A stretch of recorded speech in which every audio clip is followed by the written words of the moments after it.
quest to become great.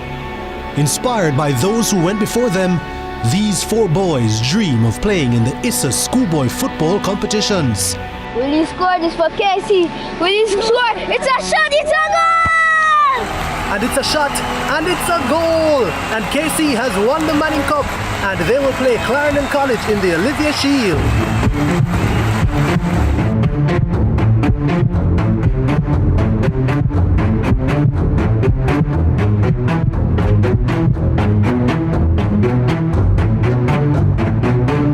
And that's what you love to see.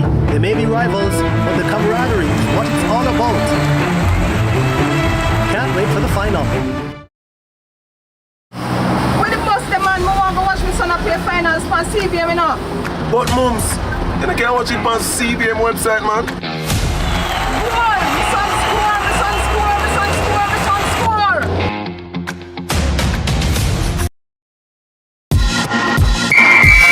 CVM Television is the official broadcaster of ISA Schoolboy Football 2025. Unauthorized recording, broadcast or streaming of matches or related events is strictly prohibited. CVM Sports ISA Schoolboy Football is brought to you by KFC, Ping Pong, Catch, Water, Pringles, True Shake, Powerade, Burt's Auto Parts.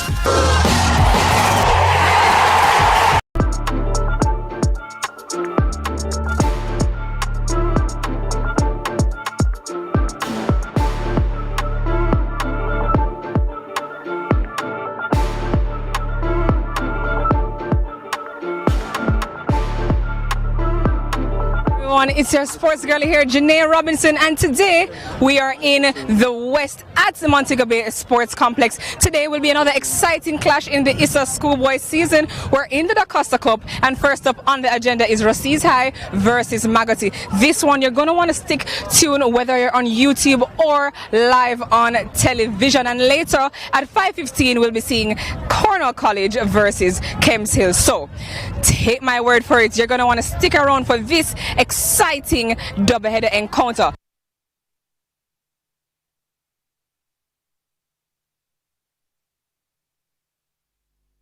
Good afternoon, ladies and gentlemen. My name is Mr.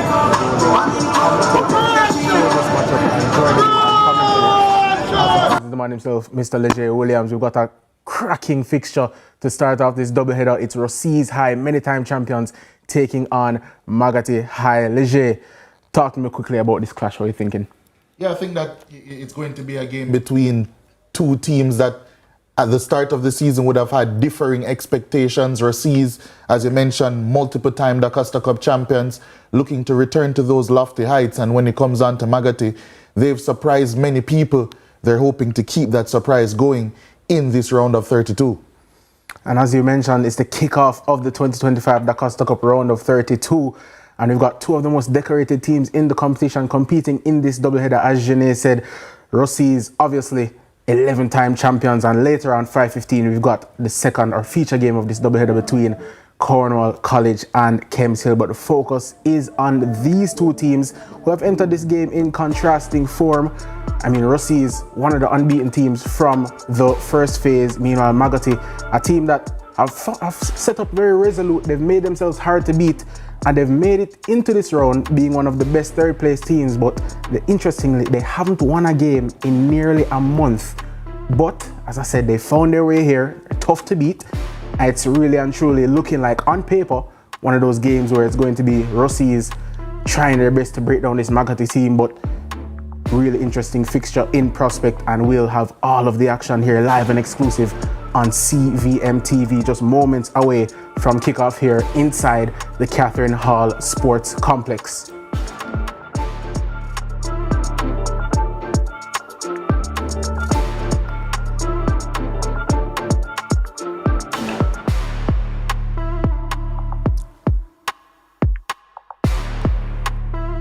And just to throw back to you, Leger, any players on either side that we should be looking out for in this fixture? Yeah, most definitely. I think when you think about Amarian Jemison for Rusea's, he's a player that Paul Teagat Davis would have certainly pointed out and he's a player that has been performing at a high level as well for Rusea. When speaking to Paul Teagat-Davis before the game, he said that he expected him, or the player wanted to score 30 plus goals this season. So it's something quite an aspiration for the player, Indeed. but it's going to be difficult to achieve, of course, as 30 goals is a lot in schoolboy football. But once you're a striker and you have that aspiration of scoring that bucket load of goals, you know that you have some serious talent on your hands. So he's been a player that I've certainly been looking out for from Rusea. And when you speak about Rusea Lewis for Maggotty, he's been a player that has been carrying the attacking load for them, and he will be a player to watch out for from their perspective as we're on the way. And Maggotty kick us off on your screen, going from right to left. Rusea in their famous colours, blue and yellow, and they've won it back very, very early on this left side, looking to drive down and get an early ball into the box. And it's claimed, is it? At the second time of asking, by Cosmar Biggs of Maggotty. Early threat shown from Rusea. Just 30 seconds in, and already Biggs has had to come out of his goal and make a claim, and now he's gone long, looking towards the centre of the park. Rusea get it clear though, looking down the field, trying to win that flick on. Ball is yet to be settled here by either team, and it's eventually gone out for a throw-in to Maggotty early on in this game. And as Leger mentioned, Omarion Jemison for Rusea did say that he wanted to score 30 goals this season. He's started in some fashion. He's already got 9 goals, has 2 assists as well, but as Leger said, he's going to take some doing to get to that lofty 30 number. As the referee is blowing for a free kick here to Rusea. Both top scorers for either team, Rusea Lewis and Omarion Jemison, have started this game. Both teams pretty much at full strength. Could be in for some major fireworks here, as lovely drop of the shoulder on this right side for Maggotty. Instead look to turn it back. It's a heavy pass, but it's been kept in. Rusea though win it back, only for a moment, and Maggotty once again on it. Now looking to drive at the Rusea defense. It's a clearance that comes off a Maggotty head, and it's gone out for a Rusea throw. Rusea will be the team that are trying their best to get on the front foot in this game. They are a team coached by Jamaican football legend Paul Teagat-Davis, who has spent most of his time coaching, as that's a dicey moment, but it looks as if they've escaped Rusea. And I was just about to mention that this is the style of play that we see from Paul Teagat-Davis coach teams. Has coached mostly in the Jamaica Premier League, hasn't had too many forays into schoolboy football. His 3rd season now at Rusea High. That's a good pass, you know. Ball over the top, and he's taking a really good touch. He's got support in the box. It's a fantastic challenge though. Maggotty still looking to regain possession, but Rusea win it back on this occasion, and now looking to drive forward potentially for a counter-attack. Instead they just recycle possession for the moment before looking to go long, and it's a good clearance that time initially, but it only falls to Rusea, who can still look to build an attack down this right flank. Good determination showed here. It was Roshan Dillon that time, but Maggotty do well to win it back and get it clear. Again, the clearances from Maggotty only really falling to Russian players at the moment, and they're still looking to come forward. It's a fantastic challenge from Michael Christie that time from Maggotty, and now can they look to come forward? It's to and fro, back and front here to start this game. Just about 4 minutes in. It's a poor cross though, and Rusea can look to get it clear, and they do so. Header coming back in, and is now out for a throw-in to Maggotty. And as Leger said, Paul Teagat-Davis coaching this Rusea team to a very good tally from the first round, 24 points from their 10 games played, as a ball comes into the box and it's going to be claimed there by Cedric Antoine. But 24 points from 10 games, 22 goals scored, only 6 conceded for Rusea. to book their spot in this round of 32. It's going to be a difficult group here, as they obviously play Maggotty in this opening game, but also in this group, Ocho Rios, another one of the undefeated teams from round one, but Rusea's look to win it back here. It's good frontline pressing. I believe that was Jemison that time, but couldn't get it. But again, the work rate is fantastic, but the pass is lacking. As we said, difficult group. Ocho Rios, undefeated this year, went all the way to the semi-finals for the first time last year. So that matchup is going to be a fantastic one. The ball down the line for Rusea's. Neither team yet to really trouble the goalkeepers. 5 minutes into this game, but it's an attempt for a switch over to that left side. It almost came off, but Rusea's still on it here. Now looking to go down the line. Cuts it back. Looking for the 1-2, but Maggotty, as they have done so often this season, defending it really well, and now they look to spray on the counter attack, but that pass is well overhit, and Rusea's will settle into possession. Yeah, Maggotty looking to defend in numbers so far in this game. Not staying as deep. They are keeping quite a high line against Rusea's, something that they've yet to pierce. But you did mention it, and you mentioned it well, that this game does have a bit of a to and fro to it so far. Both teams trying to get on the attack, both teams trying to penetrate and score goals, but just the quality lacking so far in the decisive actions. That time it was Deontay Williams with the challenge from Maggotty to stop that attack in its tracks. Looked like Chadwick Jackson.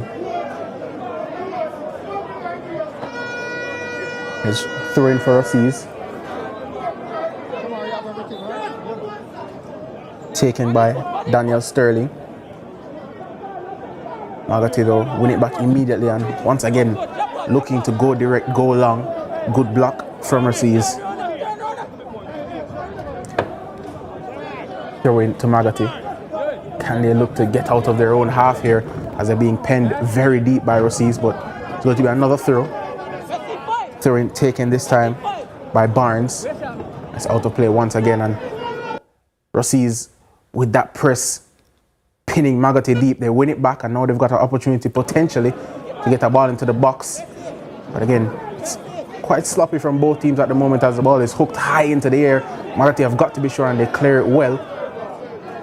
Once again, Rusea's though win back possession, and still neither team really going into the ascendancy so far. Switch of play, intercepted though by Maggotty. Good defensive work from Rusea and Lewis, their top scorer. And now can they look to play through the lines here? And Maggotty have got numbers, and they look for the switch. Here is Lewis. Oh, and the first touch evades him. It was a fantastic run and a brilliant ball as well, but at the crucial moment, just took his eye off it. Yeah, that could have been such a big chance for Maggotty early in this game. And that ball fell to a man that they certainly would have wanted it to. But again, that efficiency lacking from an attacking sense for Maggotty. And the attack broke down temporarily, but here they are once more. And here's Lewis once more looking to get the ball into the box. It's only going to be another throw-in for Maggotty. Right on the corner flag. Only one option short is Rusea and Lewis. And it's a poor throw-in, and Rusea's win the ball back and are able to get it clear. Only as far as Mullings here from Maggotty. Looking down the line. And I was about to say it's a good show of physicality, but too much on that occasion as the referee blows for a free kick to Rusea's. For Maggotty in an extremely competitive Zone E, both they and eventual fourth place finishers Lacovia ended on identical records and point tallies. It was Maggotty's defense in the end that helped them through, and it's going to be their defense that they need here to stop this attack, and it's that time well defended. But their grit in big matches saw them through, conceded six goals fewer than Lacovia, despite being outscored by them, and it was goal difference in the end that took them through. Ended the round on just 2 losses from 9 games, both of which came to BB Coke. BB Coke obviously finishing second in that zone. Crucially though for Maggotty, they drew both games with eventual zone winners Stets, one of the aforementioned unbeaten teams in this competition so far, and they held Stets to just 1 goal across those 2 games. So when it comes to big games, when it comes to big matches, Maggotty have shown that they can show that grit, show that defensive steel, and hold big teams to draws and very few goals in those games. As once again, it's good defensive work. They look to get it clear, but Rusea's win that second ball, and now they can look to maintain some possession. They are a possession-heavy team, Rusea's. But Maggotty are putting the squeeze on and not allowing them to get comfortable, and they have one a throw. It's definitely going to be an interesting 90 minutes between these 2 teams. As Leger said, Rusea is a team that like to play under Coach Teagat Davis, and now they look to do so again. It's a lovely ball in behind, but just a bit too much on it, and Biggs can slam it away only as far as a Rusea shirt. And now once again they look to spray forward immediately, and you can tell it's that ball between the lines in behind to the striker that they're trying to get on. So far though, Maggotty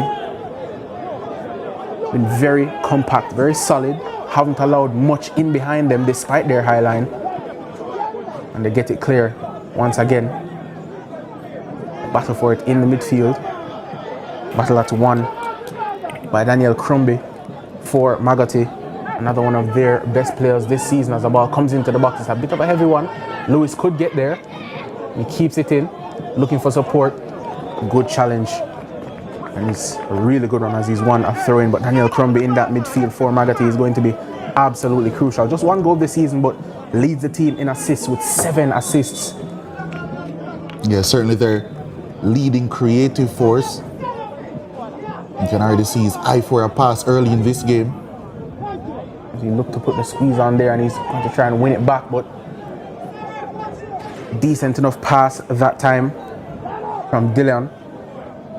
But Maggotty again battling for it in that midfield, showing their physicality. That time they didn't win back possession, but it's gone out for a Rusea's throw.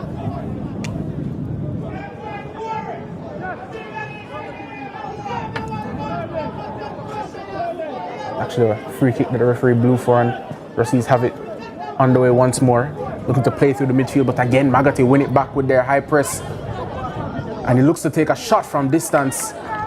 Speculative, but didn't really have much else on. First action of the game for Cedric Antoine in the Rusea's goal, and as the throw came out, but it's a free kick for Rusea's to bail them out there. Yeah, high boot in the end, but Rusea's are struggling to get the rhythm and the tempo in this game so far. Tempo in their passing, not quite picking the right passes at the right times, leaving the passes a bit shallow as well. And it has given Maggotty a chance to win the ball back in dangerous areas and launch attacks. It's just about whether or not they can take full advantage of those attacks. So far, thankfully, from a Rusea standpoint, they haven't conceded any really dangerous chances. I mean, for Rusea, I think it's about striking that balance between trying to hit quick on the breakaway and sort of rushing things, because so far, immediately, whenever they get on the ball, they try and, as a free kick there for Rusea's once again, they try and throw it forward as soon as they win it. And those early passes, those early long balls, the direct passes have been inaccurate thus far for Rusea's. Credit though to the Maggotty defense. Rusea's once again now look to go long and direct. It's a flick on header, that's 1, but there was nobody there to support Rashawn Dillon. And now Maggotty looking to play through the lines. Here's Crombie once again. Out to the right side. Crombie's in some space in the middle, but they look to go direct to the striker. And again, just a case of loose passing from both sides so far in this game. As you know, massive game in the round of 32, as a ball back to the goalkeeper is a fairly dangerous one, but he deals with it. It's a looping clearance that's missed, and Maggotty look to win it back, and they have done with Lewis. And he's going to win a corner. He does in the end, but the defending there from Michael Christie didn't look too convincing. Yeah, and once again, Rusea's playing themselves into trouble. It's clearly through direction and coaching that they're being tasked with playing the ball or playing around with the ball, especially from the back, but they certainly haven't looked crisp at all in the opening exchanges. Lewis's corner is a decent one into a good area. First header is one, couldn't direct it towards goal, and Rusea's eventually can scramble things clear, and they might have just won this here, but again, good defending from Maggotty. Crumby's on it once again. Lovely pirouette in the middle, and then looks to spear it out to that left side, but defended well enough by Rusea's. First time of asking, but here's the danger man once again, Lewis. Get to drive down this left flank. Tries to play it into the box and he's won a corner kick, I believe. Coming across the defending was Kevoy Barnes, but Lewis, so far, as we expected, been the danger man for Maggotty. Yeah, they've certainly been trying to find him at every given moment so far. Loitering over there on the left-hand side. And pretty much everything that Maggotty have done good from an attacking standpoint has come through him. And for his counterpart, Marion Jemison, we haven't had the opportunity to say his name too much so far in this game. Rusea's been trying to find a way to play it quickly, but so far Maggotty have been the ones to work the angles, work the passes better, and I've got another opportunity with this corner kick that swung in. Good area, keeper gets a hand on it. Wasn't the most convincing punch, and the clearance wasn't too convincing either, and it's going to be another Maggotty throw, and Rusea's cannot seem to get out of their own third at the moment. Yeah, they're really pinning Rusea's in, our Maggotty. Good throw in, and he's got some space in the box, plays it to the edge of the box this time. Maybe not the player that you wanted that position is Ashani Daly, but he regains possession and gets it out to this right side, cross into the box now, just nobody really there waiting on it. But again, the Rusea's clearance is so poor. Daly's shot turned into a good pass for Lewis, plays it into the box, the strike coming in from that central area from Chadwick Jackson. Tried to get it goal, but in the end he just dragged it wide. Yeah, and Rusea's again struggling to deal with Maggotty in these, well, what would be Rusea's defensive areas. They're trying to play out of pressure. They're just not getting close enough to Maggotty players. And even though the decisiveness from Maggotty hasn't been good enough, I think the intention has been there, and Rusea's struggling to come to grips with this game so far. There's a really well-worked chance that time. Rashane Lewis just with the first time pass looping it into the air for Jackson. If he'd gotten just maybe a tad better connection on it, could have threatened the goal of Cedric Antoine. Referee just coming over to have a word with one of the players. We are going to resume with this Maggotty throw, which is taken. They've given it away, and it's Rusea's now who can once again come away with possession. They try and go quickly again, and they lose possession again. Ball over to his left side, but that one is too heavy for everyone. Even Antoine, and it's gone out for Rusea's goal kick.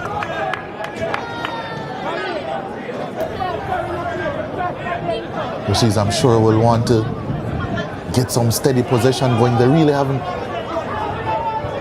done much in possession so far. A couple of pretty passes here and there, but nothing to get beyond the last line of Maggotty.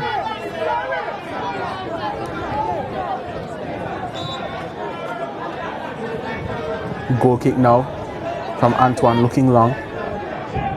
Good flicked on header at the first time, and then the second time of asking, and now can they find some space? And again, the passing is loose, and it affords possession back to Maggotty and back to the danger man Lewis onto that left foot, trying to cross it into the box. And Rusea's, instead of letting it through to his goalkeeper, Williams took no chances, got it clear, and it's going to be a Maggotty throw.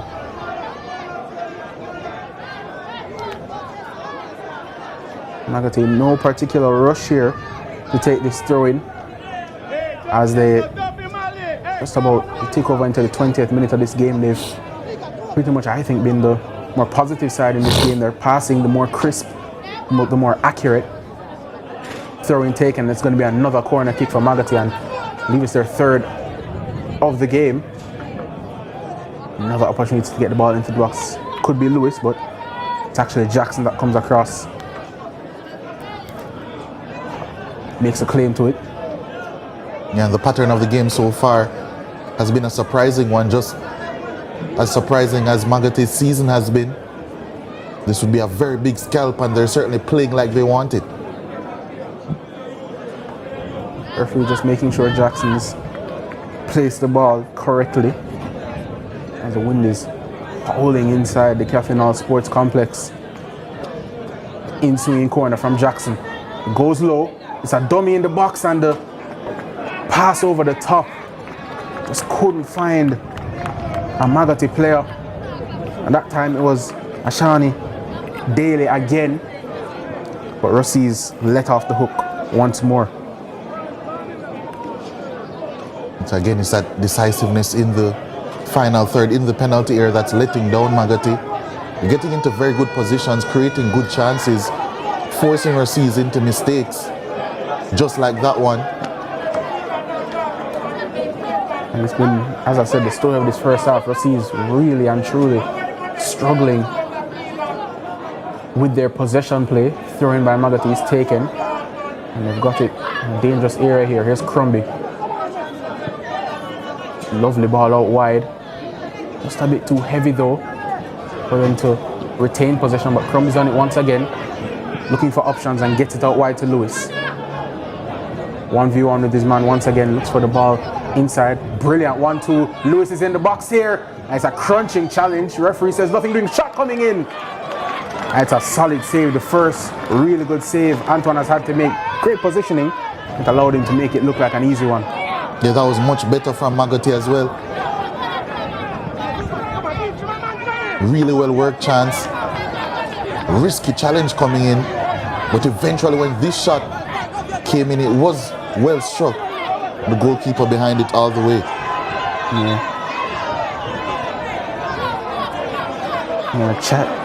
Chadwick Jackson there with Maggotty's fourth shot of the game. It's actually the fourth shot in total. Rusea is yet to have a shot at the Maggotty goal. And Jackson there was the most alive in the penalty box. He wasn't waiting around to see if the referee called for a penalty. Got on it quickly and took the strike on early. Unfortunately for Maggotty fans, it was a strike that went right into the arms of Cedric Antoine. Here's Cosmar Biggs for Maggotty throwing it out. Now they look to go down the line. It's a poor pass though, but the clearance cannons off a Maggotty player. It's out for a throw into Rusea's deep inside their half. And it will be a concerning first 22 and a half minutes for Paul Teagat Davis and his team. This Rusea's team have struggled to get anything going in this game so far. As they look to throw it long down the line. Good first time control, and is this an opportunity finally for Rusea to look to come forward? It's a ball in behind and a fairly good one. They've got numbers here, Rusea, if they can work the attack well enough. Good defending initially from Maggotty. Rusea still on it though. Maggotty have numbers back, but Rusea still have possession of the ball. Oh, brilliant skill. Looks to turn down the line, get it towards the goal. The keeper makes a mess of it, but he makes up for it at the second time of asking, did Cosmar Biggs. Really unsure goalkeeping at the first attempt, but he thwarts Rusea and it's still 0-0. Yeah, that was a big time save. You are right that he did make a mess of this initial cross, but when he came in again, made himself big and made a lived up to his name, made a very big save. Yeah, Rashawn Dillon couldn't find either corner that time. And Malik headed with the in-swinging corner. It's a deep one. It's going to come all the way back to header, I believe, but he's sure they're going to be offside, and the flag does go up against Rusea's number 7. And again, for either of the Rusea's attackers, Malik headed their pictured 4 goals this season, their second top goal scorer. Like I said, it's the first opportunity I've had to mention that 24 minutes into this game. No mention of Amarian Jemson so far. And it's just shown that Ruseas have found it difficult to get the ball into the feet of their danger men. But it also shows that football is a quite funny game because Maggotty, they have been the dominant team in the game so far, but one attack and possibly the best opportunity of the game so far has fallen to Ruseas. So something for Maggotty to look out for. They need to be much more decisive in the final third if they are going to get better of this Ruseas team, because they can and will hurt you, not only through fluid possession-based football, but also through the transitions as well. Indeed, as sees Captain Williams clears down the line, but only as far as Daniel Crombie. Now Maggotty looking to string some passes together, but good defending from Ruseas. Clearance is poor, but it turns actually into a good one, and Ruseas again on the break, looking to come away with it. Fantastic challenge. Such good defending from Maggotty, and I think they were able to keep it in, and they were. And in the end, what was a dangerous opportunity for Ruseas turns into Maggotty possession. Yeah, stayed with him all the way there. It was an excellent challenge. You'll see once more here. Had the pace to beat a couple of Maggotty players initially, but that challenge, the last ditch challenge, needed to be precise, and it certainly was. Ruseas on the attack once again, ball into the box. It's dangerous here towards the edge of the box. The shot coming in, and it's so narrowly wide there. Malik headed. Another opportunity for him, but he just dragged it. And in the end, Maggotty off the hook once more, but Ruseas now coming into this game. Yeah, and that's what good teams do. They find several different ways to hurt teams. And for Ruseas, their usual game plan isn't working, but on the transition, still so dangerous. Tried to be precise with his finish. In the end, narrowly wide. Indeed, and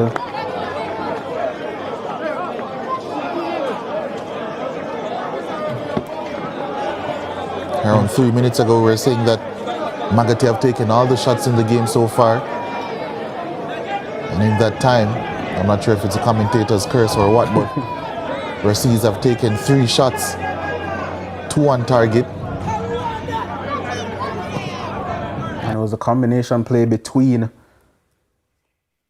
Rashawn Dillon and Malik Headed of Ruseas that time that just created that chance for them. The ball is cleared away. Back in though. Maggotty head.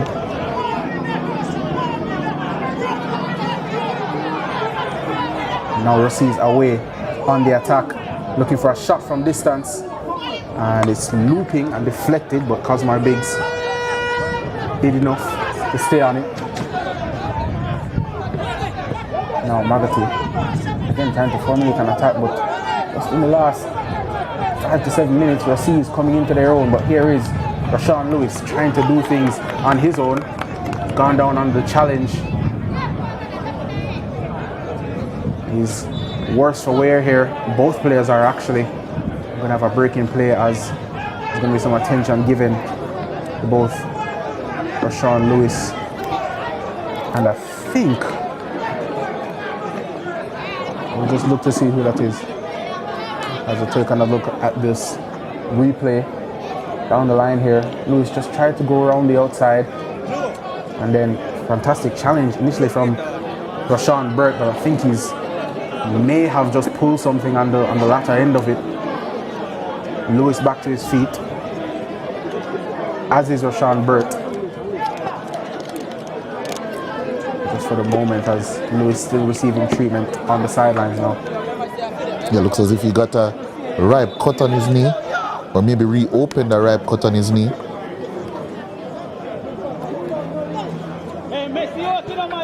And then Maggotty free kick from 9 on the touchline here. An opportunity to get the ball into the box.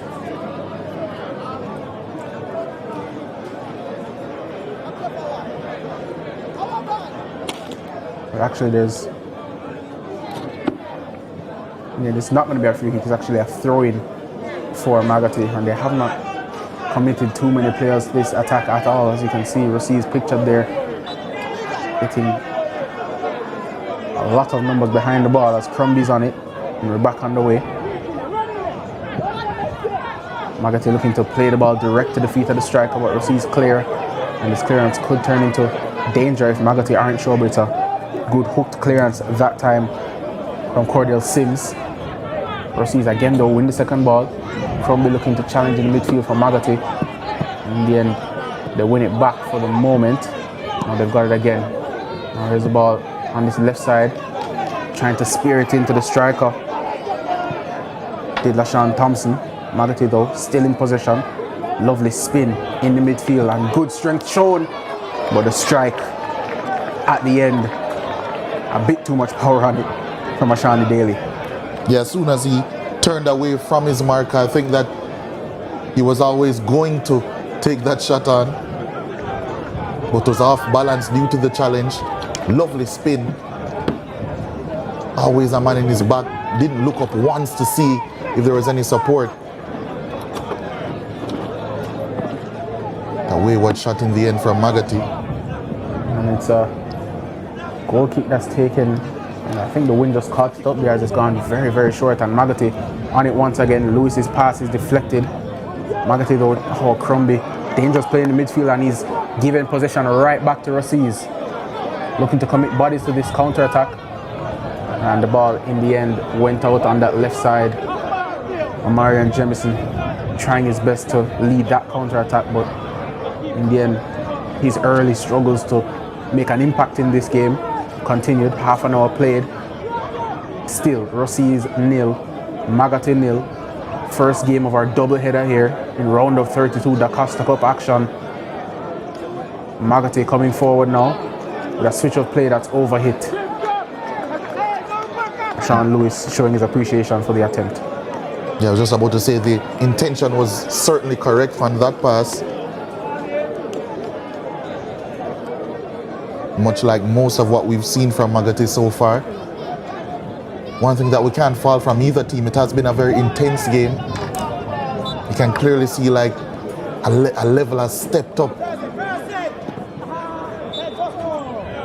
Now that we're in the round of 32 in the Dacosta Cup. As I said, we're going to have more round of 32 action in our feature game. Group 1 action between Cornwall College and Kemps Hill. Obviously Cornwall College will have, call it, home field advantage inside the Kathleen Hall Sports Complex. A match that I'm sure you will be keenly interested in, Lyle. Indeed, indeed. Focus at the moment remains on this clash between Rusea's and Maggotty. Yet to see a goal go in from either side here. Rusea's in the last 5 or 10 minutes have looked the more threatening.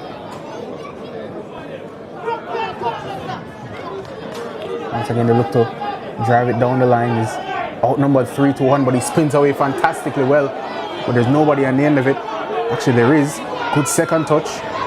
Maggotty body's flooding back. Oh, it's fantastic skill, trying to keep a hold of it, but Maggotty in the end, the numbers game working well, and now they look to lead a counter-attack, but it's a free kick won, well won actually, by Jackson, and Maggotty will alleviate the pressure.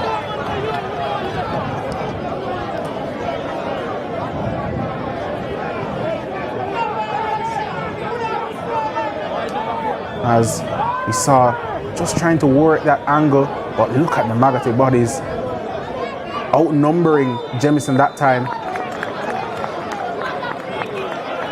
And it's actually going to be the first yellow card of this game. It's shown to Rusea's, and it's shown, I think, that's Roger Ricky. And it's a free kick in a very dangerous position.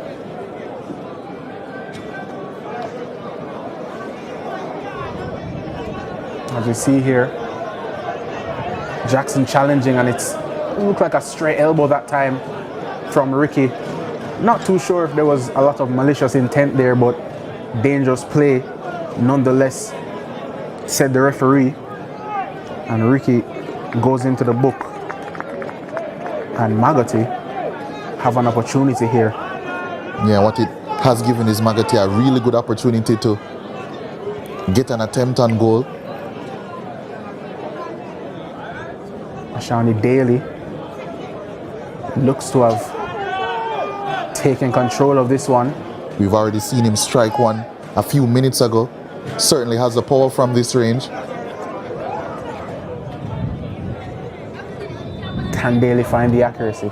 It's a short run up and he actually does go short. And the shot, I mean, Rusea Lewis will certainly want that one back.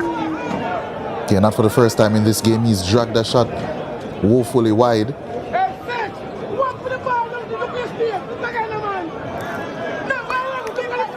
And we thought for a moment that Daly would have let fly. And then they tried to lay it off to their top goal scorer. As there's a high boot there by Daly. Wasn't aware of Jerome Darling over his shoulder. And Rusea's have an opportunity here, 10 minutes to play plus added time in this first half. And Rusea's tried to go quickly, but the referee was unhappy about something. So he's going to pull it back here.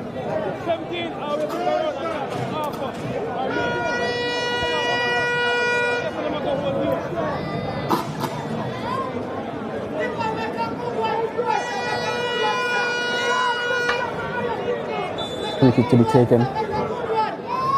Keontae Williams, the captain, goes short.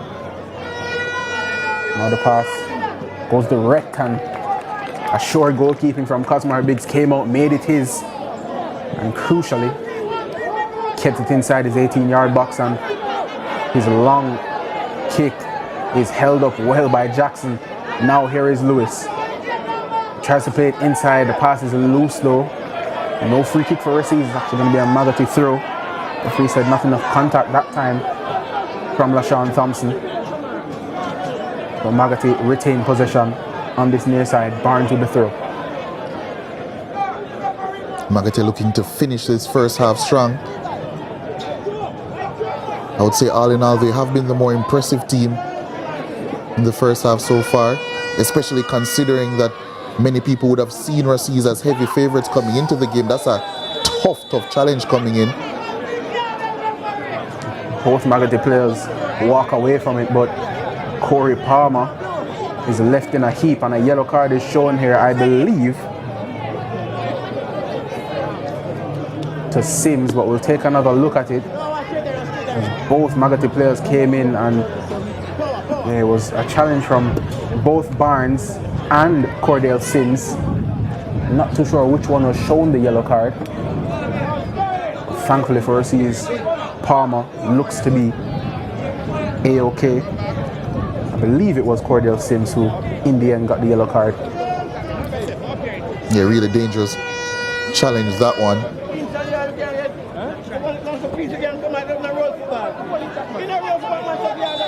I mean, you just mentioned, Leger, that you think Maggotty, and I would agree, have been the better of these two sides. As you said earlier, football is a funny old game as the cross into the box is claimed by Biggs.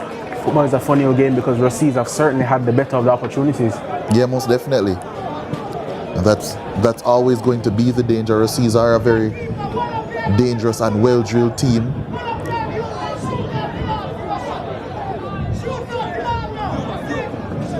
As a ball down the line, thought it was kept in, but it's gone out for a Maggotty throw.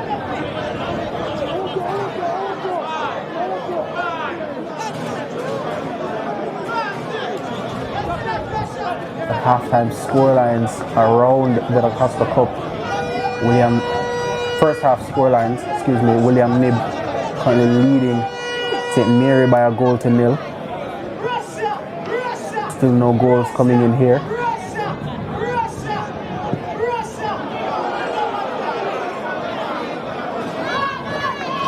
Okay, so just to confirm, it's Manchester High that lead St. Mary by a goal to nil, and William Knibb leads Central by a goal to nil. So goals going in and around the Dacosta Cup round of 32. Still no goals here. Inside. That might change soon. Might change indeed. Inside Caffeinaut Sports Complex. There's a ball over to this left side for Rusea. Calls for an offside there from Dante Blair. And he watched his line well because the assistant referee agreed. Yeah, good floated ball over, but Jensen on that left side. Yeah, always towing that line. Maggotty have defended, I think, generally really well. We've seen that defensive solidity and strength that has led them to be in this round of 32, that led them to come out of such a competitive group in the first round. Good piece of skill that. Really good piece of skill, and he's still going down this left side against two Maggotty players, and he's won the free kick. Fantastic work from Corey Palmer. It looked as if he wanted to take the whole team on for a second.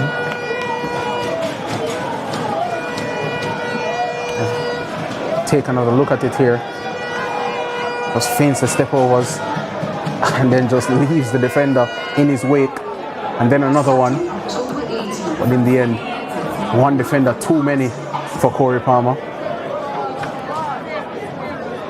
But he's gonna take this free kick. But as he said, Maggotty, the defensive prowess is exactly what got them into this round of 32. Just 10 goals conceded in that initial phase. For context, they're behind BB Coke, who finished second in that group on 18 points. They only conceded one more goal than BB Coke, who conceded 9 in the first round. They'll be looking to get into halftime without conceding a goal here, but it's a very, very dangerous set piece. Palmer's in-swinger towards the penalty spot, headed away at the first time of asking by Maggotty. Back in by Rusea.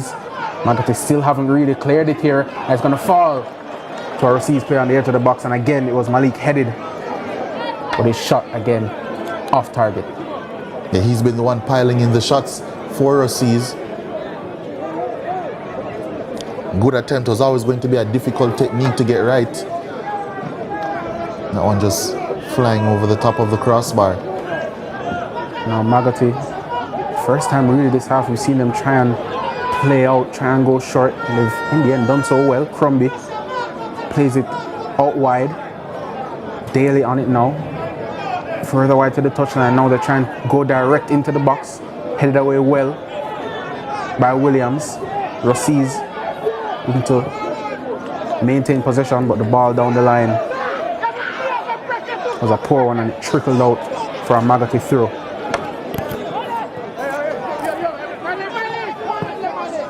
Maggotty in possession here. Lovely ball around the corner. That's fantastic play. Can they keep a hold of it, and can they fashion an opportunity? Jackson just let it roll at the crucial moment. They've still got it though. Here's Crombie taking the shot from distance. Cleared away by Rusea's. Still with some danger on here. So he's trying to hook it clear. It's going to fall for Lewis.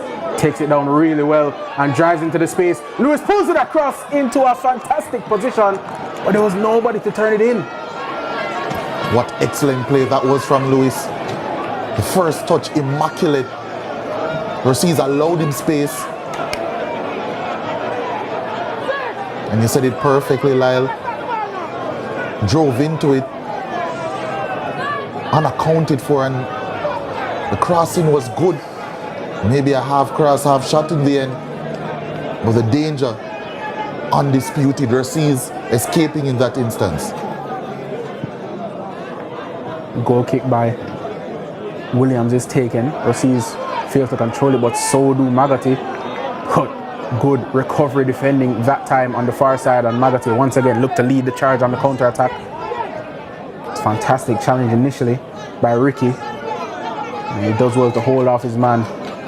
Despite being on a yellow card, still putting in those physical tackles is Roger Ricky, as he's marshaled that left side really well so far in this game. Maggotty still on it, looking for that ball into the feet of the striker. But Joseph Simpson's pass was really loose, and Rusea's once again on it, and they look to come forward, but good pressure being put on once again by Jackson. That's something that they've done very well in this first half, Maggotty.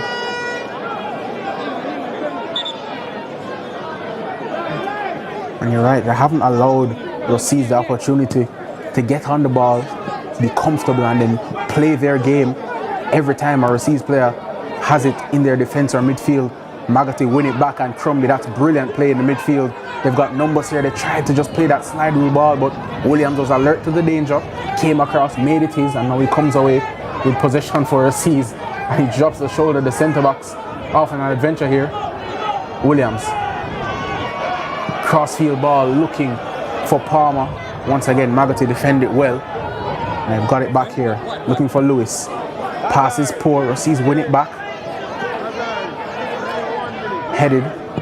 Just stood on it for a moment, but gets it out wide looking for Jemison. I think he thought that he was in an offside position because he didn't show much intent at all to try and get to it. And in the end, Maggotty do well to just head it back into the arm of Biggs.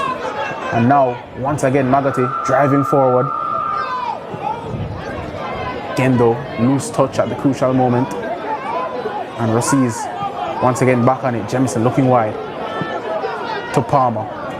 Trying to just use his body, but didn't really work that time. Pirouette there by Lewis. Looking to stay on it as we enter a minimum of 1 minute of added time at the end of this first half. In what's been an intriguing half to say the least.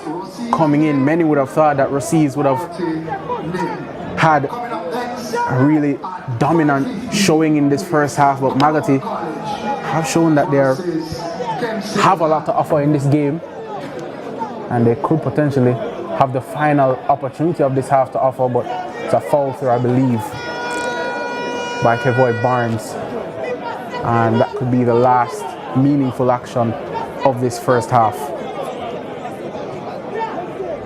It's actually a free kick, excuse me, for Rusea's for a foul.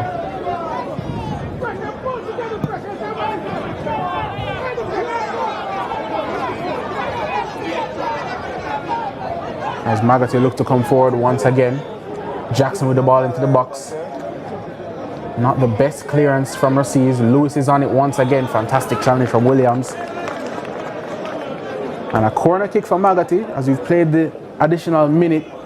And this certainly will be the last significant action of this half.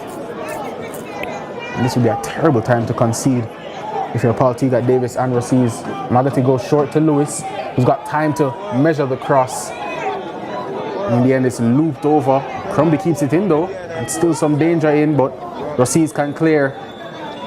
And that will be the end of first half action here inside the Captain Hall Sports Complex between Rusea's and Maggotty. Halftime score, it's still 0-0. It's been an interesting first half, to say the least. Chances coming in for both sides. Both teams, danger men looking to make their impacts and make their names. But in the end, Leger, talk to me about what you thought of that first half overall. Yeah, it was pretty surprising, especially how Maggotty have come out in this first half, and they played a lot of good stuff, played a lot of good football, a lot of attacking football. Many people, including myself, saw Maggotty scoring only 13 goals in that first round. Expected them to be a much more defensive unit, but Rusea's, they've come out, they've been aggressive. But Maggotty, they certainly have been on their P's and Q's and have been, in my opinion, the better team over the first 45 minutes. They've created some chances, but at the same time, Rusea's, they've been the team that have created, I would say, the best chances in the game so far. Indeed, in terms of that first half of play, standout player, definitely for Maggotty, it was Roshane Lewis down that left side. At every opportunity, they tried to get the ball into his feet, tried to get him in space to create both for himself and for his team. In the end, he hasn't yet found the net, their top scorer. But talk to me about, for Maggotty, Daniel Crombie, and how big he's been in that midfield, has been that creator, the player that strings it all together. Lewis may get all the headlines and has gotten all the headlines so far for Maggotty, but Crombie, I think he's been very, very good this afternoon. Yeah, he certainly has, and you can see why he has been a main creative force for this Maggotty team. And at the moment, I think a presentation just being made, as you can see pictured right at the bottom of your screen, presenting the trophy to the Zone B winners, Rusea's. And I mean, for them in Zone B, it was really and truly dominance from start to finish. And here you have the trophy being presented to the Rusea's captain, Deontay Williams, confirming what we already knew: Rusea's Zone B winners haven't yet taken the lead in this game. They'll be looking to come away as winners in the opening match of the round of 32. But nonetheless, halftime scoreline here reads Rusea's high 0, Maggotty high 0, and second half action will be here live and exclusive on CVM TV right after this.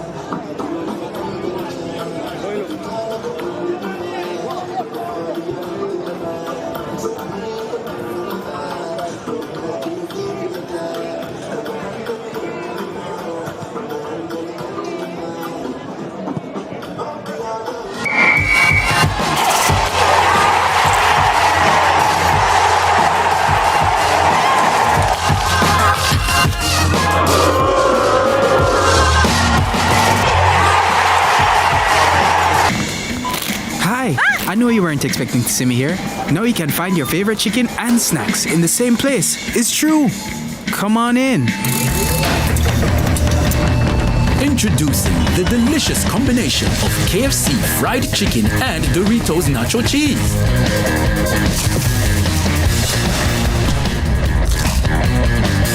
The KFC Doritos Zinger, a crunch that's finger-licking good.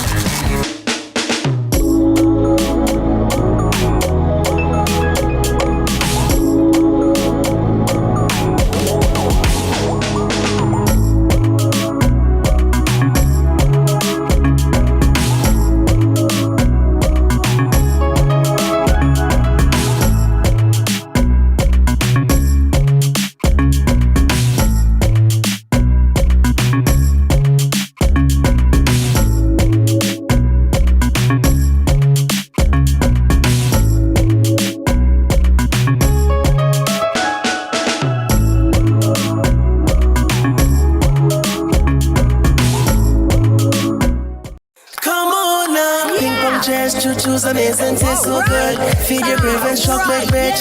You'll be craving more and more and more and more. Here comes the craze. Ping pong chairs and choo-choos. Feed your cravings, you know you want to. Now it's a party with ping pong.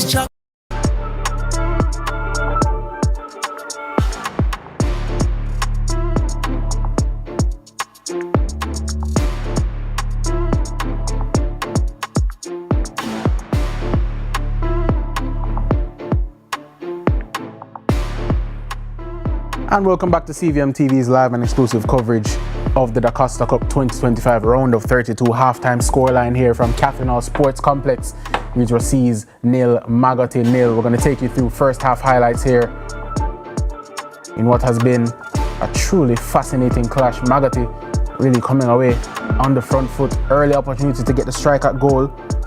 It was Jackson there with the strike.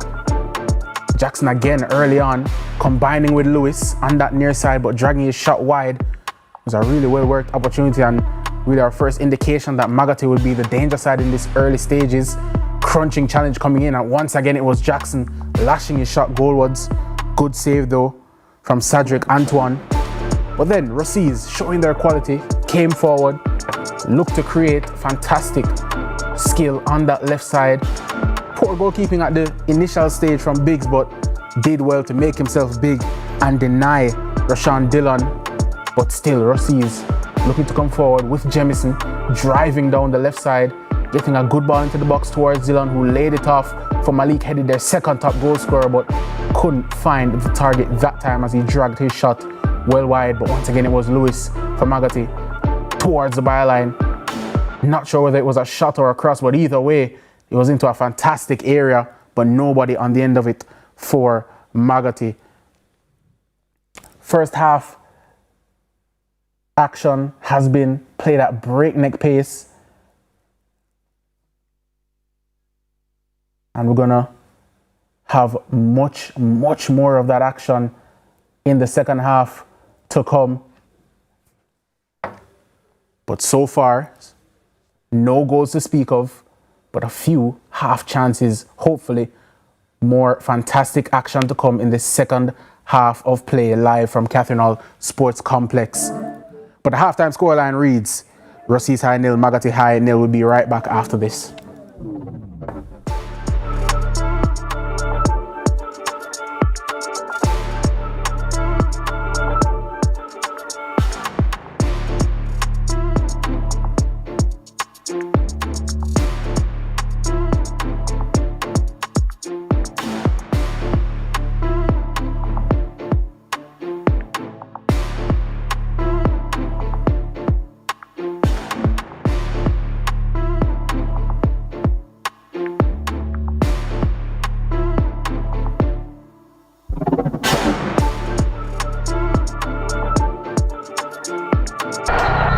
We need to pass the ball quicker, much quicker. And you need to make sure. I'm the coach. And I'm the assistant coach. No. Your job is to bring the water and keep us hydrated. Matter of fact, where's the water? I've got it, coach.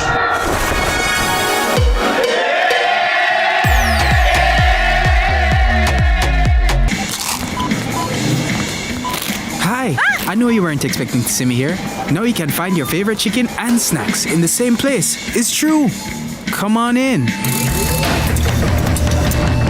Introducing the delicious combination of KFC fried chicken and Doritos nacho cheese.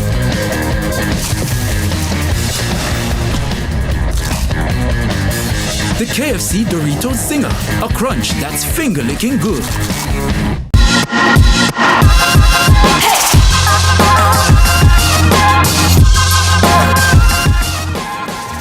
It's now time for our final segment here on High School Pitchside, and we're going to hit the big screen for your comments in fan view. And this week we'll be reacting to, Vauxhall High School's head coach, Kyle Butler, and his reaction to their 4-1 loss to Jamaica College. Ready? Let's go. All right, first one. Is that grimacy and we're not halfway in the season yet? Love the confidence. Do it for the youth them. There, she's alluding to Kyle's gray and white hairs in his face and beard, in his hair and beard. Moving on. Yes, Sledge says, Wolmer's is my school, yeah, but definitely rooting for this Umbre and his clique. Go and do it, Miss General. Stand up in it. All right, next up. Alti says, can't beat JC. Can't beat JC, brother. Maybe next year. Relax. Next up. Brian Russell says, we did have to settle them, I swear. Brian is a JCU old boy, so that is why he must say, yo, we have to get we have to settle Vauxhall. Next up, Sleeping and I says, LOL, draw with them on your bad pitch and got dismantled on a smooth pitch. And the head coach, Kyle Butler, he rounds out the comments by saying, we move forward. We got it wrong today, but we will move forward. The objective remains the same. Keep supporting the boys and the school. And the Vauxhall colors there, so green and blue. So, one more comment. Producer said one more comment. All right, CVM_high school pitchside crew says, screaming happy birthday to Ronaldo Adams. Big up yourself, you. Hashtag one Ronaldo. One Ronaldo. I don't want to drop. Look. Thank you very much, guys. I really appreciate it. Happy birthday, Ronaldo. Thank you very much. Big up my side. One CVM high school pitch side team. I'm grateful for everyone. Thank you very much for the well wishes. Oh, mighty God. Nice. What a handsome fella. My. I hope somebody vlogging this for me. I would hope someone is vlogging this for me. The Will Marion? Yes, the Will Marion. Product of Heroes Circle. Product of Jesse Paul. Product of the University of Technology Jamaica. Yes. No. Big horse. No, at CVM TV. So thank you guys very much. I truly appreciate this. All right, and that's a wrap on this week's edition of High School Pitchside. All things being equal, we will see you guys again next week, same time, same place, only on CVM TV, as we continue to bring you double headers this Saturday from Montego Bay Sports Complex, with the powerhouse Cornwall College taking on Kemps and the Giants Rusea's playing Maggotty.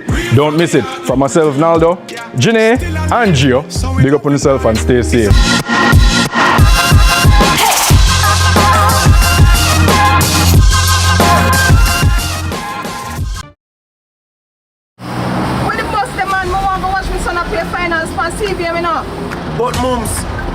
watch it on CVM website, man.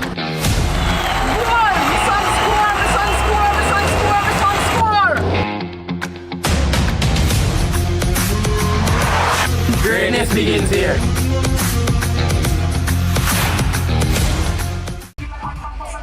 Yo, this is Governor representing of the CVM, you know.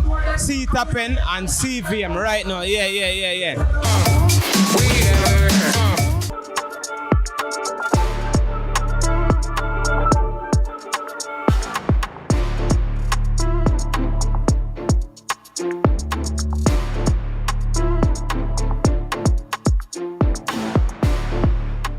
Welcome back to CVM TV's live and exclusive coverage of the 2025 ISA Dacosta Cup round of 32. Halftime scoreline here still reads Rusea's high 0, Maggotty 0. We're going to quickly show you the first half stats as they were.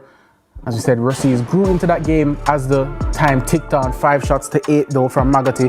Fouls have been flying in, a yellow card for each team. Maggotty High leading the way though on corners, but possession almost dead even on 51 to 49. So it's a game that where both teams have been fairly promising. And Leger, in that first half, we talked about how Maggotty came out, looked like the better of the two teams.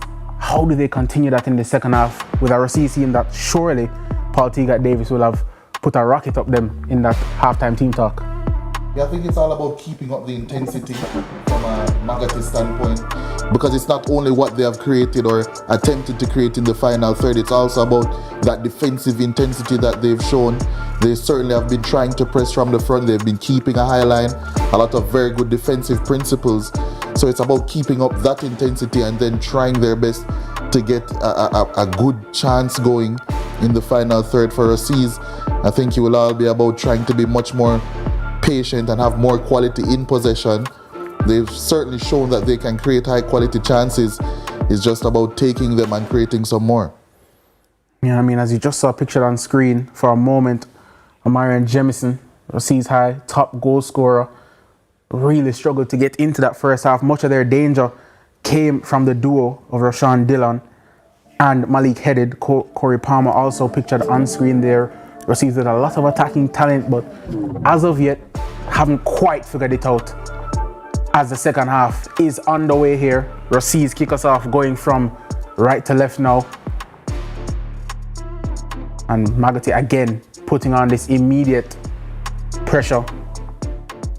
And ball going out for a Rusea's throw in early in the second half. Throw in towards Jemison, but headed out of play. We have an opportunity here to see Omarion Jemison on this near side. I said Maggotty did really well. Maybe that was part of the game plan to stifle him in that first half. Didn't allow him much space at all. I mean, it can be very effective when a team has a player as prolific as Jemison, ensuring that your defense is aware and listen, let anybody else beat you but him. And so far the others have struggled to make an impact. As Maggotty come forward, lovely flick around the corner. They've got numbers and he shapes to shoot when he had options left and right. And Ashani Daly, I mean, the less spoken about that, the better. Yeah, real disappointing decision, that one from Daly. As you mentioned, had passes both to his left and to his right. Very good options on the transition, but not for the first time in this game we've seen him up to shoot from range. And also not for the first time in this game the final shot was disappointing, but here he is once more. And Daly looking to make amends. He drives past a defender, he goes down in the box, and the referee points to the spot immediately. Ashani Daly making amends, winning the penalty. I think it was Deontay Williams who's pictured with the challenge. What a run that was by Daly. Yeah, picked up the ball in some space on that left hand side. And we've been criticizing him for having his head down. But this time his head was down and he was driving with a purpose. Was always being tugged a bit. And yeah, that's a penalty. Just leant forward with that knee. And there was some knee to thigh contact. Maybe a little bit of a dead leg there, but he won't mind at all if Maggotty are able to convert this penalty. As he will be receiving some attention on Shawnee Daly, but great mentality shown by him immediately, not even a full minute after. He was probably berated by his teammates for choosing the wrong option. Picks the ball up once again, as he said, put his head down and drove at the Rusea's defense. Made Deontay Williams make a decision, and in the end, won a penalty really well. And no prizes for guessing who that is with the ball in his grasp. Rusea Lewis, who will shortly have the opportunity to give Maggotty what would be a deserved lead in this game. Who would have thought we've been saying that coming in? The ball striking from Lewis in this game so far has been a little bit hit or miss. There's a big opportunity here with his left boot from 12 yards in the 49th minute to give Maggotty the lead. Referee just having a word with Cedric Antoine.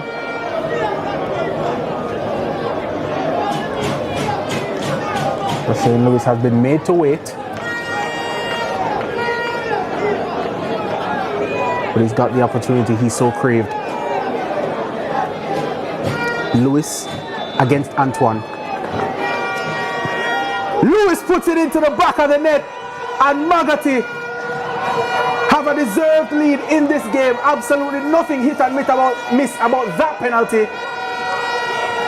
And Maggotty wheel away in celebration. Rusea Lewis's 8th goal of the season.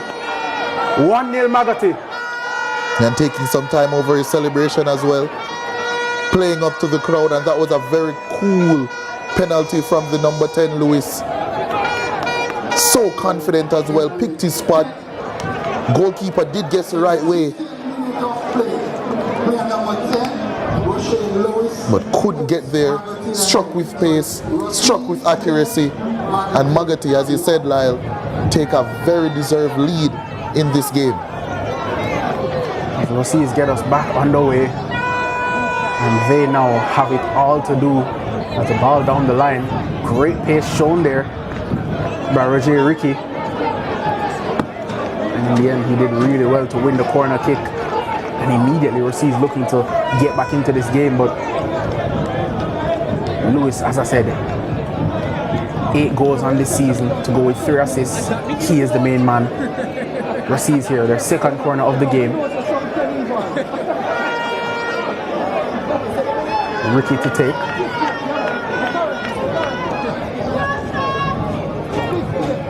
In swinging corner here from the near side. Ball into the box. It's a decent one. Dangerous area. It falls to one of their danger men, Corey Palmer. And in a flash, it's 1-1. Can you believe it? And the crowd immediately erupts. Balloons everywhere.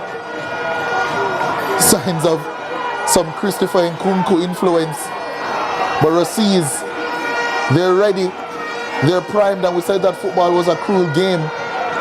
Maggotty have been playing so well. They earned their penalty, they earned their goal. But from a set piece, moments after taking the lead, Maggotty fall asleep, unable to clear. And Rusea's immediately take advantage, immediately equalize. And this game has really sprung into life. It's 1-1 after 51 minutes. And immediately they went for the balloons, as you saw pictured there. Coordinated celebration as they look to get another opportunity to celebrate here. The Russians looking to come forward. Flag stays down, cross across the box, and Biggs, he left it behind. But somehow he got back on it, and I think it was Dylan providing the pressure. Cosmar Biggs left in a heap, and he's going to receive some treatment here. But wow. 6 taking over into 7 minutes played in this second half, and we've already had 2 goals. Yeah, not for the first time in this game. Biggs has looked a little bit iffy when trying to claim crosses. Here it is once more. had every right to go for that one, but certainly will be a sore one for Biggs. Some studs to his side. And I mean, Rusea's, there were flashes in that first half where Cosmar Biggs did not look the most assured. But what we didn't see much in that first half was Rusea's getting balls into the box, testing him. As you see, Coach Dwight Smith from Maggotty giving some instructions to his charges. But early in the second half, we've seen Rusea's immediately putting Biggs under pressure, putting Maggotty under pressure. And they got their reward off that set piece. And now their tails will be up. And they'll be looking to turn this game on its head. As Biggs is back to his feet now. And Maggotty will get us back underway with this free kick inside their own penalty box.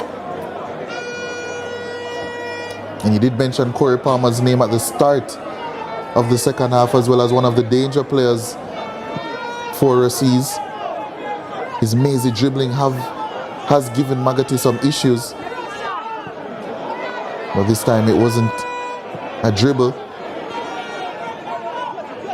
Just some efficiency in the box to score his third goal of the season. Maggotty give it away, and what we saw from Rusea's in the first half with some loose passing, we're now seeing from Maggotty as Rusea's looking to put the pressure on. Throw in, be taken by Roger Ricky. Looking down the line, good first touch there from Dylan. Rusea's, again, look at the Maggotty numbers back, trying to defend it. It's 1-on-3 pretty much, but Rusea's do well. Ricky's on it once again, drops the shoulder, looks to drive it onto that left foot. Into the box now, he's got support. It's just over the head of Jemison and it's cleared away by Maggotty. Only as far as Rashawn Burt here. As Rusea's now camped in this Maggotty half. And the clearance from Cordell Sims. He had more time than he thought, than he realized, I think. It's going to be a Rusea's throw.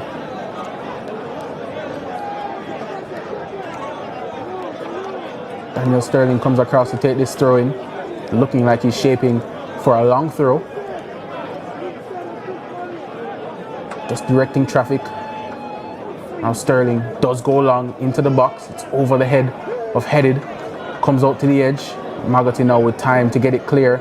And they try to dribble it clear, does Bailey. And in the end, Lewis recycling possession. And now Maggotty well and truly out of danger. A bit of commentator's curse there. And Rusea's now can come forward. They've got numbers. Can he play the good pass here? But goes for the shot instead. And again, Cosmar Biggs, not the most convincing, but got himself behind it. Made the save. Yeah, certainly went for the selfish option there. Did the goal scorer Palmer. Had many options. Teammates in close proximity still opted for the shot. Rusea's certainly on the up in this game.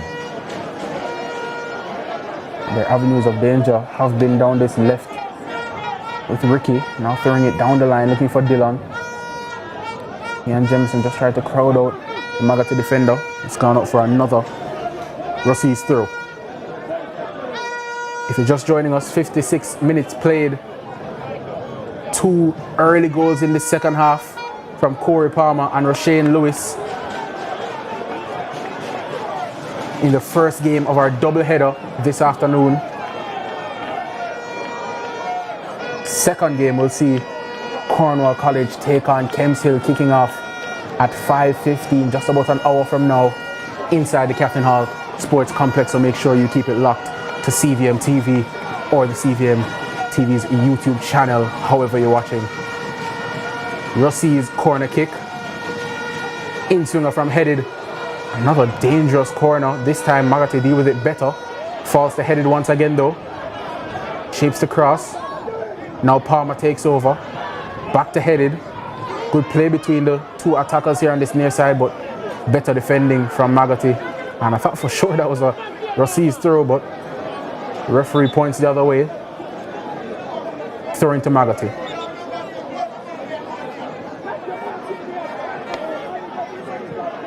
Kimron Mullings with the throw. Good drop of the shoulder from Joseph Simpson, and in the end he won a free kick for his troubles. Maggotty have lacked the composure that they've shown throughout the game so far since conceding. A bit of shell shock has crept into their ranks. They need to settle down quickly.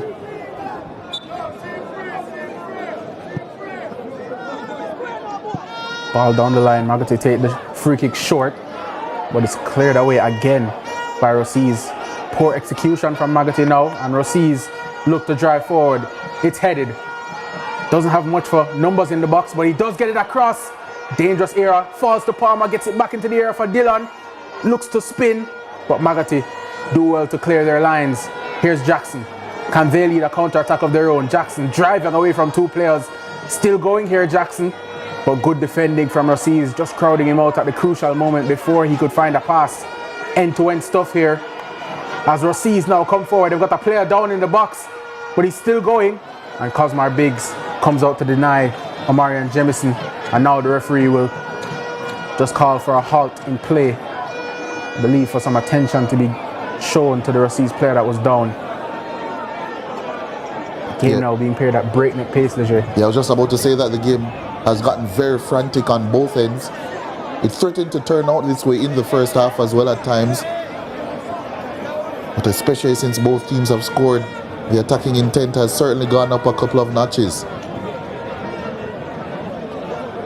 As it looks like Corey Palmer down, receiving some treatment as we take another look at the goals in this game. First one, penalty won well by Daly. Challenge by Williams was a poor one. And in the end, it was their main man, Rusea Lewis, who would step up and make absolutely no mistake. No chance really for Cedric Antoine. Lovely penalty. And Maggotty were in dreamland. Coordinated celebration, but the dream didn't last long at all, as a corner kick from head was not cleared by Maggotty, and it fell to Corey Palmer, who in that position swung his left boot at it and lashed it home to ensure that the scoreline reads 1-1 here as play is once again underway. Rusea's once again win it back. Here's Jemison. Good challenge though. Here's Daly for Maggotty. Now Lewis looking for the ball in behind. It's actually a really dangerous area. Antoine came out and he went to ground, and in the end the referee's whistle has bailed him out. And it's going to be a free kick to Rusea's. Yeah, really didn't get any contact on the ball there. You are right, he was bailed out. It's a pretty good pass coming in from Lewis. And I would say he was fouled in the end. Indeed. And neither centre-half nor goalkeeper really wanted to take charge in that situation, and it nearly afforded the opportunity for Joseph Simpson to get on the end of it, as the ball is cannoned into the assistant referee on that far side, and it's going to be a Maggotty throw. Just past the hour mark now. Both teams will be looking desperately to get a winning goal in this game. As a reminder, round of 32 starts out with a group phase, and in group 2, where this game is being played, Maggotty and Rusea's are joined by Oterius and Petersfield. Oterius, one of the undefeated teams in the Dacosta Cup so far this season. So for Rusea's, who are an undefeated team so far themselves, if they want to be one of those top 2 teams that advance from this stage, they'll really need a result here. But Rusea Lewis will have something to say about that as he comes down this right side and he wins a corner kick. Still providing extra threat is Rusea Lewis, now operating on this right hand side.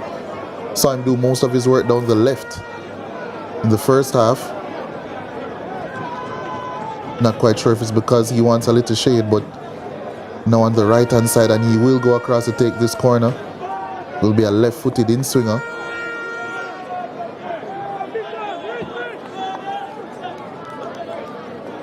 Lewis with their 5th corner of the game,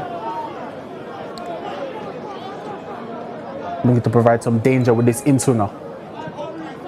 Lewis's corner towards the back post. Can they head it back across? It's a poor first header, but the second one was nearly dangerous, and it just, I think, came off the crossbar and went out for a Rusea's goal kick. In the end, they couldn't really fashion a chance from that corner. Goal kick is taken. Maggotty win that first header. As scoreline coming in the Dacosta Cup, Glenmuir lead Alphonsus Davis by 2-1. Goals going in wherever you look. As both teams here are looking for a decisive third goal of this game. As we have one of the first final scores of this afternoon, William Knibb defeating Central by 1-0. That in Group 8 action, as a long throw comes in and they win the first header, but there was nobody on the end of it. Maggotty though struggled to clear their lines, and Palmer tried to come in with the strike that was blocked well. Rusea's though still looking to put the pressure on, and they've won it back once again, but both players neither really took charge.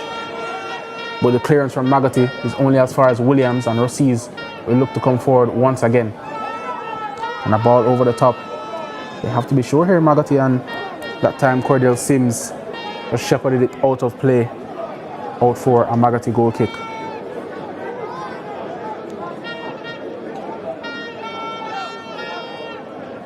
And that scoreline that we just mentioned between Glenmuir and Alphonsus Davis in Group 5, Glenmuir joined by high flyers Manchester High, who broke the goal scoring record. Most goals scored in the first round of a Dacosta Cup ever, with a quite brilliant, eye-watering 76 goals in 10 games, breaking their own record from 2015, which was 68 goals. Interestingly enough, that record was jointly held by one Rusea's High. Rusea's have been a dominant force in the Dacosta Cup practically since its inception. And they're the pretty much ever dominant team in their zone, but they haven't quite been the dominant team this afternoon. But in the second half though, they've shown more of their quality. They've looked to put the pressure on Maggotty, and now they look to come forward again. Here's Jemison trying to get that switch of play on. Good defending initially from Maggotty, but Rusea is still on it though. Here's Sterling into the feet of Corey Palmer, their goal scorer. Good defending. Kevoy Barnes did well, came across, made it his. Here's Crombie. Haven't said much of his name in the second half, as he's put under pressure immediately. But Maggotty are still on it, and thought it might have been a high boot, and I think the whistle did eventually blow. And it's going to be free kick for Rusea's. Certainly been under the cosh the past couple of minutes, Rusea's. Once again, the sway of this game.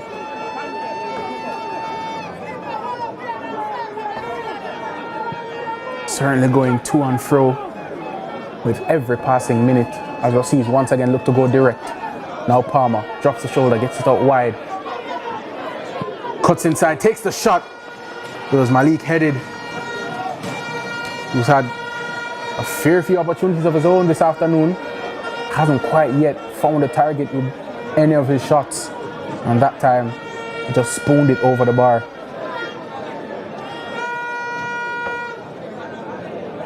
A decent attempt there from Headed.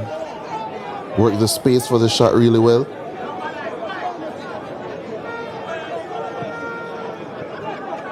As the goal kick is absolutely cannon that into the feet of Cordell Sims. Did his goalkeeper. Nonetheless, Sims did well, and Maggotty retained possession. Here's Crombie, who was much more involved player in that first half. In the second half, he's so far struggled to make as much of an impact. Maggotty though still coming forward. Here's Jackson battling with Jemison. Oof, and another crunching collision that time between Jackson and Darling, but no malice that time between the two players as a throw-in comes in and then a cross from Maggotty. But it's going to be a free kick for Rusea's for an infringement.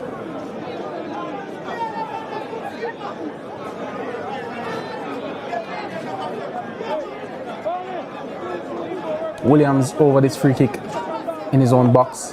Will no doubt once again look to go long here. Trying to find Palmer. That time nobody on the end of it. And now Maggotty can come away with it. Looking down the line but not really on the save wavelength there. On the far side was Joseph and Sterling. And again they have to be really sure about this Maggotty, but good defending that time. Really composed. And Cosmar Biggs makes it his and now looks to go long to Lewis. Good defending though from Roger Ricky, who's had his hands full all afternoon. For the most part, done fairly well. He is on a yellow card as Crombie gives it away once again.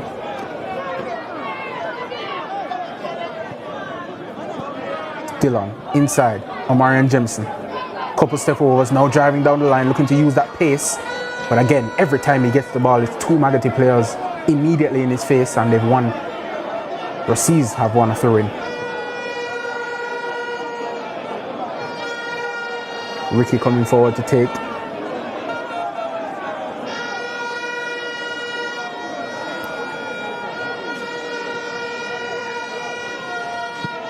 Now cross that turns into a shot, and very nearly caught Cosmar Biggs out, but I think he saw that one all the way from Jerome Darling.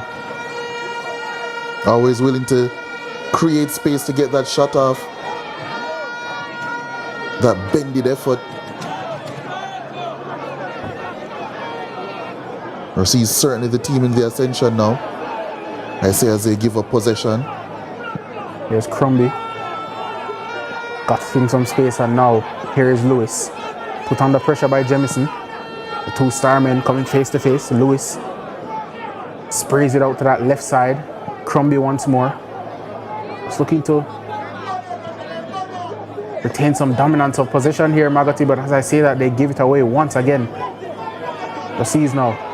Oh, it's a brilliant ball in behind. Can he get on the end of it? It's held up.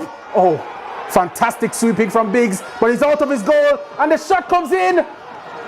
Oh, and he falls to the floor, did Rashawn Dillon, as he had a fantastic opportunity. Cosmar Biggs flew out of his goal, sweeping up well, but he left the gap, but that couldn't really be exploited there by Dillon.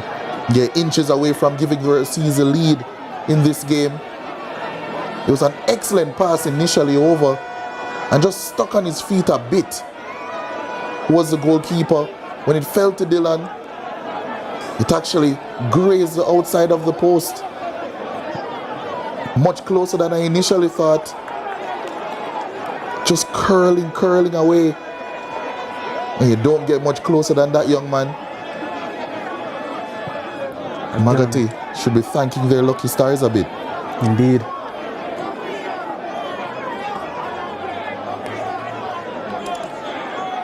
Rashawn Dillon with the latest of this Rusea's onslaught in the second half. Throw in short to Jemison. Face to face with Lewis. Jemison 2-on-1 again here. That time Lewis wins the battle. But actually it's going to be a Rusea's throw, and you can see the frustration on the face of Roshane Lewis. Ricky's going to have another opportunity here, throws it short. It's a poor touch though, and Maggotty can get it out of danger.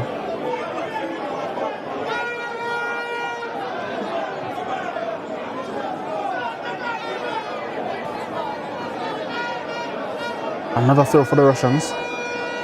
Down the line. Looping header from Maggotty, cleared away by Daly. Only as far as Jerome Darling. Spoons it out wide. Good first touch and a better second from Corey Palmer. And it's good defending from Kevoy Barnes. Couldn't prevent the corner though, as Rusea continues to mount pressure. Fourth corner of the contest for the team in blue and yellow. Another opportunity for Corey Palmer to swing it in.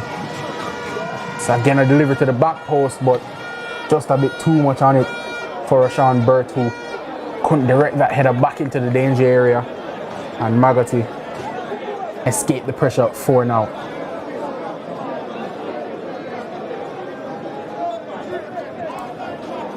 Goal kick taken short. And now they go long with Dante Blair looking for Lewis. Ricky wins it over his back though. Now Omarion Jemison looking to challenge. Jemison against Crumby. But Maggotty, again, that numbers game that has been so efficient for them all game. Now Rusea Lewis looking down the line for Jackson. Williams trying to defend him. Jackson did well initially to get round him. Good battle this near the Rusea's corner flag. Williams gives it away to Rusea Lewis. And that time he couldn't beat his man 1v1 and a strike from distance. And I tell you what, Cedric Antoine was scrambling over to his far post. And again, it looked like that man Daly with the strike. Yeah, we know he's not shy about shooting from distance. And as he ran onto that one, he screamed of intent and it was curling, always curling away from goal, but it certainly had the goalkeeper and both of us interested as well. Antoine going long. Again, Maggotty clear it. That time, Lewis with a player on his back.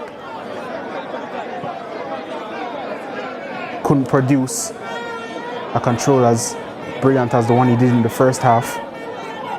Throw in. Once again, Maggotty win the first ball and now they look to play out with Daly. And again, Daly using that pace and physicality to drive away from players. Advantage play by the referee. Lewis trying to utilize that space. Oh, it's fantastic work from Lewis. Jackson plays it across into the middle. But the offside flag goes up against Chadrick Jackson. Assistant was right there looking across the line. A really dangerous, hairy moment for Rusea's there. Yeah, problems being caused by Lewis yet again. He's down now needing some assistance, but drove into the space well. Played the pass maybe just a second too late. Here it is once more. Really at the last possible time. Not quite sure about that offside decision, but it was excellent defending at the back post nonetheless. Because if it was onside, that would have been goal saving in the end. Yeah, Daniel Sterling just getting across the oncoming Joseph Simpson of Maggotty. As we said, really good defending as Rusea Lewis, who has battled so hard this game. Those wounds from the first half, just needing treatment. And Williams comes across, the Rusea's captain, to take this free kick. Just under 15 minutes to play in this game. Still, the scoreline reads 1-1. Both teams going forward every time they can, looking for a second goal. That would be crucial. That would be vital. And maybe would be decisive if there is to be another goal in this game. Rusea's are on it once again. Maggotty win it back really well. Jackson out wide. Battle on this left side, and again, good defending from Daniel Sterling against the captain Joseph Simpson. And Sterling's done his duties well all afternoon.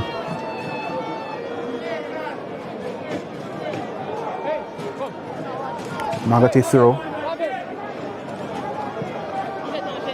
And now they look to go long, but that one is the easiest work Cedric Antoine has had all afternoon. Now we get it out wide to Roger Ricky.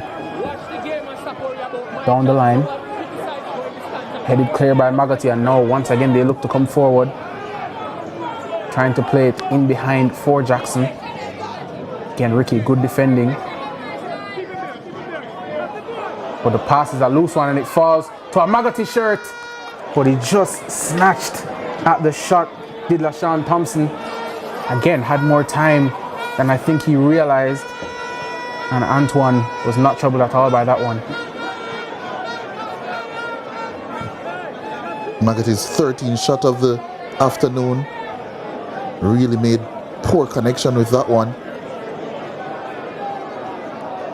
Only 3 of those 13 shots have been on target, have troubled Antoine in between the sticks for Rusea, but once again they look to come forward with Simpson driving down the line. That touch was just a bit heavy, and Rusea get it clear. Rashawn Burt there had to be sure, because it nearly went out for a corner kick, but in the end it's going to be a Maggotty throw, and I believe it is a throw in. And we have a player down here. It's Palmer once again, and Dylan there signaling that he may need to be substituted. Haven't yet seen any changes from either side in this game. Yeah, both coaches trusting with their starting 11s.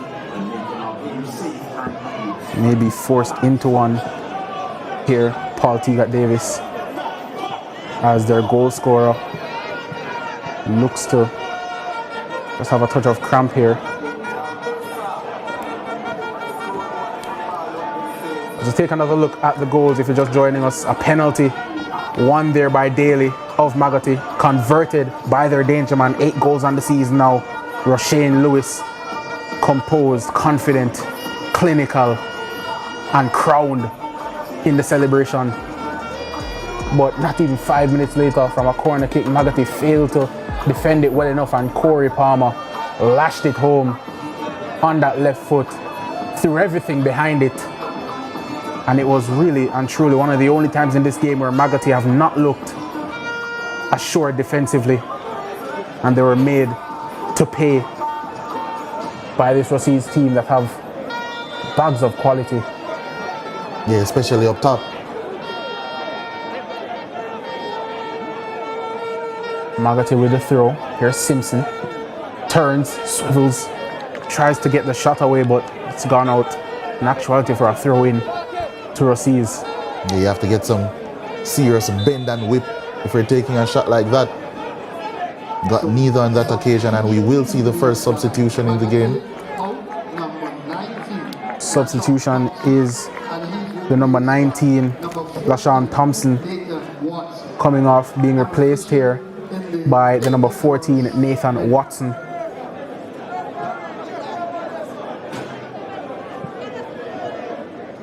First alteration from either coach in this chess match of a game that we've seen so far. Just under 10 minutes to play. Can either side find a crucial goal? Crombie, under pressure, moves away from it and gets the ball out wide for Maggotty. Couple step overs from Kevoy Barnes, and now the ball into the box is headed away by Ricky. Only as far as Daly. Oh, but there's not much conviction behind the clearance at all. And Amarian Jemison looks to come forward for Rusea's. Jemison's got players in the middle, but again, his final action this afternoon has been lacking massively. And Maggotty come forward as Jemison goes down. Maggotty give it away though. Still down is Jemison, but now Corey Palmer coming forward. He's got 2 players in the box. Looks to swing it towards that back post. Headed away though. Jemison still down. Rusea's though looking to come forward nonetheless. Header more up than out by Daly. And now Maggotty will look to spring forward. And they've got a player on this near side. It's Lewis. Cleared away though by Ricky. And Jemison is down. There's actually 2 players down from Rusea's now. And Jemison holding his head. Hopefully it's nothing too serious here. We're just looking to see who the other player is that's down for Rusea's. It is Malik Headed down on that far side. 2 of their most crucial attacking players, their 2 top goal scorers this season. Jemison with 9 goals, Headed with 4, as you see. Coach Teagat Davis debating potentially whether to make alterations here.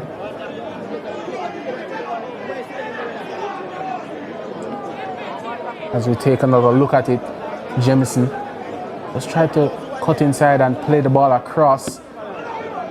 And yeah, just on the moment where he tried to get the cross in, are coming together, and he felt something in his left leg.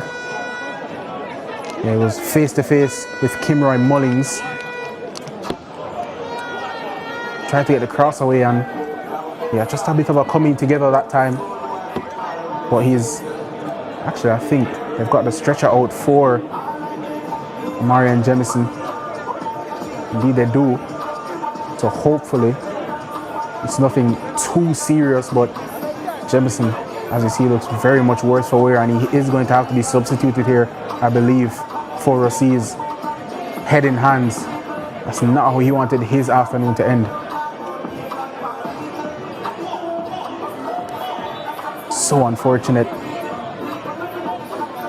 for Jemison, for Rusea's, their main man having to go off, and they don't quite have the substitution ready as yet. So for the moment, it's 11 on 10.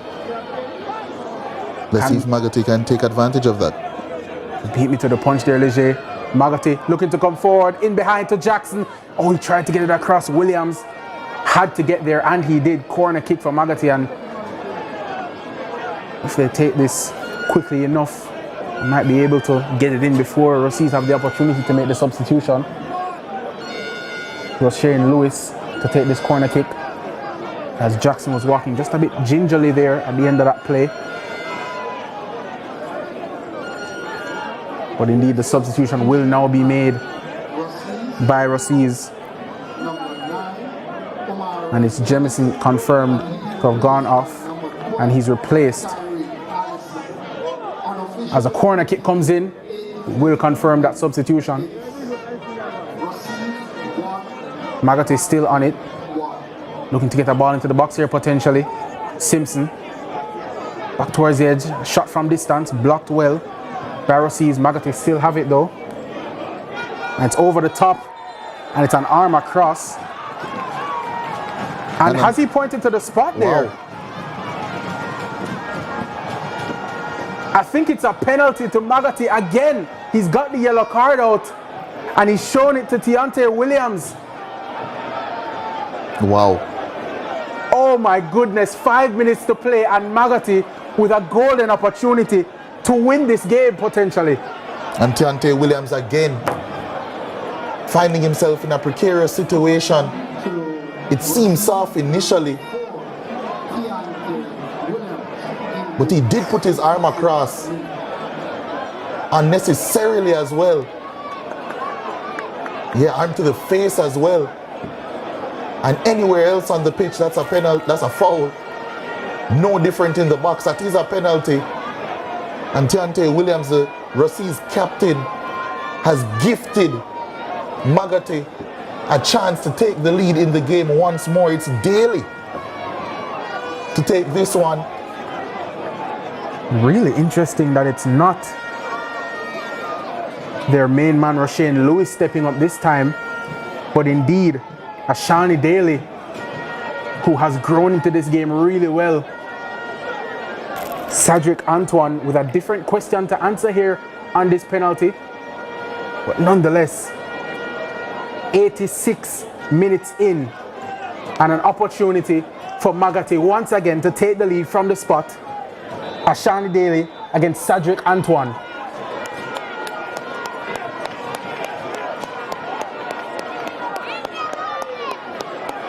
Daly steps up, and Daly scores, making absolutely no mistake. And Maggotty, unbelievably, 2-1 up in this game, and Deontay Williams will surely have his head in his hands. Yeah, he really has gifted Maggotty 2 goals. It's not like they haven't deserved it though. They've played with heart, they've played with courage, and they've certainly come to win this game. And Rusea certainly have shot themselves in their own foot on multiple occasions, and Maggotty certainly made them pay with that penalty.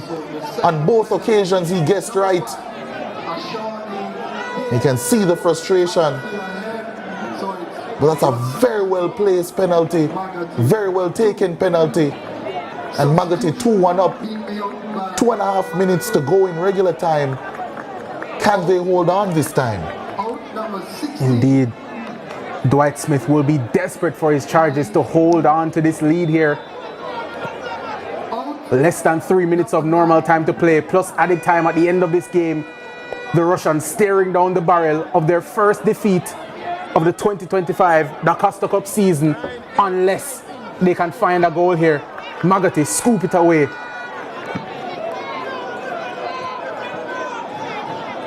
As we had substitutions coming in for Maggotty, we will just confirm after this Rusea's attack as the ball goes out. Substitution for Maggotty. Andre Philpotts came on and he replaced Kimron Mullings. And the ball is out. This time from Maggotty through, and they will most definitely be taking their sweet time about this one. It'll be interesting to see how much time we get for stoppages in this game. Have had a lot of injuries in the second half as the ball went out for a Rusea's throw. The Russians could have quite a bit of added time here to try and rescue something from this game. Oh, brilliant play from Headed. Stops and goes and stops again. Now he's crowded out. He's got two players on him. He goes to ground. But in the end, it's fantastic Maggotty defending, and they've won a throw-in. And quite frankly, outside of the goal scored, as it's a poor clearance that time from Maggotty, they've got to get it out, and they've in the end been given away by Ashani Daly for a corner kick here to Rusea's. As I was just about to say, outside of the goal that they conceded from that set piece, they've defended so resolutely. A story of their season. They've been compact, they've been gritty. At times they've rode their luck. We saw with the Cosmar Biggs sweeper keeper moment. But so far so good as the corner comes in. Danger for Rusea's. They head it back across. Can Maggotty get it clear? It's still in the box, free for Rusea's. They can't clear it. Now they do. The Russians still have it, and the shot from Deontay Williams is high over the bar, and Maggotty are away from the pressure. Yeah, looking to atone for his earlier errors. Wow, look at the numbers though for Maggotty defending. Rusea's have been dangerous from corners. Maggotty certainly were aware. Flicked header from Maggotty, still battling in that midfield, and they've won a free kick, a crucial free kick. And we're 25 seconds in to 4 minutes of stoppage time at the end of the 90. Thought there was potential for maybe a bit more, but 4 minutes for Maggotty to hold on, 4 minutes for Rusea's to try and find an equalizer. This won't help. They've got a player down here who is going to need some attention, and you have to assume this is probably a bit of a serious one. As you're trailing in a game, most times you'll see players just try and soldier on, but he does need the attention here. Didn't quite see who it was that went down. But this will add just a few seconds on, maybe to a minute on, into this stoppage time. But Maggotty, who came into this game, certainly weren't the favorites, playing against unbeaten Rusea's High. As we take another look at the goal, it was so reckless from Williams, just threw his elbow across the face. Unnecessary. Really unnecessary, but Daly stepped up and made absolutely no mistake. We were wondering why it wasn't Roshane Lewis to potentially get his 9th goal of the season. Well, you saw exactly why, because Ashani Daly with that goal has Maggotty on the cusp of a famous victory here inside the Catherine Hall Sports Complex. 2 minutes of the initial 4 have been played. Maggotty ball into the box. Rusea's win the first header, but the clearance is such a poor one. Here's Jackson looking to go down the line, and he, in the end, put up a stray arm, and it's going to be a free kick for Rusea's to be taken by Ricky. Not long left here. The Russians have got to act quickly. Ricky in behind, looking for his attacker. It's dangerous play from Maggotty, and eventually they lose out on possession. Here's Palmer. Cleared that time again though by Maggotty. Resolute defensively. Hooked into the sky by Rusea's. Maggotty get it clear, only as far as a Rusea's throw.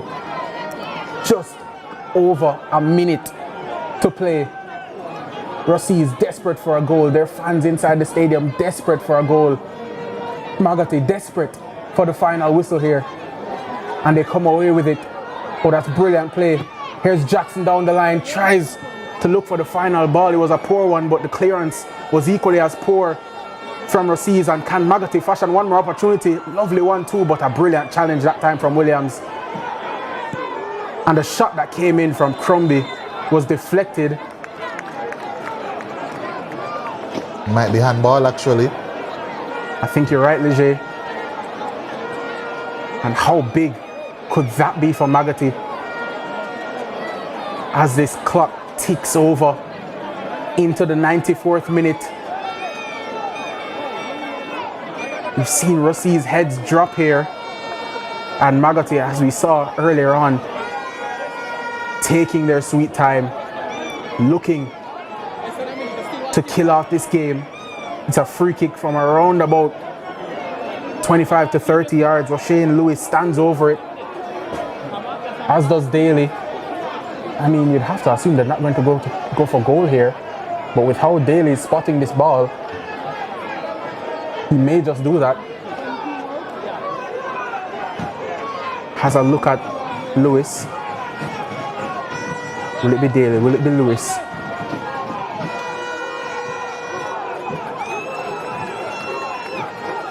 As Cedric Antoine still setting up his wall here. And the referee is still having to have a word with the Rusea's players. And the clock is still ticking, and you surely don't think there's going to be that much time after this free kick is taken, as we're going to have a substitution here for Maggotty, I believe.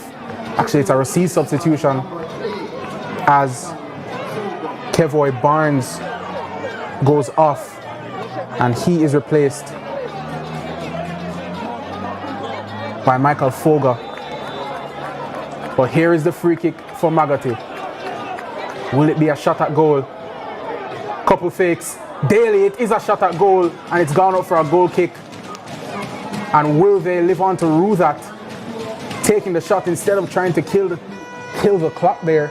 Goal kick for Rusea's. We've already played the 4 minutes and more. Have had some injuries, have had some stoppages inside stoppage time. Is there more time for Rusea's to potentially get an equalizer here?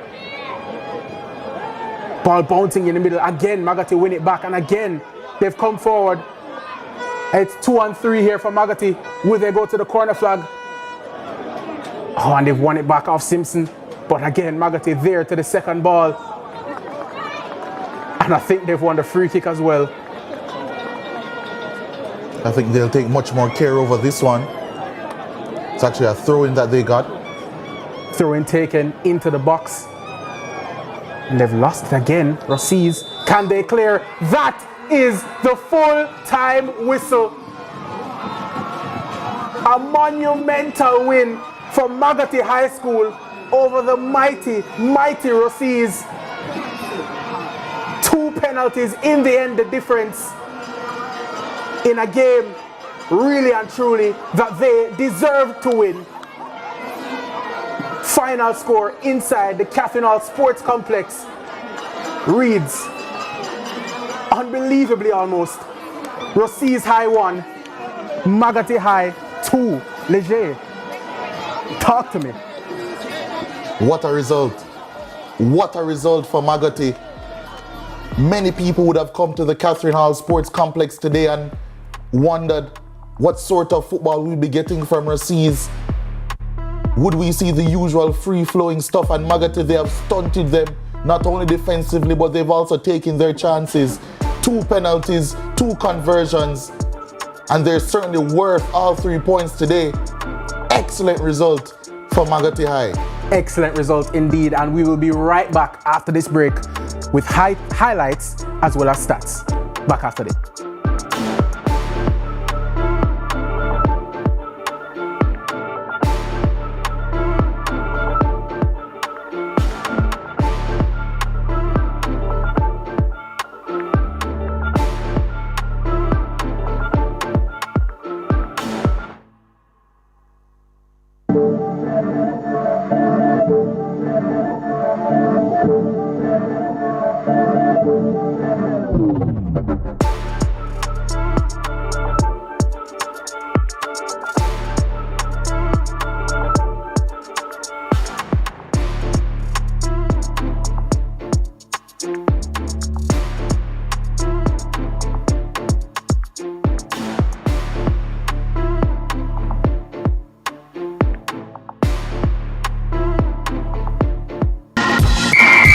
CVM Sports Issa Schoolboy Football is brought to you by KFC, Ping Pong, Catch, Water, Pringles, Shoe Shake, Powerade, Burt's Auto Parts.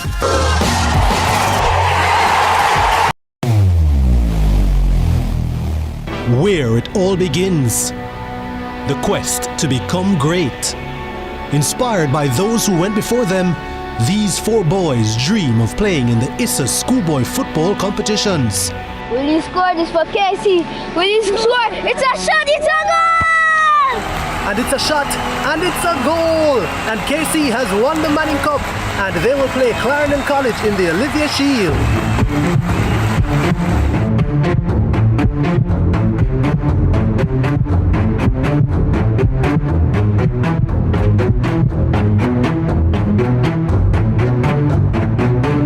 And that's what you love to see. They may be rivals, but the camaraderie is what it's all about. Can't wait for the final. When the bus the man, I want to watch my son play finals for CVM, you know.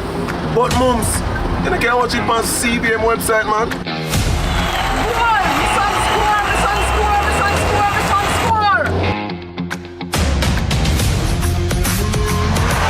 score! Greatness begins here.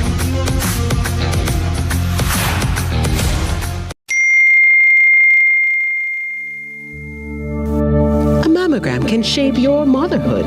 The Jamaica Cancer Society, helping women now. Visit the website at jcs.live. Early detection saves lives.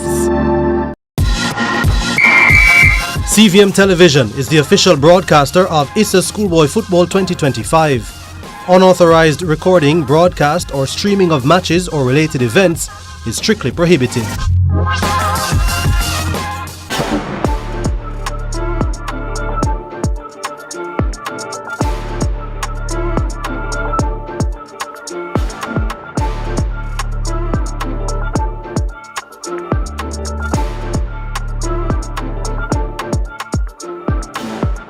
Welcome back to the Catherine Hall Sports Complex.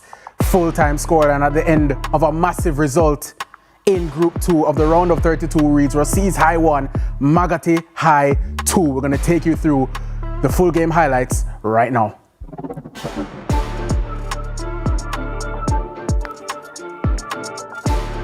It was an absolutely fantastic result from Maggotty, and they started this game in the ascendancy. Chadrick Jackson threatened early. This was his chance that he just dragged wide, but his combination play with Rusea Lewis nearly afforded another opportunity. Crunching challenge came in. Jackson again with the strike. Good save though from Antoine, but early we saw the threat that Maggotty would provide. Rusea's though would battle back early on in this first half. Lovely play as the cross came in. Poor goalkeeping at the first time of asking, but Cosmar Biggs made amends and made the save brilliantly from Rashawn Dillon. But again, it was that man, Rusea Lewis, driving at goal, nearly creating an opportunity for Maggotty to take the lead. But this was the crucial moment early in the second half. Reckless challenge from Rusea's captain, Tiante Williams, took down Ashani Daly and stepped up. Did Rusea Lewis, converted with aplomb. Brilliant penalty. And he was crowned by his teammates, his 8th goal of the season, their leading goal scorer.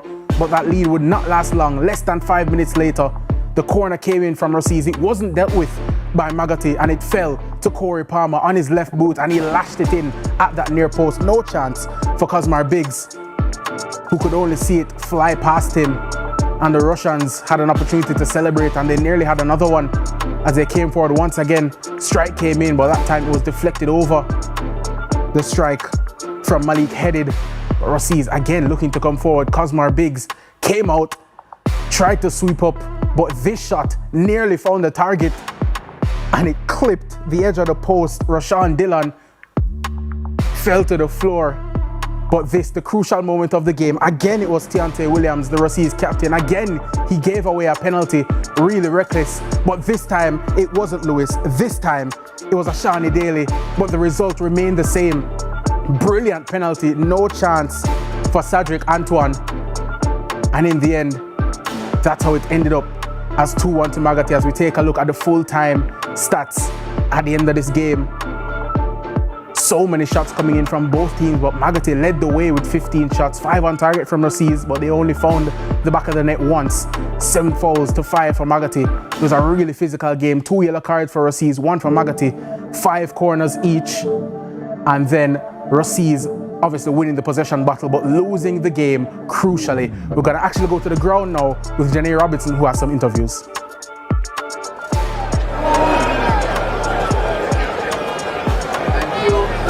Congratulations on a massive win today. You and your boys seem to have been celebrating as if it was somewhat like a final. How much does this win mean to Maggotty High? It means a lot, you know. It means a lot because it is a well-known team, a big team. We respect all our our opponents, but this team is really a team that we, you know, from a youth we look up to. But what happened is that we came with a plan. And we studied them, studied how they played, and today we put things in motion and we got the desired result, so we are happy. It seemed as if your plan definitely worked in your favor. You got a penalty in the closing minutes of the game. You and your coaching staff on the sidelines, so what was the thought process going through your brain at that moment? Because we know how they played, you know, we know that they try to attack in numbers, but we know they would be vulnerable at the back. So what we did, and our left back, we're having some challenges with the left back, so what we did, we just decided to just make some switches, and we made the switches and it paid off. Well, you have played against one of the most successful schools in the Dacosta Cup history, and as you continue the competition, you'll play against more schools like that. How much does this win positively shift for your boys? It is going to help our in terms of motivating us, but we know that this is the start. So we have more work to do, and we're looking forward for the next game. Right, all the best, coach, and congratulations. Thank you very much. And you heard from the winning coach, Dwight Smith. Fantastic result for Maggotty, and we're going to take you now into the top striker of this game. And actually, it's going to be a player from the losing side who is this afternoon's top striker.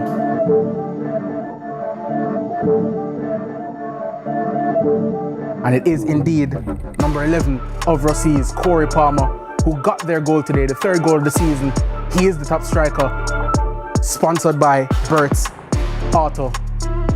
This was his goal, took it really well, popped up in the right moment to him, maybe a bit lucky with how it came to him, but nothing lucky about that finish. Blasting it home, lovely celebration to match, but unfortunately for him, couldn't quite find the result to match his performance. But nonetheless, Corey Palmer of Rusea's is your top striker, presented by Bert's Auto Parts. Fantastic result in the end for Maggotty High, coming out 2-1 winners over Rusea's in Group 2. And they will certainly look to go on and build from that. But do remember, this is the first game of our doubleheader, a massive feature game from Group 1. Cornwall College host Kemps Hill, and that's coming up right after this. Keep it locked to CVM TV.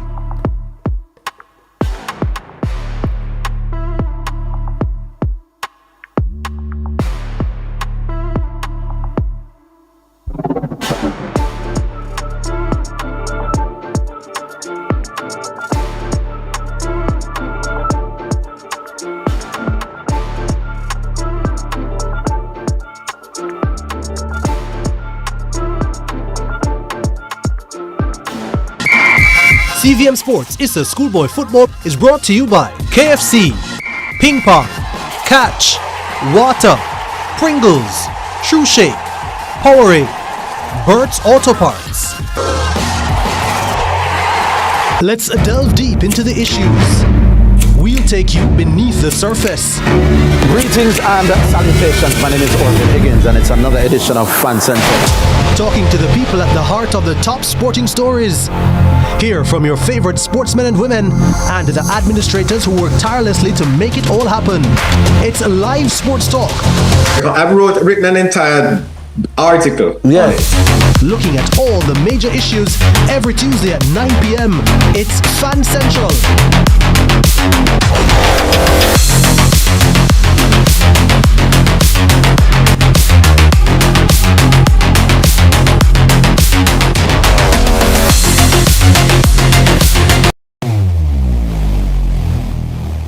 Where it all begins.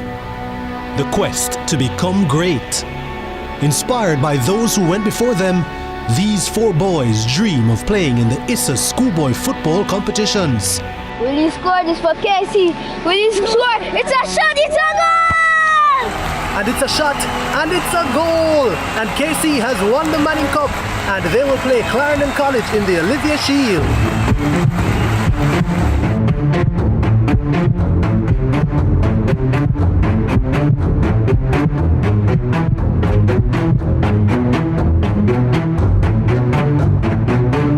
And that's what you love to see. They may be rivals, but the camaraderie is what it's all about. Can't wait for the final. When the bus the man, I want to watch my son play finals on CVM, you know. But mums, you can't watch it on CVM website, man. Come on, my son score, my son score, my son score, my son score. Greatness begins here.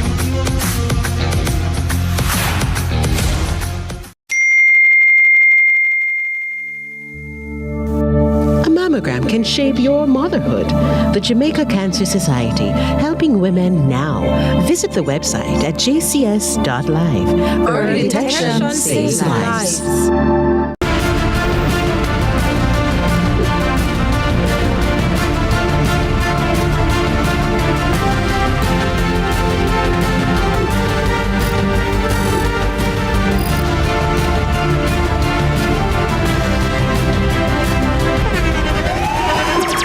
The internationally acclaimed On Stage with Winford Williams. At a new time, Saturdays at 8 p.m. on CVM TV. So much more than entertainment. Let's delve deep into the issues. We'll take you beneath the surface. Greetings and salutations. My name is Orville Higgins and it's another edition of Fan Central. Talking to the people at the heart of the top sporting stories. Hear from your favorite sportsmen and women and the administrators who work tirelessly to make it all happen. It's live sports talk. I've written an entire article. Yes. Looking at all the major issues every Tuesday at 9 p.m. It's Fan Central.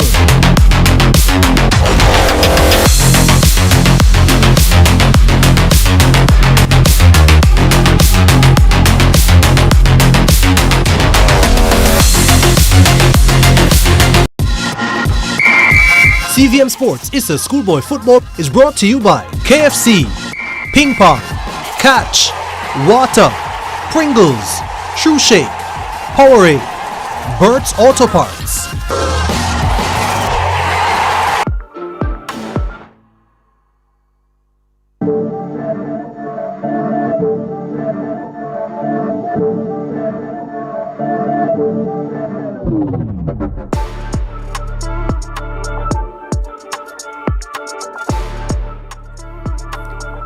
Righty, welcome back to the Montego Bay Sports Complex. It's the feature game of our doubleheader here on CVM TV. It's a live and exclusive doubleheader.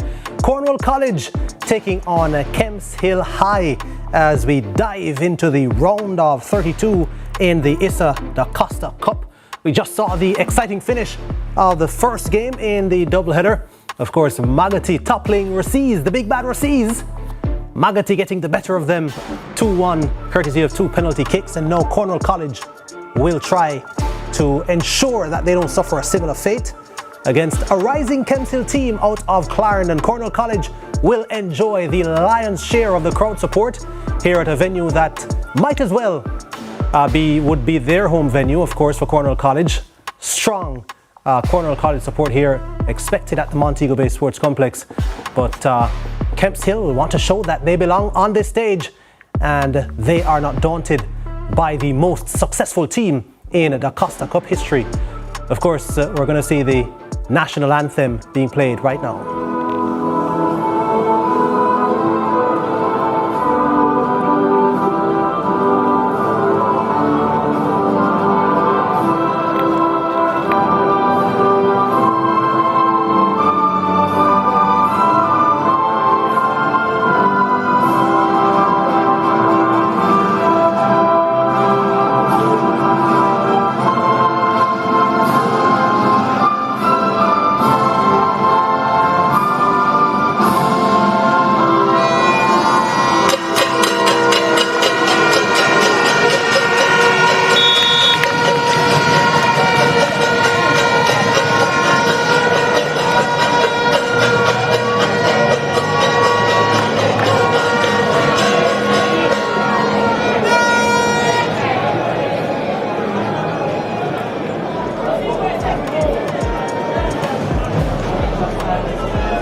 So you can already hear the crowd, the raucous crowd that is expected to be fully behind the Cornwall College for this one, as the teams now go through the obligatory handshakes and the formalities, and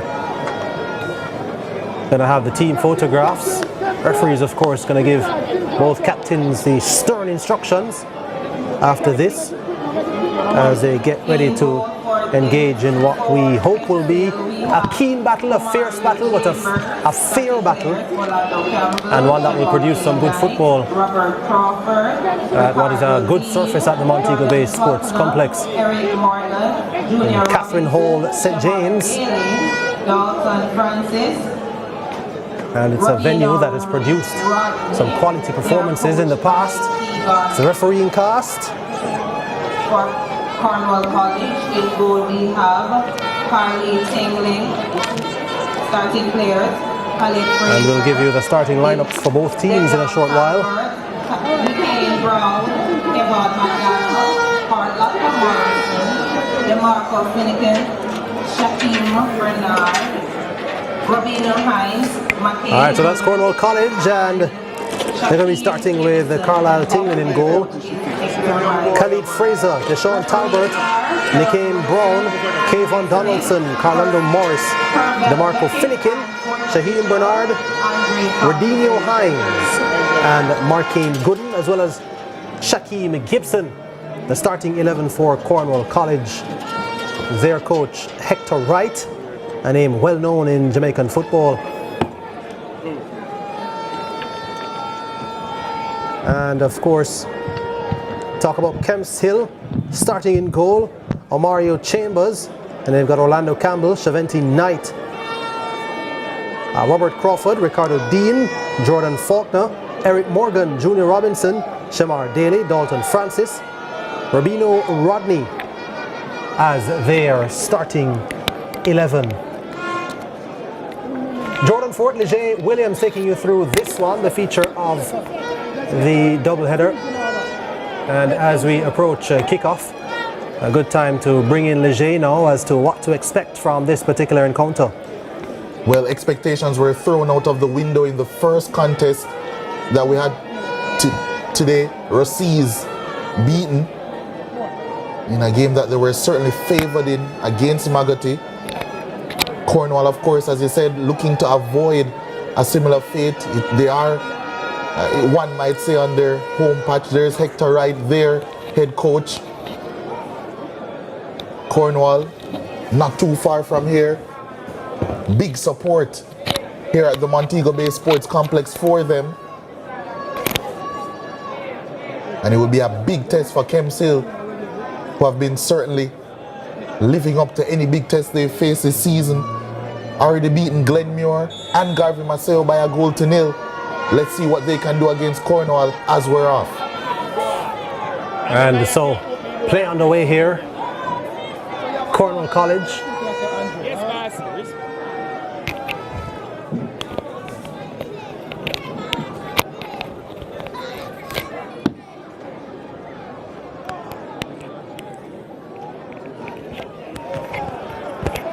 Cornwall looking to build up down this left-hand side.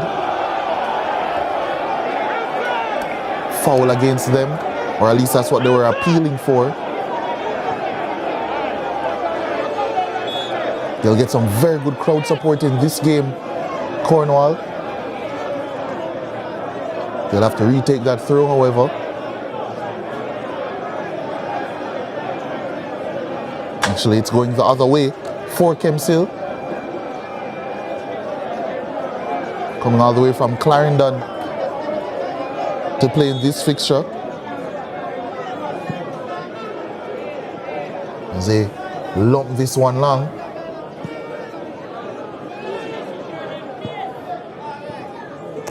Yeah, this Kemps team feeling good about life, of course.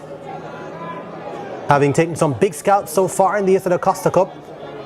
Whenever you're in a group with the Clarendon powerhouses, Garvey Maceo and Glenmuir, you expect things to be tough, and they were third best in that group.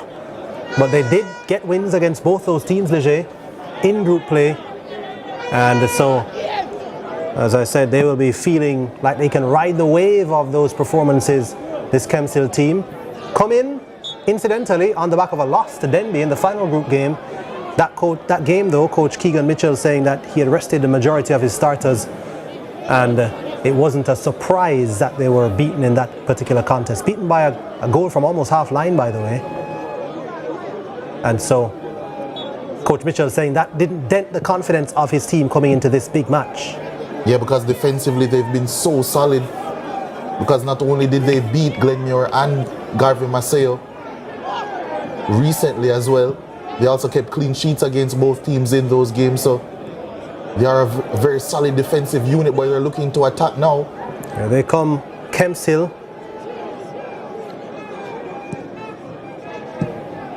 Not the best cross coming in. And here's Carlando Morris trying to cause some mayhem, but cleared away by Kemps Hill.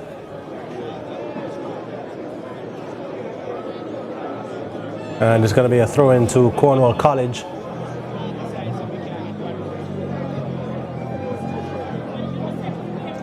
Trying to create some problems in the box there, Cornwall College. Kemps will come away with it. It's a good little move to skip past one defender, but Cornwall College reclaim possession.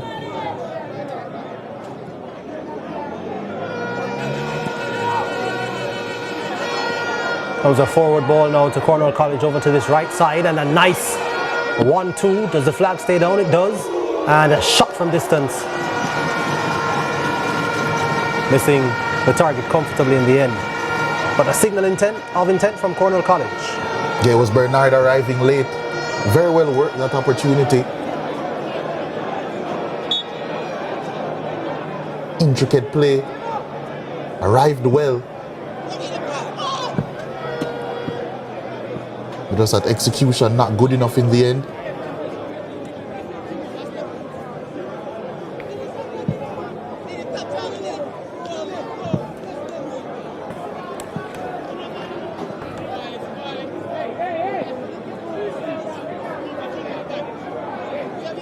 Kemps, I'm sure will be trying to dent the rhythm of this Cornwall team. Cornwall are a team that love to play possession-based stuff.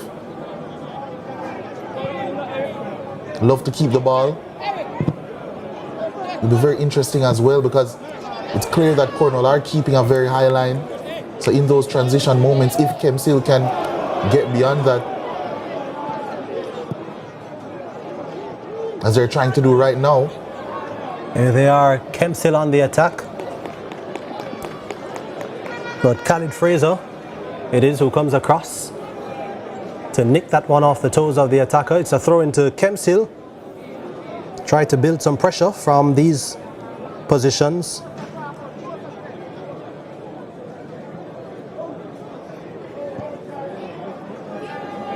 Long throw attempted, but Cornwall repel it. They look to attack quickly, but Kemps will do well, and they win it back in the midfield now.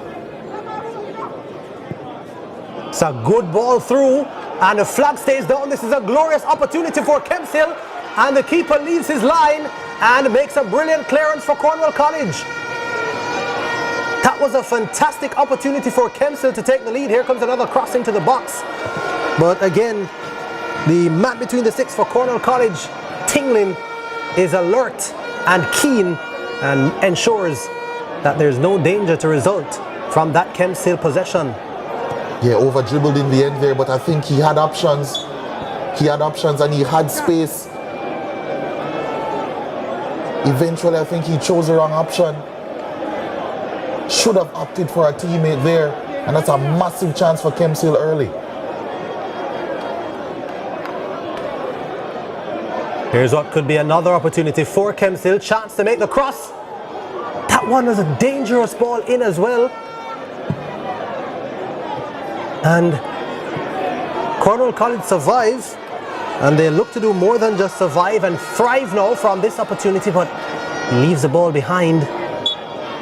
It's going to be a foul, but really and truly though, Leger, Kemps Hill, they really want to take advantage of those really good opportunities, because you figure if they go down in this game, they'll look back at those and really regret them.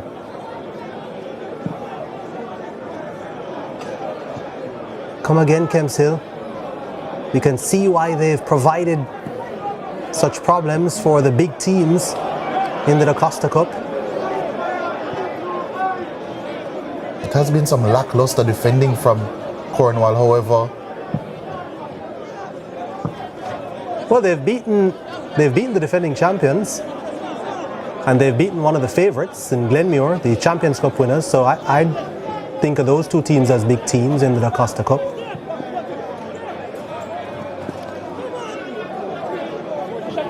And now we can see the pressure they've been putting on another big team, Cornwall College. Traditional big team, the most successful team in the Dacosta Cup history. Here's a look back at that opportunity. That's a brilliant ball it was. It was a fantastic ball, and there were so many opportunities. Could have played the ball across, could have taken the shot on, and in the end, neither of those were forthcoming, Leger, and you'd have to say opportunity wasted for Kemps Hill. Yeah, especially because it almost looked as if he was offside, so a lifeline even. Cornwall defenders essentially stopped playing.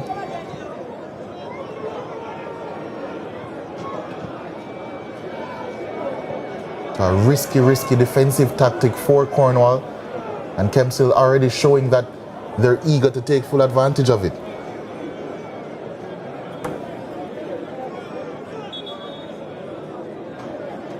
Yeah, so Kemps Hill coming into this contest, drawing 1-1 with Denby, and then beating Fogo Road 2-0, having a 3-0 win as we see Cornwall College with an attack. Kemps Hill had a 3-0 win over Bustamante High, then beat Winston Jones 4-0, then lost 2-1 to Garvin Maceo. As Cornwall College here are through and on goal, and the ball is turned into the back of the net. Appeals by Kemps Hill for an offside decision. None forthcoming from the referee or his assistants. Cornwall College in front of a raucous home support go 1-0 in front against the run of play. And that's what Cornwall can do. That's how they can hurt you. It's Nicaine Brown, the man wearing the number 7 for Cornwall College, Leger, with a neat finish. And there was a goalkeeping error initially. Didn't play the ball out well. And he certainly was onside. Defender there to the left of your screen, playing him on. And that is a very neat finish right into the corner. And it certainly is against the run of play, but they won't care at all here at the Montego Bay Sports Complex. It's Cornwall 1, Kemps Hill 0. And that's what we were talking about, Leger, with that glorious opportunity that fell to Kemps Hill in the early stages. And I said they would be made to rue not taking advantage of that opportunity if ever Cornwall College were to score. And that's the exact thing that has happened. cruel old game, this game of football. You've got to take your chances. Yeah, only the 8th time that Kemps have been breached this season. Cornwall needed an early goal in this one to get the crowd on their side, even more so, but also for their confidence going forward. And albeit they've started the game in risky fashion, they now have a goal to show for their efforts. Here they are again on the attack, Cornwall College. This time the flag does go up. Yeah, the high line of Kemps on that occasion tried to play that offside trap for the goal and was unsuccessful, sticking to their guns.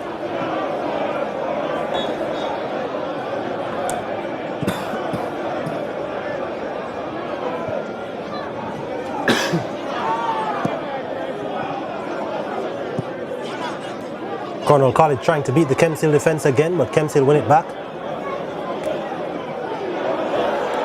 It's Kemps on the attack again. And that's going to be a foul. Right outside the box. Shamar Daly causing heaps of problems for Cornwall down that left-hand side. Already created one big chance for Kemps. Now putting severe pressure. Excellent dribbling move. And just goaded Rodino Hines into a challenge. What can Kemps serve up from this set piece? It will be Jordan Falconer to take. Cross comes in. Goalkeeper though reads it well and takes it easily. Boots the ball upfield, trying to start something quickly for Cornwall College. Kemps though well positioned defensively. This is an early ball forward for Kemps, a searching ball. Trying to find the run of Eric Morgan. Goalkeeper Tinglin though reads it well. Tinglin has kept well. Tinglin left his line to ensure that that early opportunity for Kemps didn't result in anything. And he's looked assured in goal for this Cornwall College outfit. Yeah, very assertive in his play. Very good starting position as well. That's going to be a foul to Cornwall. And one thing's for sure, Tinglin certainly has a boot on him. Always looking to start the play quickly.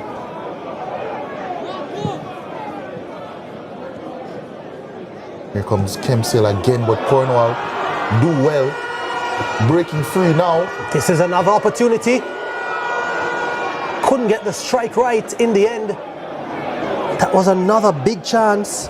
There's Nicaine Brown once again arriving late. But on that left foot, the finish just not quite accurate. Here's a chance once more.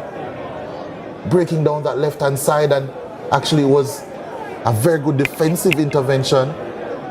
Not allowing Nicaine Brown to get a strike on goal.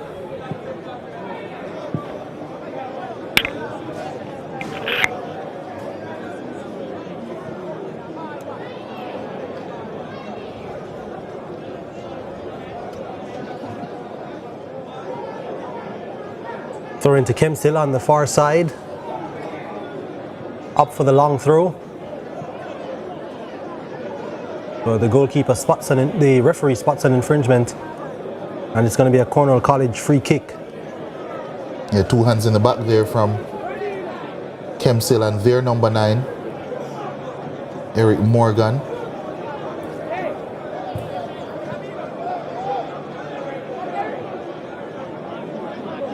Yeah, these two teams have only played once in recent times. They drew 1-1 last year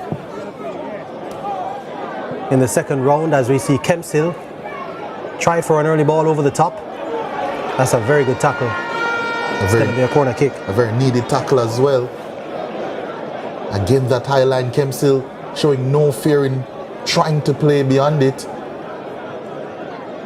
There were players streaming forward. That tackle absolutely necessary. Again, it's Khalid Fraser who was called into action yet again.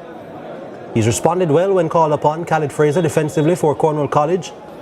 Kemps Hill still on the attack though through this corner kick. It's not a good corner kick at all. Kemps Hill still in possession though, but that one goes into touch. It's going to be a Cornwall College goal kick. So in the 16th minute, Cornwall College taking advantage of their opportunity. Kemps Hill can't say the same for them, and the scoreline now reflects that, with Cornwall College leading by 1-0.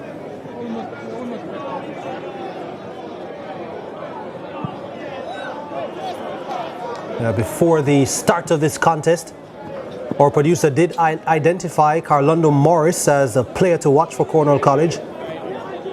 Just 15 years of age, a number 9.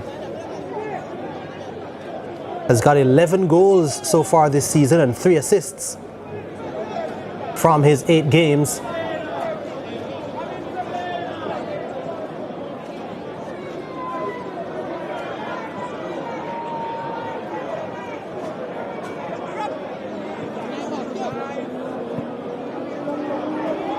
So you see Cornwall College on the attack on the right side this time.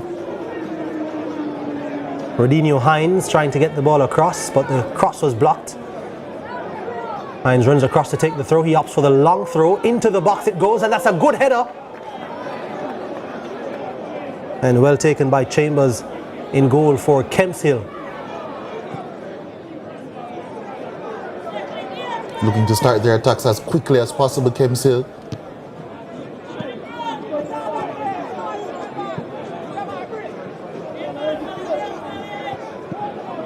No lagging about, and here they are. Orlando Campbell, the goalkeeper, just had to ensure he kept his eye on it and kept his wits about him. That could have been a little bit dangerous.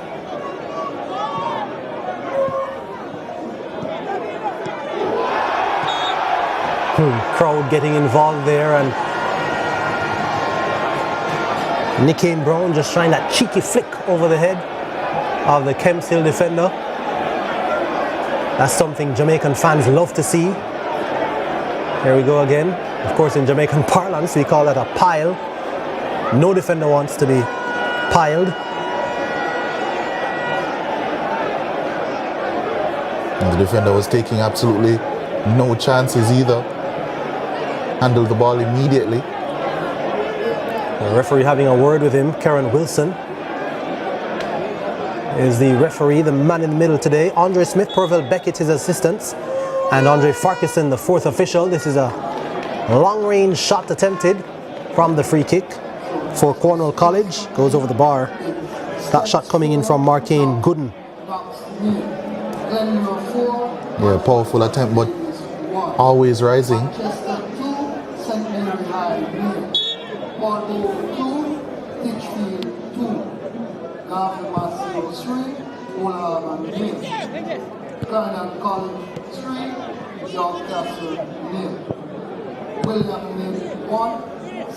Ball played into touch. Kemps Hill gonna have this throw in. Orlando Campbell.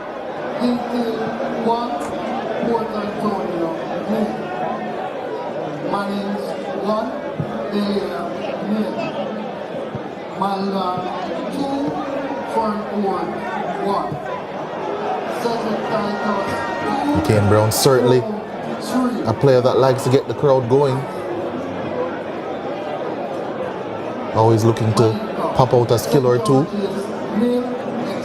Yeah, he does have a flair for the dramatic, doesn't he, Kane Brown? So always nice to do that when you've got the home support, of course, and the Cornwall College faithful looking forward to those little bit of exhibition tricks, you can call them.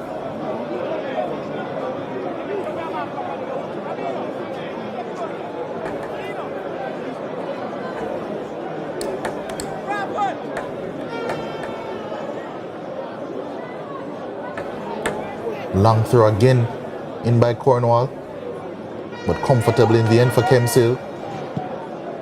Yeah, that looks like something they've practiced. And Carlondo Morris, who is the danger man, one of the danger men for Cornwall College, is a good target man. Young Leger, but he's tall. And we've seen him win the header of that long throw a couple of times now. Could be something that Kemps Hill have to look out for. Yeah, certainly. Long throw-ins are becoming more and more a factor as set pieces in the modern game. Cornwall very alive to that. Here comes an opportunity for Kemps Hill. Offside.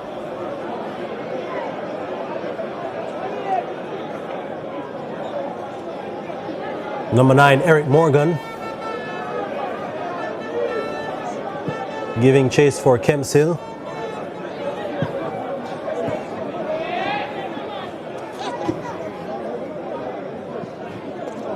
Shemar Daly. Looks like he could be one to light this one up as well. We've seen a few of his skills already on this left-hand side for Kemps Hill as they go forward. Referee giving a foul there to Cornwall College. Kemps Hill defender Orlando Campbell just asking, you know, why was that particular foul called? It was just a 50-50, a good old battle for the ball. Had his arm though on had his hand on the back of his head and extended, and so that's why the referee gave the free kick.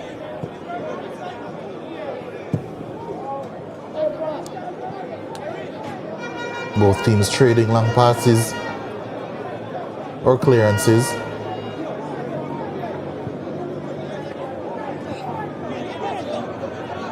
Yeah, so with 22 minutes gone, Cornwall lead, but they're by no means comfortable in this contest. As we see a few defensive issues now. But of course, their goal came against a run of play if you're just joining us. It was Kemps Hill who was doing a lot of the early attacking. And by no means has Cornwall College dominated early proceedings. Find themselves in front. The flag is going to go up on the far side for offside. So still very much alive this game, but Kemps Hill won't want much more time to tick off this clock without finding an equalizer. Yeah, halfway through the first half and they have created chances, yet to be clinical in front of goal. Cornwall though still posing a threat themselves every time they go forward. So albeit Cornwall have the lead, Kemps Hill still making this a very intriguing game.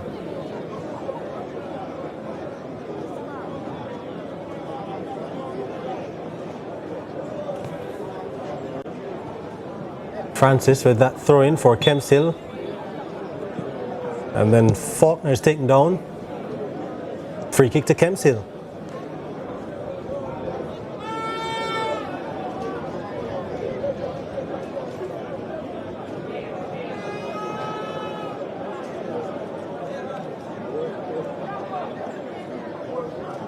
Kemps Hill a team generally very good from set piece situations. See what they can serve up from this distance. It will certainly be a delivery into the box.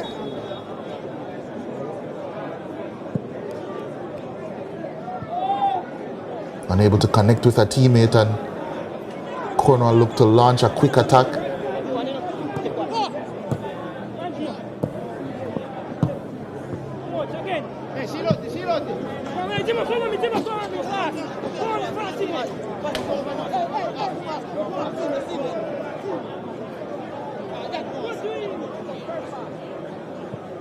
Cornwall College can't find a teammate with the throw-in, and this one is blocked off a Cornwall College player. Kemps Hill will take the quick throw. Shamar Daly boots this one upfield. Teammate gives chase, and it's a Kemps Hill boot that's going to find it, and I think that was the wrong decision to go for that type of delivery from the right side. And the Kemps Hill lose possession or turn possession back over to Cornwall College. Yeah, after running all that way, I think it's disappointing that that was the delivery. Did that one stay in? No, it didn't. It's going to be a throw into Kemps Hill. Unforced error. Yeah, speaking of disappointing, immediately giving Kemps Hill some territory.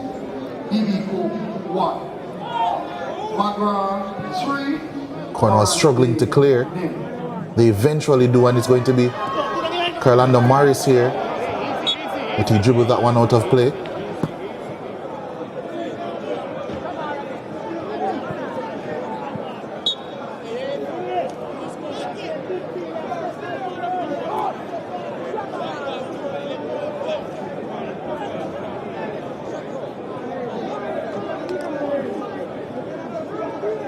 Yeah, I'd just been reading out Kemps Hill's results for the season when Cornwall College scored that opening goal. This is a long free kick. Kemps Hill look to win it back and launch an attack now. Middle of the field, early ball played. And a latch onto it, Shamar Daly. Shamar Daly goes by his man. It's a chance for Kemps Hill. And that miraculously for Cornwall College goes into touch, and it's going to be another goal kick. Kemps Hill creating another very, very good opportunity to get on the score sheet, but again not able to take advantage. Knocking at the door quite literally are Kemps Hill. Excellent work from Daly yet again, standing his man up, creating a very good chance, and eventually it's a very lucky ricochet. Cornwall living extremely dangerously defensively.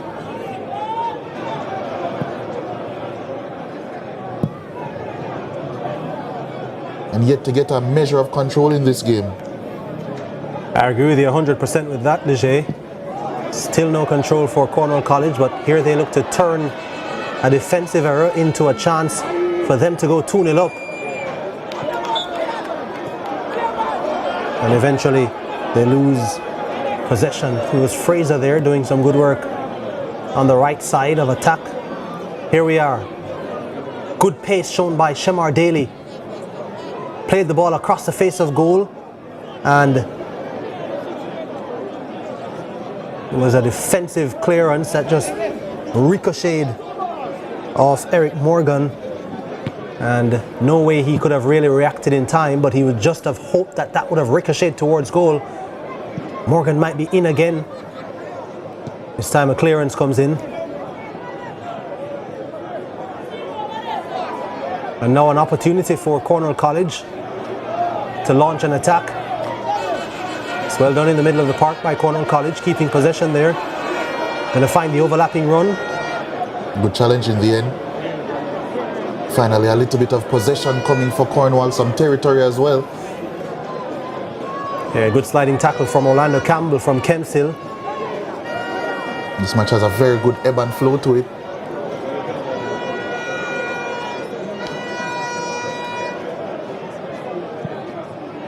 So ball comes across and it finds Morris. Well, that's going to be a foul now.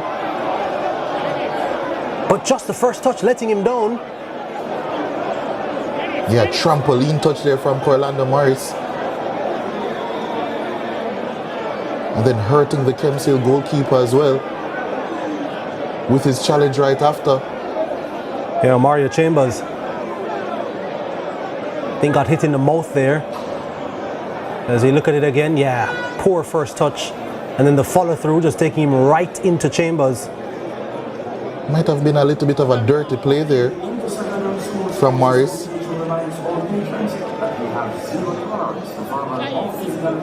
Nothing doing though.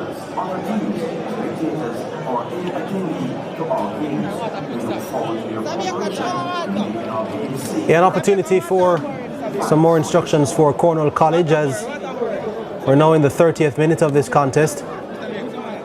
Bit of a respite for both teams.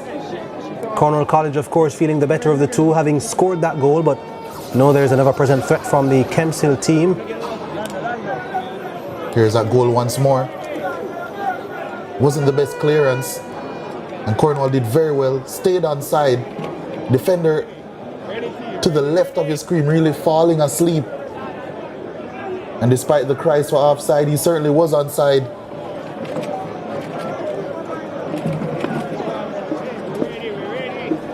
Yeah, and it was Nicky and Brown Leger who put that one in the back of the net for Cornwall College to give them the 1-0 advantage. Just waited for the goalkeeper to commit and then slotted home. So we're looking at some scores from around the Dacosta Cup, this round of 32. St. Elizabeth Technical 4-0 over Knox College. Glenmuir 4-1 over Alphonsus Davis. Manchester 2-0 over St. Mary High. You look at this chance now from Cornwall College. It was Brown again. Couldn't direct that one goalwards. Paul Bogle Titchfield 2-2. Garvey Maceo 3-0 over Old Harbour. Excelsior getting the better of St. George's College 2-0. KC 4-2 over Charlie Smith. Of course, some Manning Cup scorelines in there as well. Clarendon College 3-0 over York Castle. William Knibb 1-0 over Central. Comes a chance for Kemps Hill again. It's going to be a long chase. Keeps it in play. And it's going to be a corner kick for Kemps Hill. Yeah, did well on that occasion. Dintil beat Port Antonio 1-0. Mannings had a 1-0 win over Belair. It was 7-1 for Ocho Rios over Petersfield.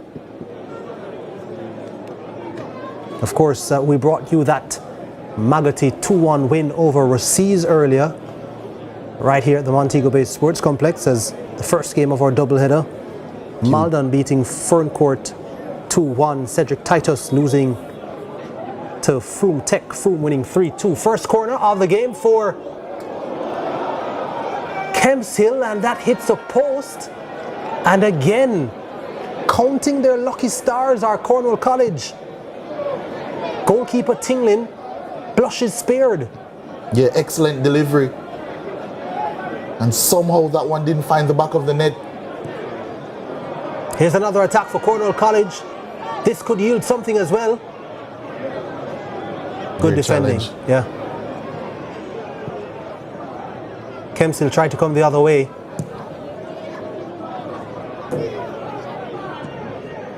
It's cut out, and now Kemps Hill ensuring, well, losing out there. Kemps Hill, some shaky defending in the end, actually, but it now comes to their goalkeeper.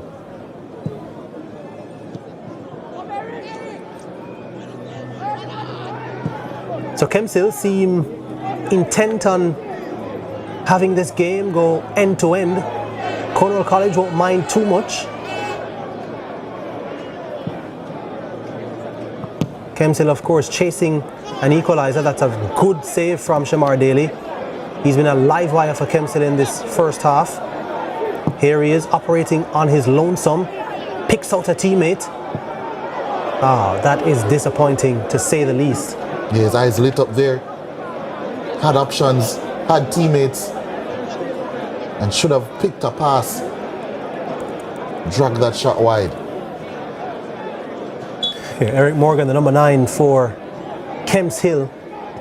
After some really good work, by the way, by Shemar Dalia on the left-hand side. Just spurning that shot, really a hopeful shot. And releasing the pressure on Cornwall College. From Cornwall College, that's an early through ball, and that's a good through ball. Cross coming in, goalkeeper off his line, had to backtrack. And then now here's an early ball from Kemps Hill.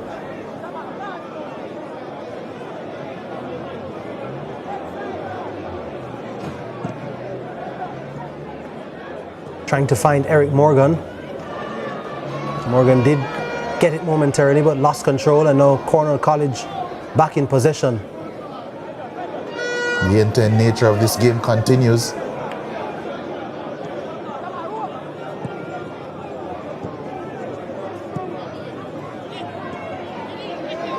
Yeah, it's a risky game that Kemps Hill are playing. They seem to deliberately want the game to be played at this pace. But of course, there's always a chance they get caught out defensively, and that Cornwall College can score again against the run of play. They're appealing for offside again, no flag coming up. Goalkeeper this time leaving his line and taking control.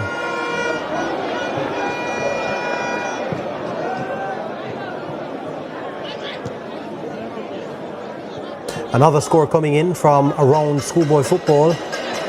Heidel beating St. Jago 3-2.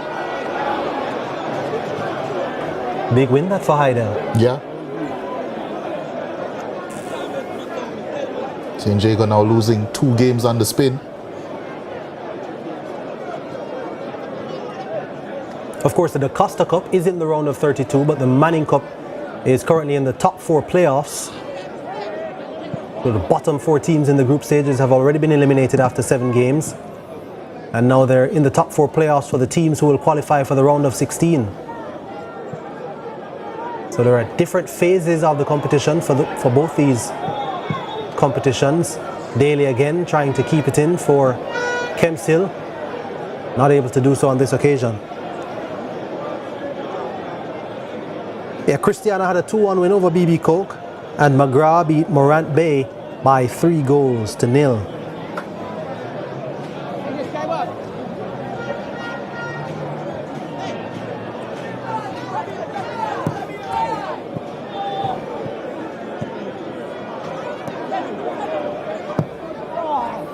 So 6 goals conceded now in 2 games for St. Jago, who were impressive at the start, right throughout the group stages.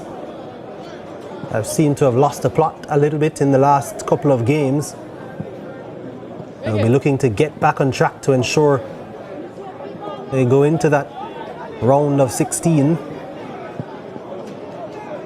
Yeah, with the right rhythm and some good momentum as well. Cornwall looking to build some momentum now. Here they are, Cornwall College. Cut out. Kemps Hill once again, they look to play the ball forward early. That's been their MO. And win back the second ball. Kemps Hill, an opportunity to strike at goal. And the keeper turns it past the post. Again, really good goalkeeping from Tingling. Another great opportunity, another big chance created from Kemps Hill. And it goes a-begging, but this time, Cornwall College have their goalkeeper to thank with a really strong arm, punching that one around the post. Yeah, excellent save. Cat-like reflexes from Tingling. Firmly struck shot. And that one was certainly nestling into the back of the net, if not for the Cornwall custodian. Yeah, and did some damage as well. It's like he may have a slight injury here, Tingling. But certainly ensuring that his team doesn't concede. He's come up with a couple of really good saves. Has Carlisle Tingling for Cornwall College, and they still lead this one by 1-0. A Kemps Hill player down in the box as well. Looks like it might be Eric Morgan. But Tingling has gotten some treatment. He's back on his feet as Kemps Hill prepare to take the corner. Morgan still down. I think he's just catching his breath, Eric Morgan. Yeah, that was a good strike coming in from Kemps Hill. We're looking back at the goal here for Cornwall College. At this stage, Kemps Hill had been playing really well, and then just that clearance from the goalkeeper, which just was not good enough, and then before he knew it, the ball was coming back at him. Nickane Brown with a smart finish, just allowing the goalkeeper to commit and then slotting it past him. That's been the difference so far. Here come Kemps Hill though. Shemar Daly taking the corner kick. The referee had already blown the whistle prior to the corner kick being taken.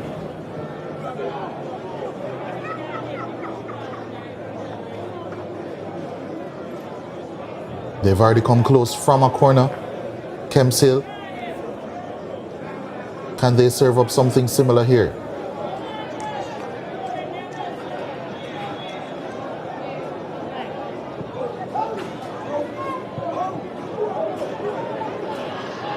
Comes out to a Kemps Hill player again.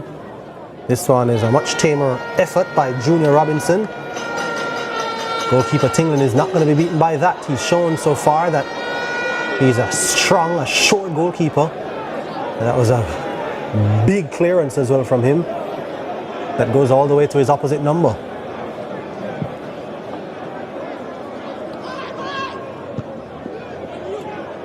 Yeah, probably needs to rein in a couple of those booming clearances, Tingling.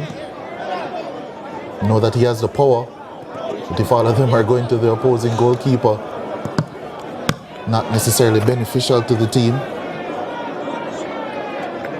Maybe add a little bit more swaz to those clearances. Throwing going the way of Kemps Hill. Gaining some yards here, Kemps Hill.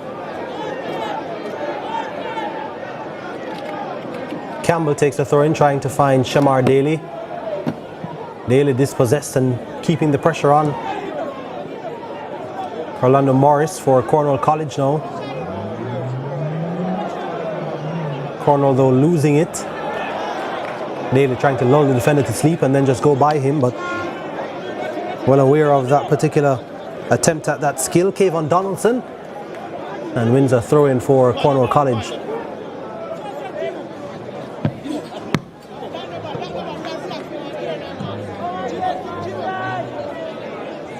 Shaquem Gibson for Cornwall College, trying to help them gain some yards on this right hand side. Donaldson with the throw in yet again. One back by Kemps Hill. Only momentarily. Lost it and won it again, Kemps Hill. Now they try to launch an early ball forward. That's a decent looking attempt.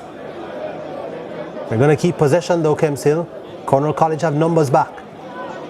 Kemps Hill trying to work an opening. Those numbers coming into good effect for Cornwall College, but a free kick given away. Yeah, it's a goal scorer, yeah. Nickane Brown who gave that free kick away.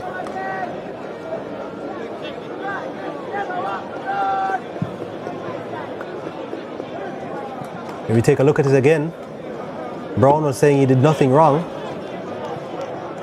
I tend to agree with him.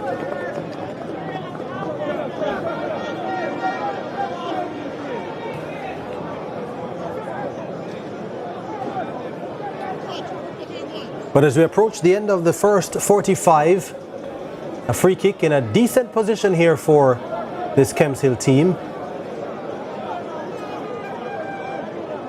It's a good little distance out, but they can work their way closer to this box. Kemps Hill, they don't try that, they try a direct attempt on goal. Yeah, not what I thought would have been the option taken, but Shamar Daly going for the audacious strike. In the end, not troubling goalkeeper Tingling in goal for Cornwall College at all. Another attempt at a booming clearance. This time it's going to fall to a Cornwall College player, but couldn't take it in his stride.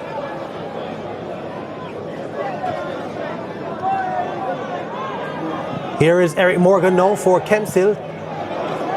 Loses possession, loses his footing, taken down, and no foul called by the referee. Orlando Campbell surging forward for his team from that left back position.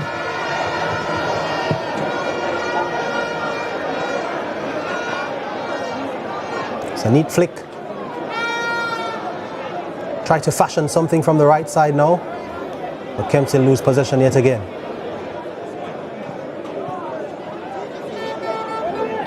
Certainly have looked very assured in this first half, Kemps Hill. They've created chances,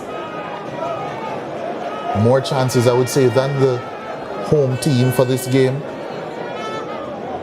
But with 20 seconds left to go in the first half, it seems as if they'll be going into the halftime break a goal down.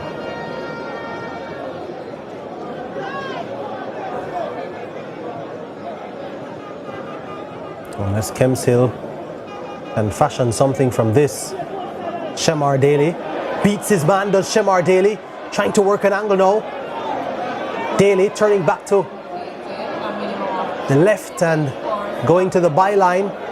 Crowded out. There's about 4 defenders around Daly and still manages to win a corner for his team. Crowd on its feet with that particular bit of play from Shamar Daly. Yeah, and he's put the crowd on their feet on several occasions in this game. Real live wire down that left-hand side.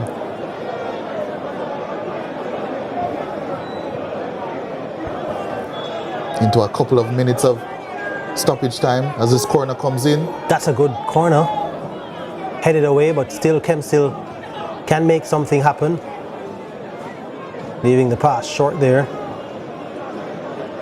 Was Dalton Francis. Kemps will win it back. Flag goes up. Morgan is offside. His teammate was right behind him, I'm sure, screaming to leave it. He was certainly onside.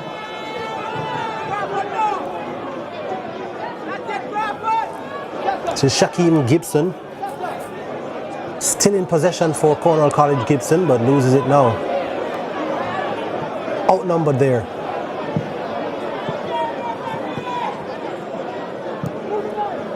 Again, here's Daly. Strong challenge coming in.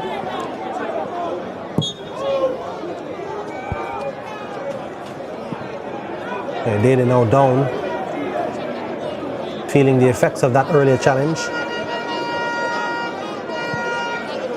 He probably just had the wind knocked out of him, Shamar Daly.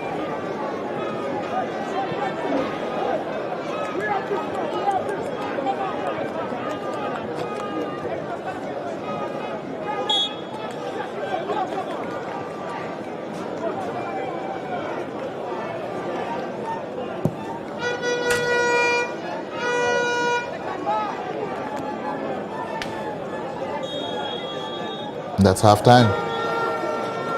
It is halftime indeed. Referee Karen Wilson has seen enough in this first 45. Cornwall College having a 1-0 advantage over Kemps Hill in this, the feature game of CVM TV's live and exclusive doubleheader here from the Montego Bay Sports Complex. When we come back, we'll have highlights and stats.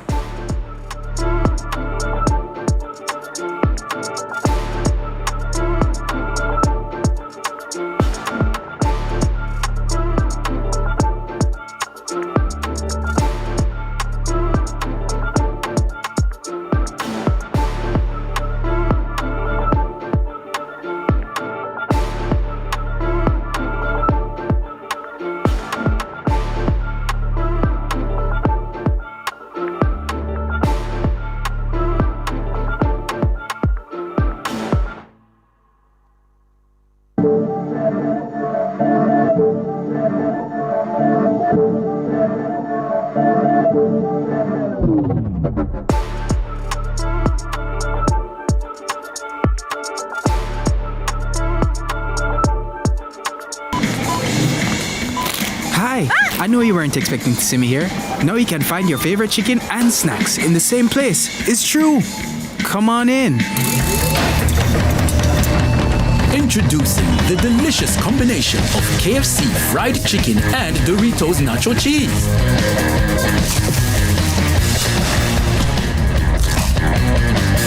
The KFC Doritos Zinger, a crunch that's finger-licking good.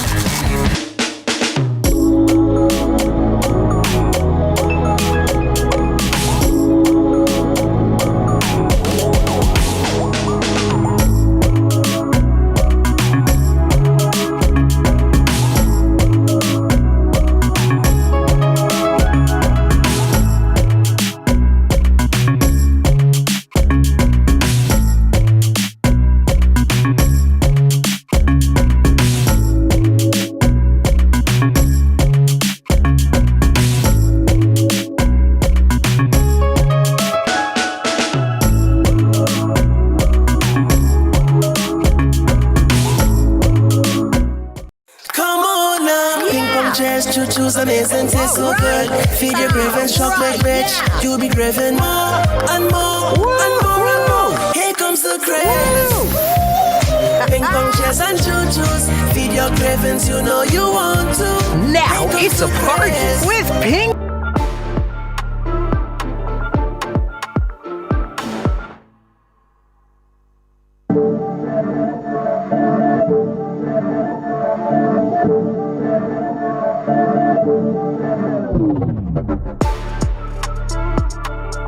Welcome back to Montego Bay Sports Complex. Cornwall College leading Kemps Hill by 1-0 in this feature game of our doubleheader from the Dacosta Cup round of 32. And we're going to be showing you the highlights of the first half. Here we go with first half highlights. Referee Karen Wilson getting play underway, and Cornwall College early tried to put Kemps Hill on the back foot. So it was a strike from distance. Nothing doing though in terms of troubling the goalkeeper. This was a really good opportunity, early opportunity for Kemps Hill.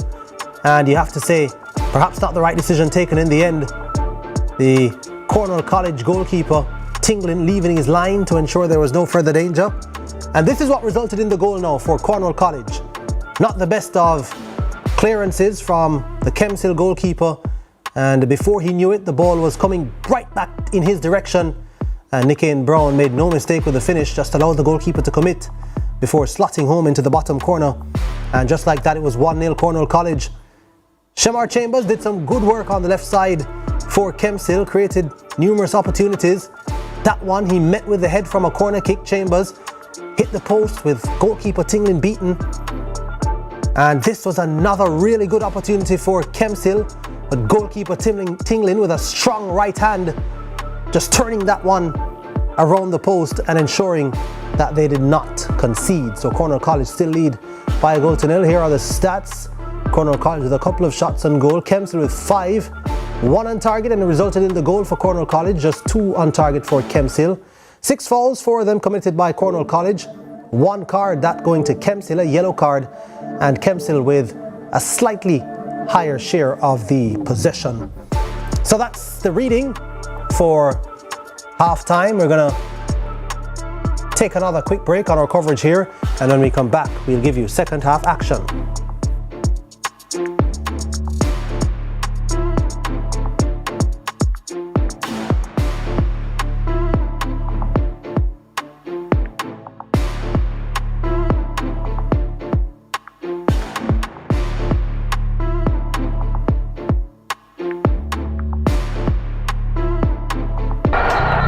We need to pass the ball quicker, much quicker. And you need to make sure. I'm the coach. And I'm the assistant coach. No.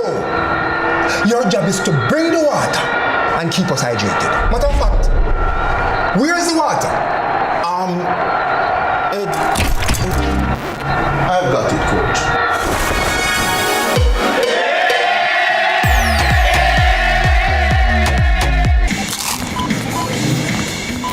Hi, I know you weren't expecting to see me here. Now you can find your favorite chicken and snacks in the same place. It's true. Come on in.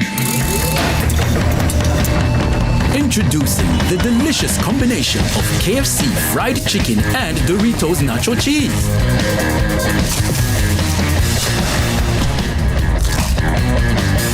The KFC Doritos Zinger, a crunch that's finger-licking good. Every dream conquered is another dream game. I land and I fly again like a jet plane.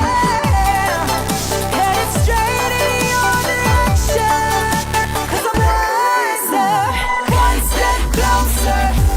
I'm winning 'cause I work so hard. And the music keeps on playing, and the people them I say we are my show tonight. Oh, what a feeling, don't stop dreaming. Keep on believing in the power of the feeling. Whatever you want, take a chance. Song in your heart, step in your dance. You got a spark, don't fit it down, shine your lights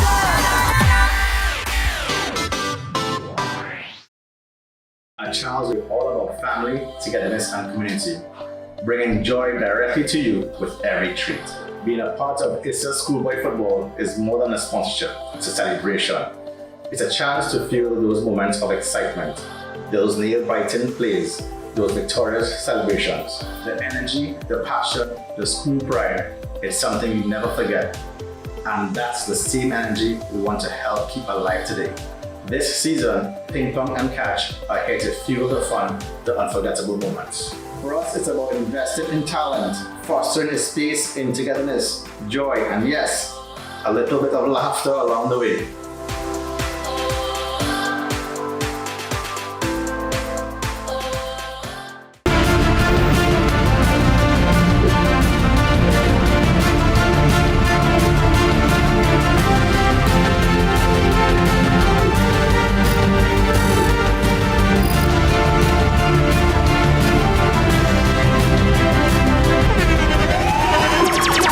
internationally acclaimed On Stage with Winford Williams. At a new time, Saturdays at 8 p.m. on CVM TV. So much more than entertainment. A mammogram can shape your motherhood. The Jamaica Cancer Society, helping women now. Visit the website at jcs.live. Early detection saves lives. Hillel Academy, the school situated in the cool chimes of Cherry Gardens, will be playing in the nation's top schoolboy football competition for the first time in their 52-year history. But despite this being their debut, they'll not be short on talent.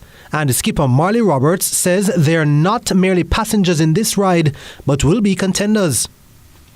Just playing the practice games in training and seeing the other teams during Ali Cup, it's honestly going to be difficult, and I'm half nervous and half ready to compete against all these other players.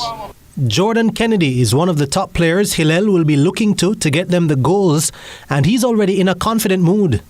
Very ecstatic to perform on camera and just showcase my ability, and the team showcases what we can do and what we are supposed to be doing in Running Cup, because that's why we signed up.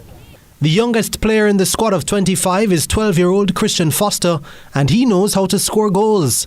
He won the Golden Boot for the leading scorer in international matches in Florida representing Dare to Dream Football Academy recently. He then returned home to win another Golden Boot accolade in the CASAFA Under-13 football competition, scoring 13 goals. I think Hillel is ready for the Manning Cup. I know everybody's coming here expecting that we're going to collect digits, but we're going to prove them wrong, and we're going to play to our best of our ability and make a statement. Coming off of leading goal scorer of CASAFA, I'd want to use that experience from that to carry it onto the schoolboy football in Pepsi and the Manning Cup. The team will not be short on Manning Cup experience, as Matthew Turner, who had a stint with St. George's College, could be the player to capture the spotlight. Other schools may doubt us, but we'll come to show with a positive impact and show them that we're not an easy team. And we're sure to make a good hit on Thursday against Meadowbrook at Calabar, winning with a good clean sheet and about three or more goals. Another player who has the experience in the competition is Raquelme Campbell, who also had a few seasons with Kingston College. I feel like the game is going to be very well for us. We've been training extremely hard. I don't think that much teams have trained enough like as us. And I feel like we're going to come out with a clean sheet and get a good goal difference to take our start in the Manning Cup season. The team is coached by Sean Fraser, and he's confident the players are mentally and physically ready for their opening game. For us, the expectations to go in to compete, not just to participate. I think we have a good enough team. Very young. I have a lot of Colts players on the team, U16 players that makes up the U19 team. But the players, they can play at a high level. For me personally, I think they will compete. I'm not guaranteeing anything, but what I will guarantee that my team will compete in each game. Let's delve deep into the issues. We'll take you beneath the surface. Greetings and salutations. My name is Orville Higgins, and it's another edition of Fan Central. Talking to the people at the heart of the top sporting stories. Hear from your favorite sportsmen and women and the administrators who work tirelessly to make it all happen. It's live sports talk. I've written an entire article. Yes. Looking at all the major issues every Tuesday at 9 p.m. It's Fan Central.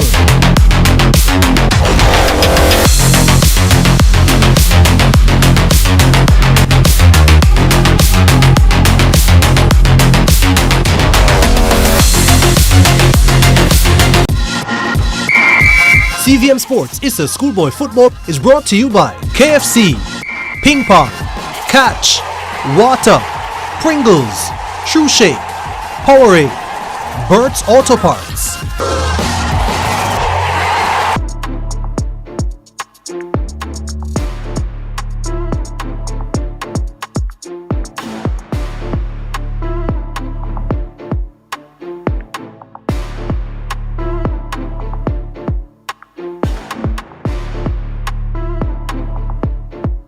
All right, welcome back to Montego Bay Sports Complex. Still half-time between Cornwall College and Kemps Hill. Cornwall College leading this one by 1-0. But Janae Robinson has been out and about and catching up with the fans. Janae.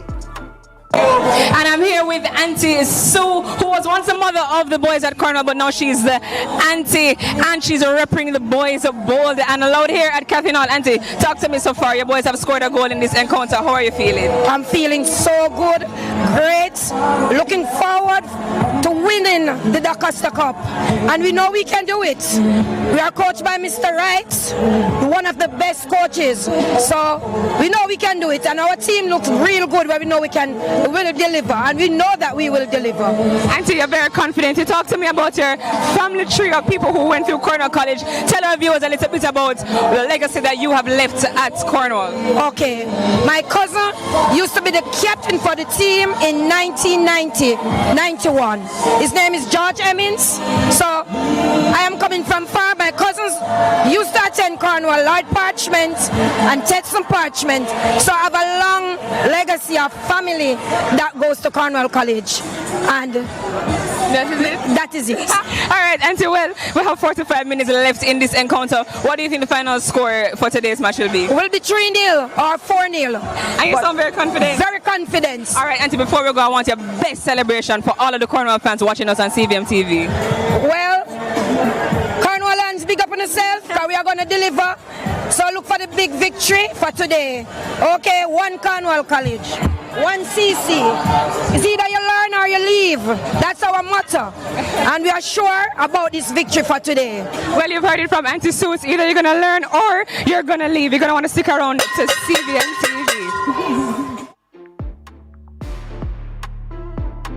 All right, Auntie Sue here, demonstrating a lot of confidence, and the Cornwall College support, I told you, is always backing their team. And anytime you play at the Montego Bay Sports Complex and you oppose Cornwall College, you expect to be up against it in terms of the 12th man. Well, Cornwall are making good use of the 12th man so far and lead by a 1-0. Let's see if Auntie Sue's prediction will come through. A 3 or 4-0 victory for the Cornwall College team. Kemps still standing in their way. The team from Clarendon will be looking to turn back Cornwall College's efforts in the second half and, of course, turn some of their attempts into goals. See the number 13 there, Greg Hamilton, bouncing around. He's a substitute, so a substitution was made at halftime for Kemps Hill Leger, looking to freshen things up as they chase an equaliser. Yeah, and they certainly created many chances in that first half. Kemps Hill played quite well, but lapse in concentration led to them conceding in that first half. They'll want to firstly cut out those lapses in concentration and then move to getting a goal back in this game as early as possible.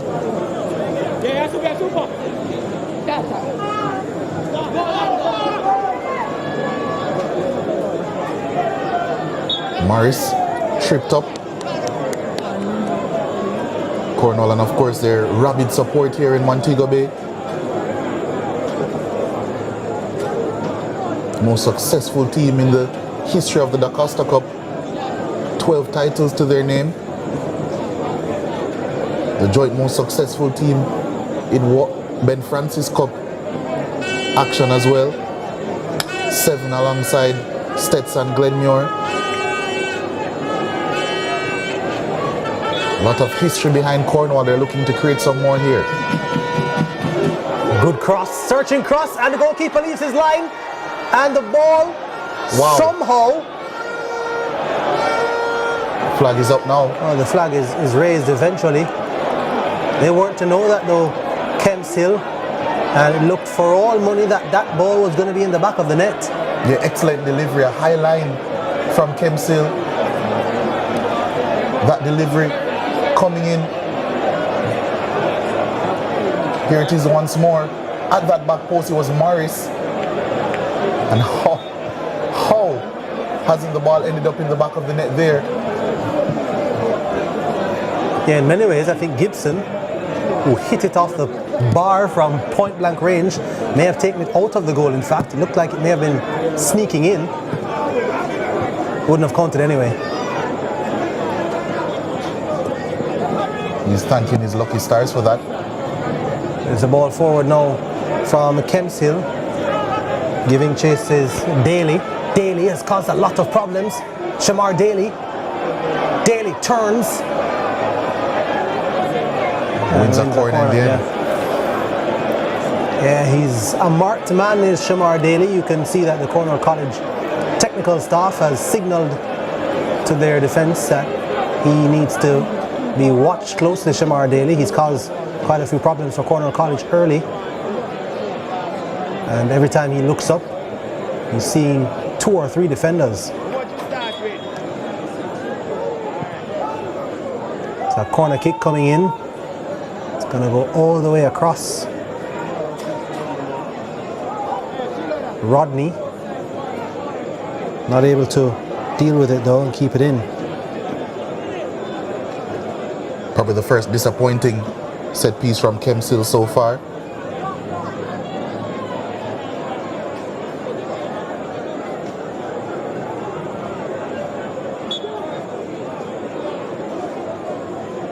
I like the looks of goalkeeper Carlisle Tinglin. Has been assured in goal, has made some really good saves.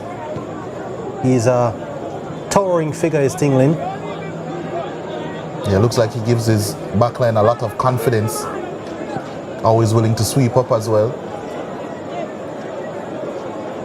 Speaking of sweep up, here's Kemps sweeping up through Crawford. Early ball forward, good ball as well. Holding up play well. Kemps get it back but lose it again. Yeah, I think Robinson got a little bit too excited there. Saw that the pass was on. But they still have it, Kemps. It's a good move by the substitute. And that's a tackle coming in, a dangerous tackle. No foul given though. Cornwall College leave the scene and try to launch an early attack. Cornwall unable to get anything going, and that's a lovely good pass. Ball over the top, and the first time shot coming in from Hamilton. Not able to find a way past goalkeeper Tinglin.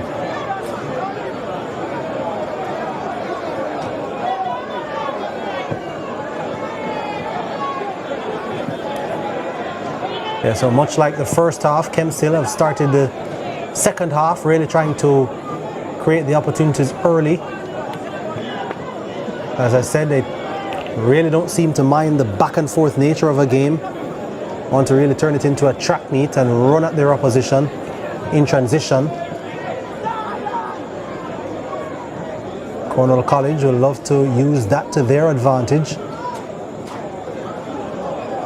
It's on a nice edge this game. Rooney Robinson with a decent take initially but lost it. Eventually won it back. It's good hustle from him.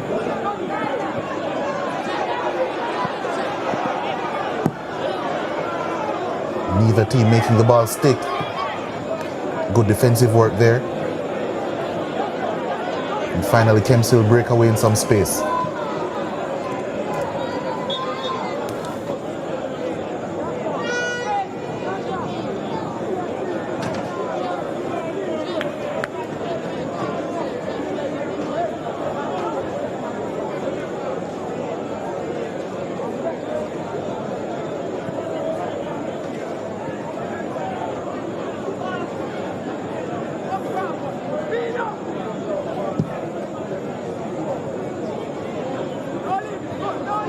Morris now for Cornwall College, fending off a couple of defenders.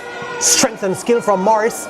Tries to catch the goalkeeper off his line, and the ball eventually goes into touch. I think that was much closer than Omaria Chambers initially thought.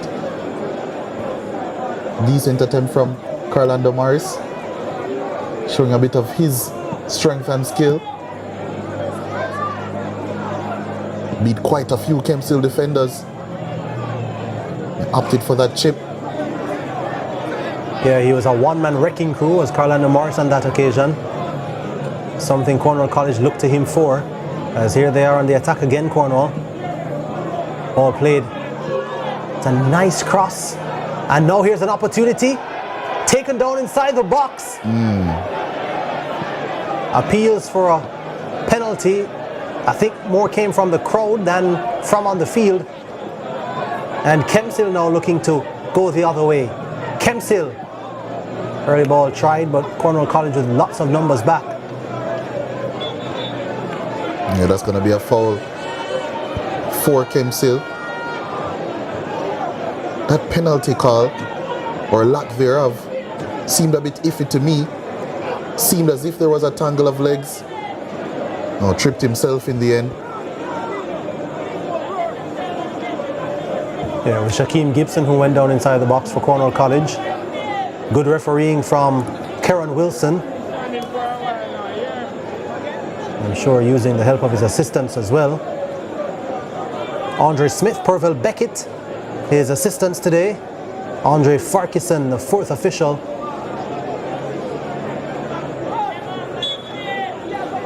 Here's a free kick to Kemps. Ball played into the box. That's not a bad free kick.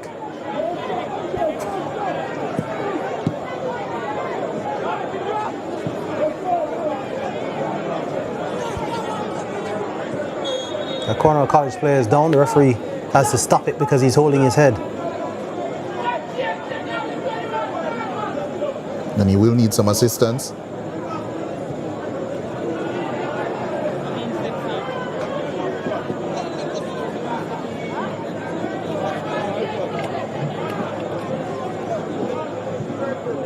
Yeah, so I was giving the results for Kemps. Well, I've tried a couple of times unsuccessfully to give all their results so far in the Dacosta Cup.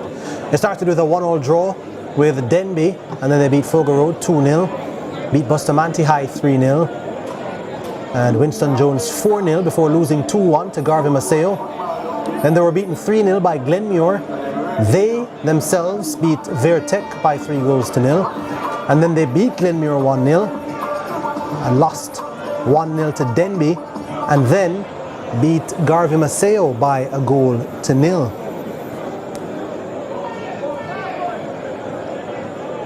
So those were the results for Kemps and Cornwall College. Play back on the way.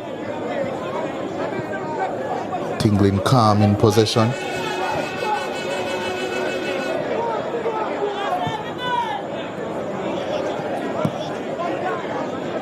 Here they are on the attack, the Cornwall College team. Offside.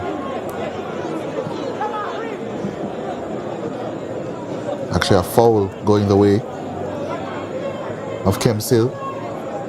Deep in their own half. Still toiling away, looking to find a way back into this game.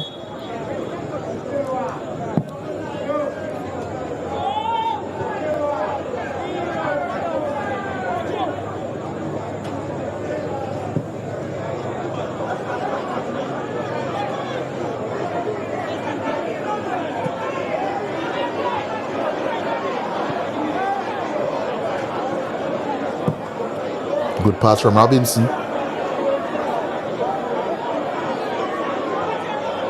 Well shielded. Yeah, the substitute, Greg Hamilton, now able to find his way around for Kemps.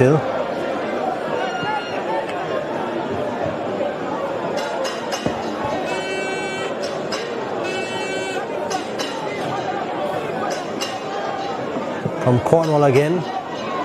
It's an early ball over the top.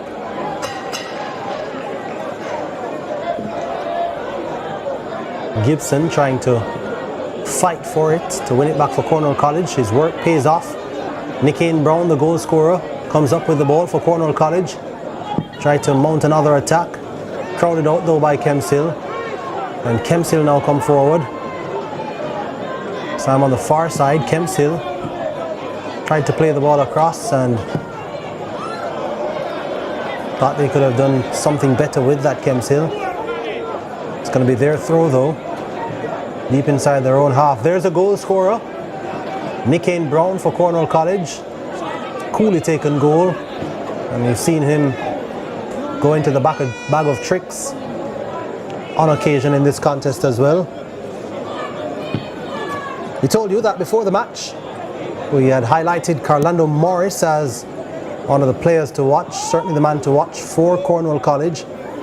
The 11 goals so far. Brown himself came into this match with 6 goals, so notched his 7th. Gibson has 5. Markane Gooden has been the most generous on this Cornwall College team. 5 assists. Brown himself has 4 assists.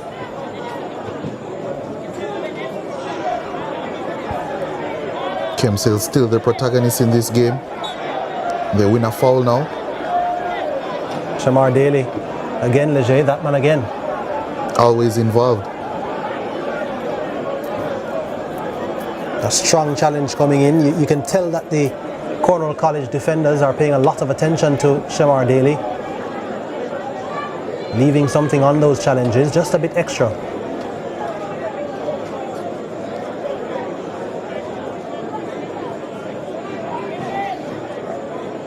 There's the Cornwall College wall, goalkeeper Tinglin, ensuring that they are in the right position. He's turned in a strong performance as Carlisle Tinglin for Cornwall College. Shemar Gibson is going to line one up again. It's a pass that he makes though to the outside. Manages to stay in, did it? Yeah, going to be a corner kick. Junior Robinson for Kemps Hill. Man who wears a number 10. He was initially going to take it, but Jordan Faulkner comes over to take it. It's the 4th corner of the game, and all 4 have gone to Kemps Hill so far. Got to make use of something from this. It's a shot coming in now off the rebound and ends up well wide. It was Daly off the left boot. Actually going to be another corner. Looks as if it got a deflection.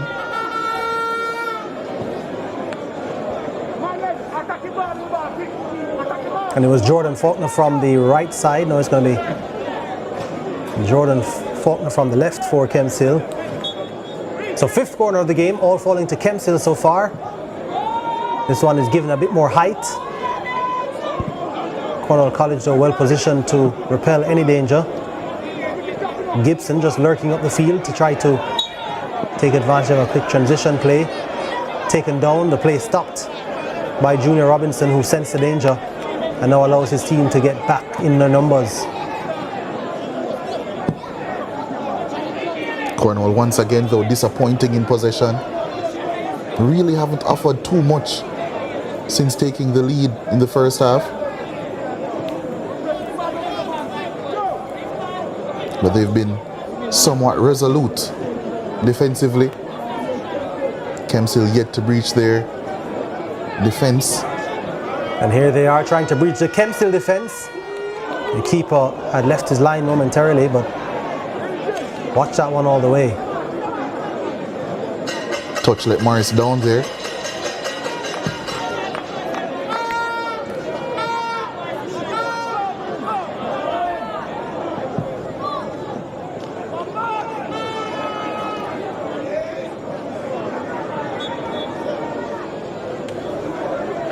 Foul called in favor of Orlando Campbell. A free kick to Kemps Hill.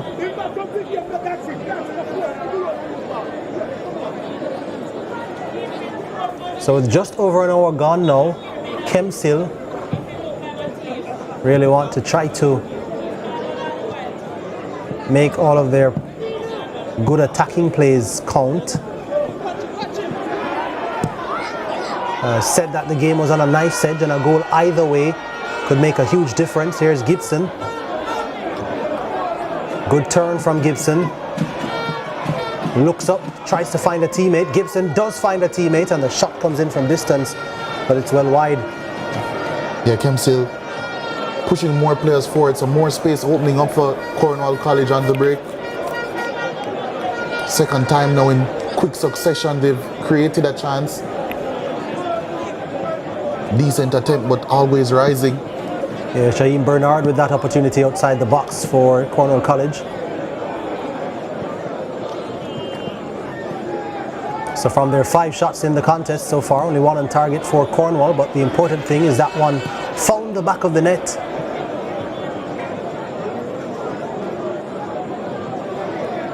I remember at halftime it was Kemps who had more shots. Cornwall though has the goal. That's a lunging tackle coming in from Robert Crawford. He's been very solid, you know, Crawford. It's left Markane Gooden down on the turf. Gooden has 5 assists so far for Cornwall College. Yeah, that was all ball.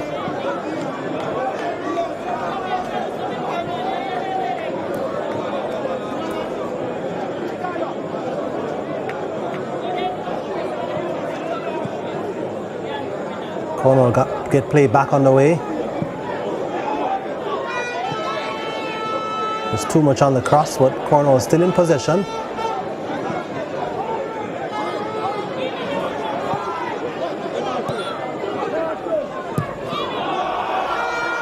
That's a good ball played in, and it's beaten the Kemps Hill defense. No, it has not done so legally, that is. Yeah, offside in the end. Excellent pass that was. Mistimed his run by a fraction. Cornwall showing that they still can open up this Kemps Hill team. It was Kayvon Donaldson on the attack there for Cornwall College. He just went a touch too early.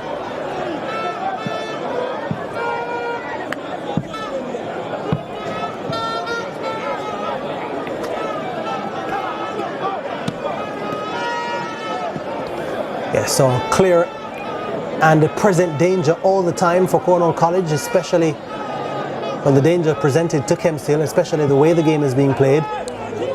Cornwall, of course, with the 1-0 lead, can afford to soak up as much pressure as possible. The thing about it, though, is that the way that the Kemps Hill team is playing, they'll always leave spaces at the back. And people like Shaquem Gibson, who's pictured there, will always look to take advantage. It was Donaldson on the last occasion who tried to do so.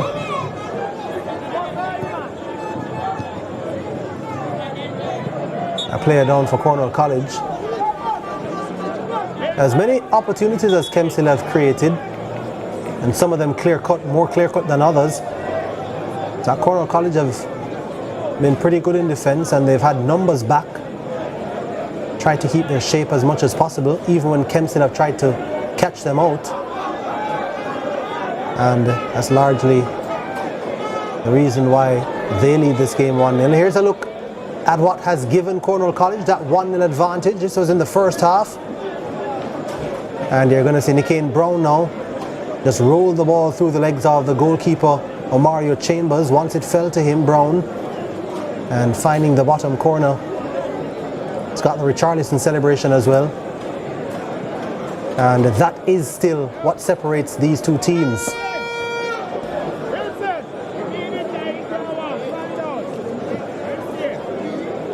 Yeah, 24 minutes plus stoppages left for Kemps Hill to get back into this game.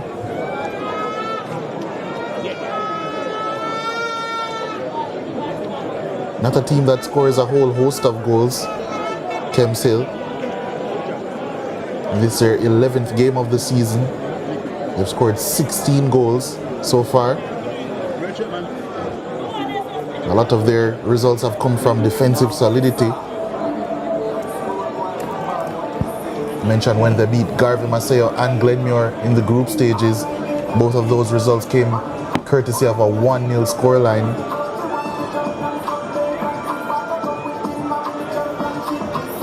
Yeah, exactly.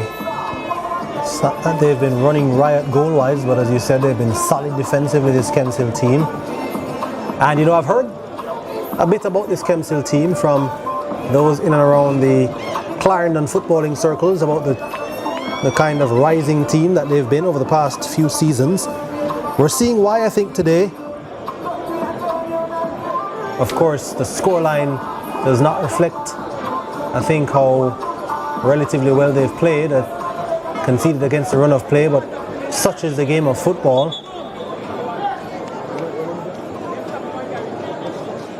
A little over 20 minutes for them to try to get this one back on level pegging, and I'm sure ultimately for them try to get a win over Cornwall College. It's not going to be easy. This is a good, solid defensive Cornwall College unit, and they've got partisan support in the stands cheering them on.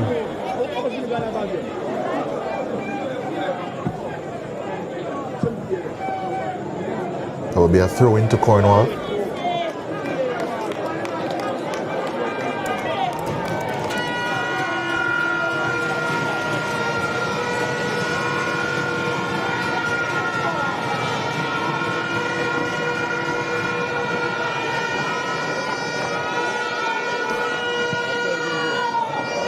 It's a shot from distance.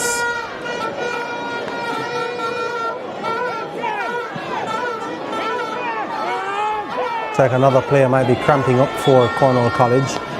It's a time you usually see the physical demands start to take a toll on the players. That's Shaheem Bernard. Mackay Foster making his entrance for Cornwall College. Yeah, you could hear the big roar of the crowd when he was making his entrance. Clearly a fan favorite, very talented player as well. Yeah, he replaced DeMarco Finnegan.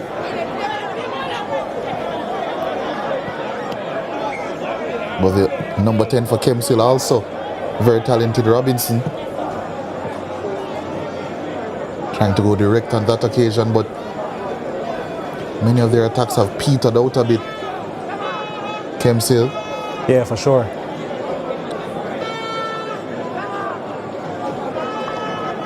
It was Ricardo Dean up there who couldn't take it under his spell.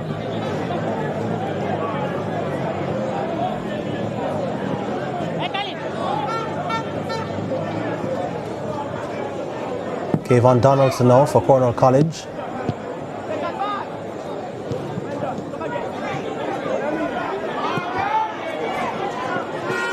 Gibson.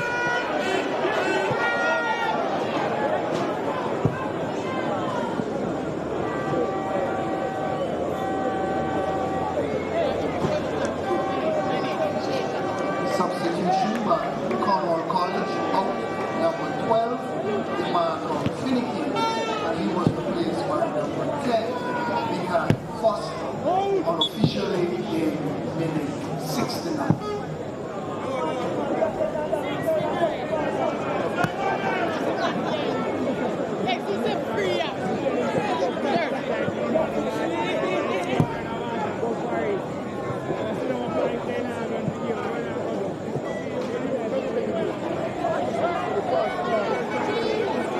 Kemps look to launch another attack.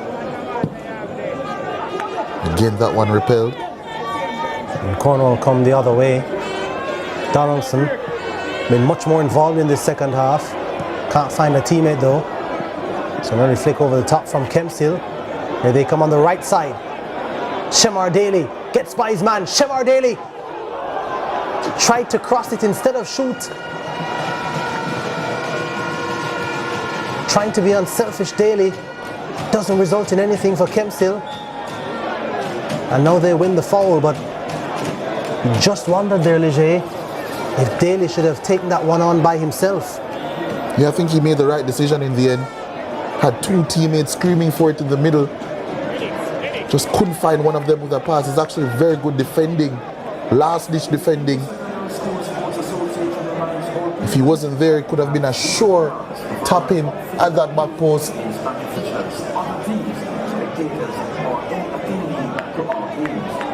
Again, Daly proving a nuisance. It doesn't matter what flank he's on. Did it in the first half off the left. Now on the right-hand side. But Cornwall still standing firm. Yeah, Shaheem Bernard is not standing though. Again, he needs treatment. Feeling the effects of a physical game, a game that has included a lot of running. As Leger said earlier, it ebbed and flowed, and what we've seen is really an end-to-end contest. So the majority of the 70-plus minutes that have been played so far in this game. Lots of running for both teams. The Cornwall College players, though, feeling more of the effects. Clearly, this is the way Kemps will play. They've been the one initiating this particular style of play. Cornwall College have, I'd say, kind of also eased into this style of play. And another substitution coming in for Cornwall College. Entering the fray is Amici Robinson. He's wearing the number 11.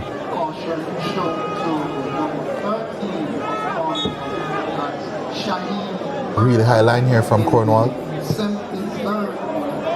Spotting it. Here's Shemar Daly. Puts it on the left foot. Takes a strike at goal, but really on his weaker foot. And the goalkeeper having no trouble. They completely dragged that shot.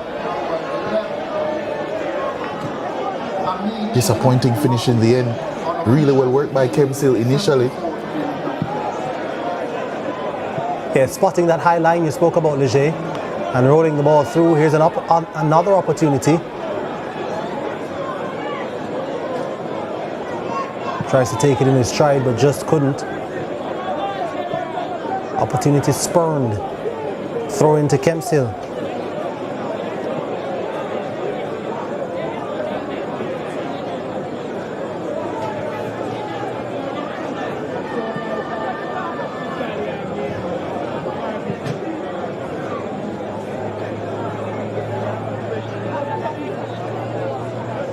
Another attack for Hamilton. Hamilton trying to go direct in the box, but goalkeeper Tinglin able to take. It's Daly who was lurking.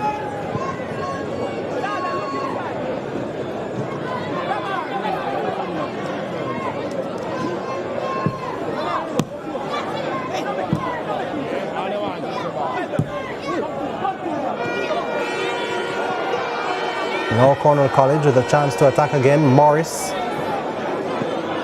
with the left boot trying to find a teammate, unsuccessful in doing so. From Cornwall College again, it finds Morris yet again. Morris turns it to the outside. Offside. The flag goes up, yeah. Amici Robinson, who just came on from the substitutes bench, not able to beat the offside trap. Here's Jordan Faulkner.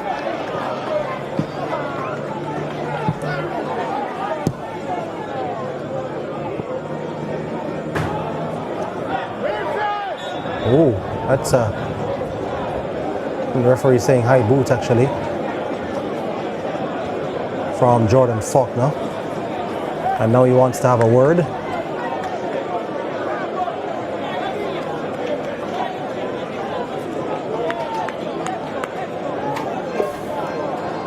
Faulkner, the most assists for this Kemps Hill team with 5 so far this season.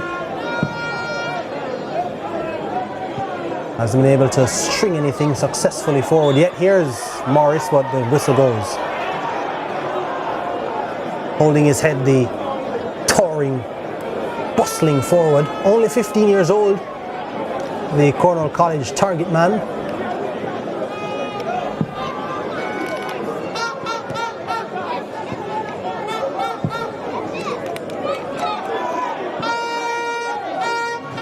Yeah, in direct opposite to goalkeeper Tinglin.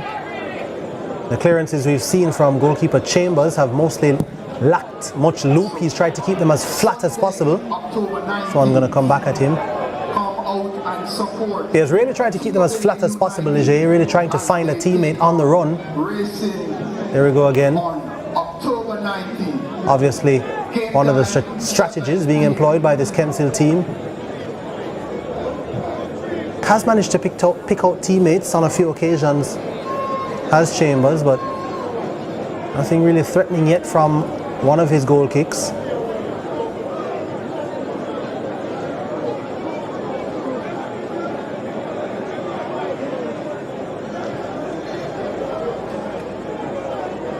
So I'm headed back out It's another Cornwall College throw.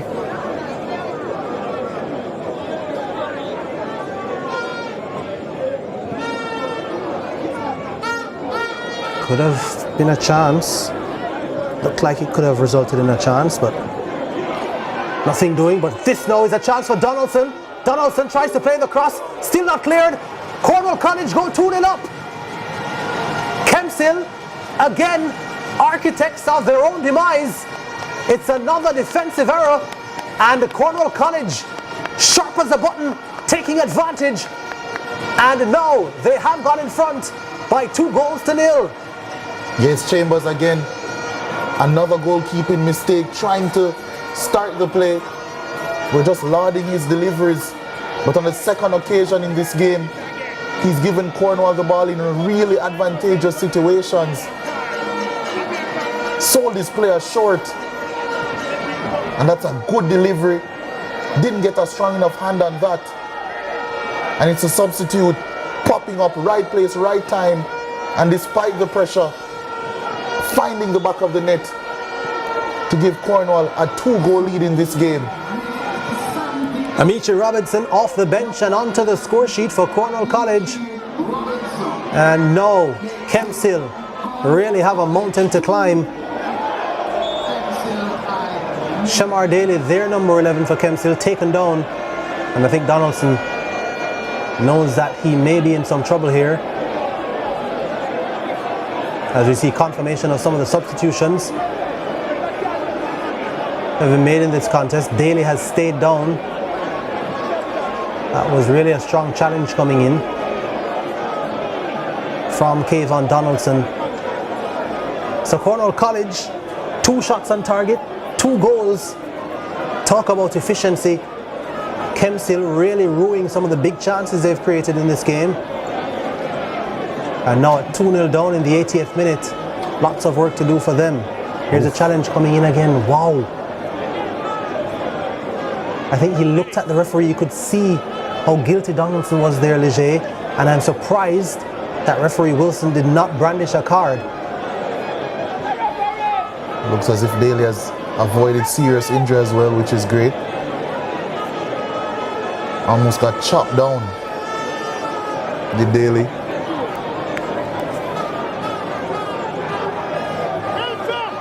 Robinson trying to get an angle.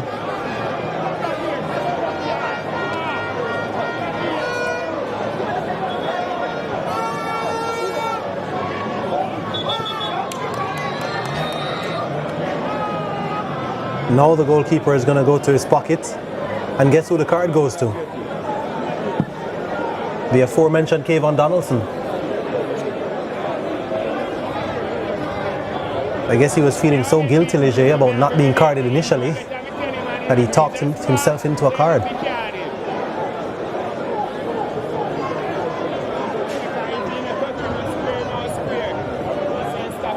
Junior Robinson trying to get his players in the right position to take advantage of this particular free kick. It's a good position for Kemps Hill, trying to create a scoring opportunity. He tried to go it alone, did Robinson. That's a surprise to me. Yeah, disappointing delivery. Kemps Hill have had their chances, but just not efficient enough in the final third.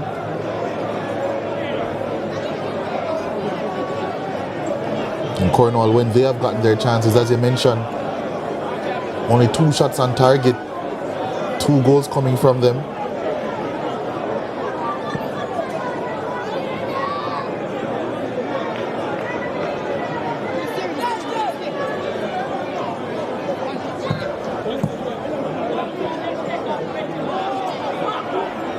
Maybe another chance there, but defended well.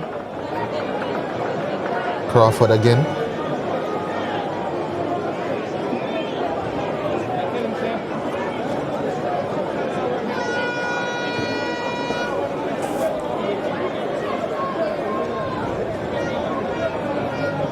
Into the 83rd minute we go. Cornwall College with a throw-in from the far side. That ball coming off a Cornwall College player last. It's a Kemps throw. And see Cornwall quickly getting their players back.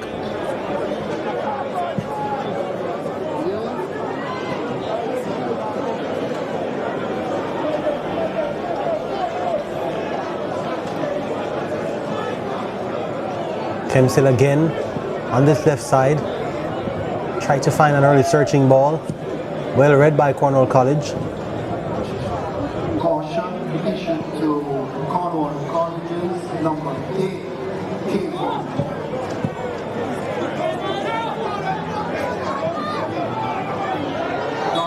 That's a foul in the middle of the park. Going to be an easy call for the referee. Nickane Brown taken down. And now Jordan Faulkner goes into the book for Kemps Hill. Yeah, frustration more than anything.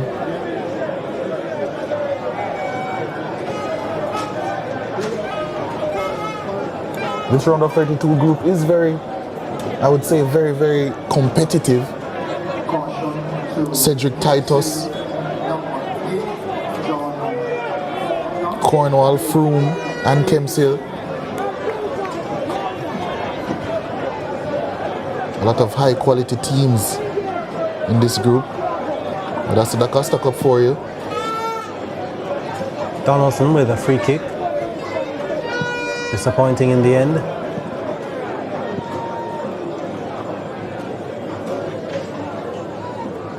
Kemps Hill come forward through Ricardo Dean. Good interception.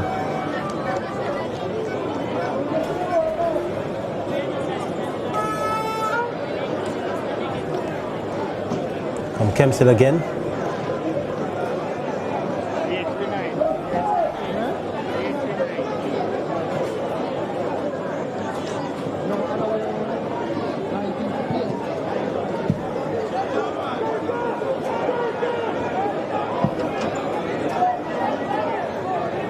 And headed back safely to goalkeeper Chambers. Time running out now for Kemps Hill. Cornwall College with this 2-0 advantage here in this opening match of the round of 32. Crowd getting on their feet for that show of aggression. Can hear some of the sentiments coming in from the stands through our effects microphone as this one comes forward now for Kemps Hill, but well read, well intercepted.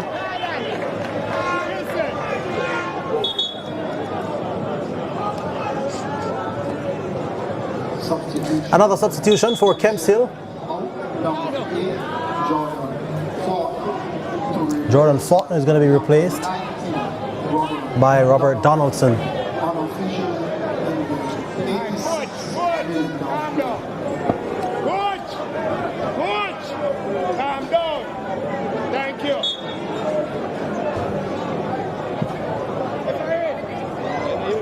Yeah, wild swing there from Cavan Donaldson. The ball goes into touch.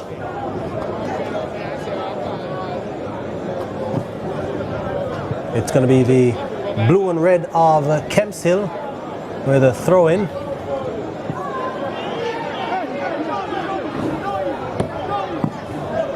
And Morris trying to really just launch a ball forward, hoping that a teammate would be there. That's well done by Shamar Daly initially, and then touch letting him down. Yeah. Has been the main creative force for this Kemps Hill team today. Has come close on several occasions to getting it right, but Kemps Hill yet to breach Cornwall.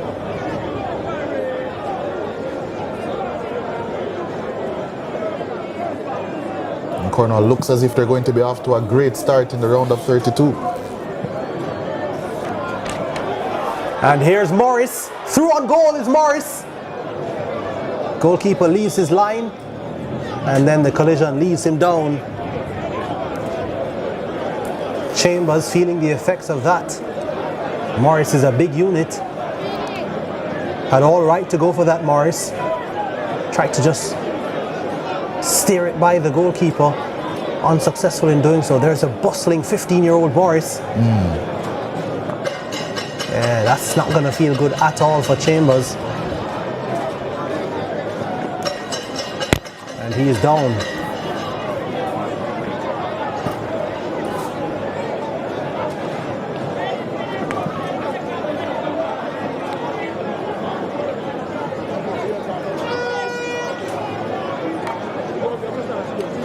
And of course, all these jerseys provided by Soccer Express. Soccer Express, the official jersey sponsor of the ISA schoolboy competition.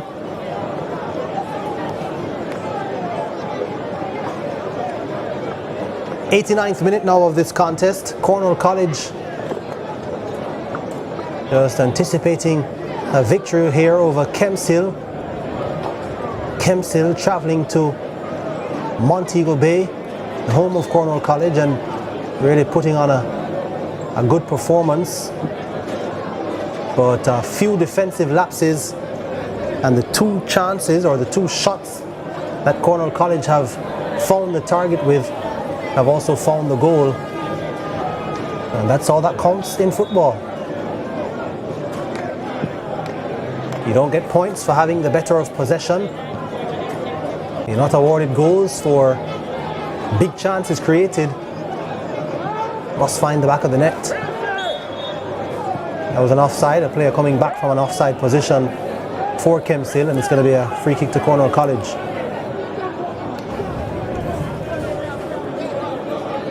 Time ticking along here.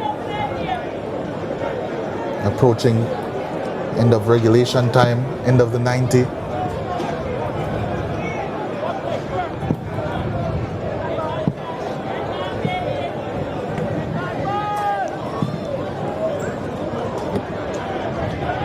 There's a knee there. And another player down. Time a Cornwall College player. Looked like a pretty bad collision there.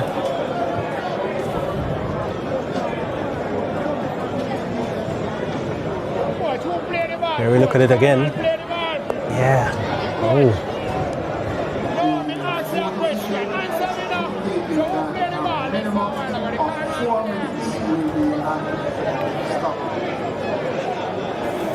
So another stoppage in play, and so we expect that. I mean, 4 minutes have been added, but the stoppage still running over into that stoppage time.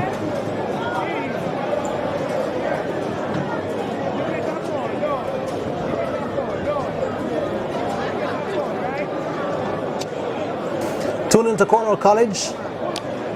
That was the scoreline for Curacao over the Reggae Boys yesterday in their World Cup qualifying match in Curacao. Unfortunate scoreline for all fans of Jamaican football. But of course, the Jamaicans look to rebound on Tuesday at the National Stadium.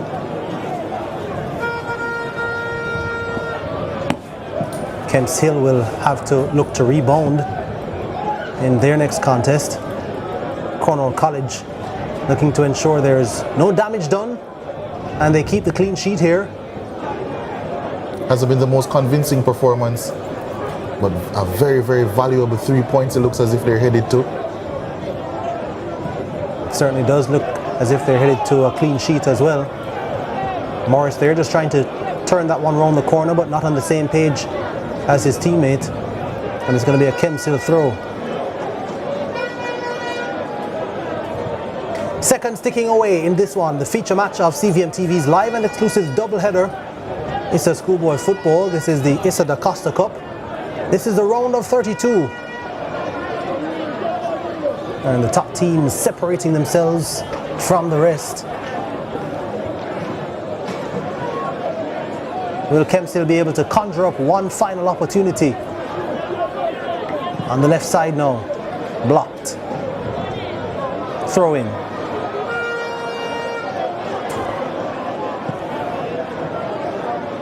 Ball turned over. Morris.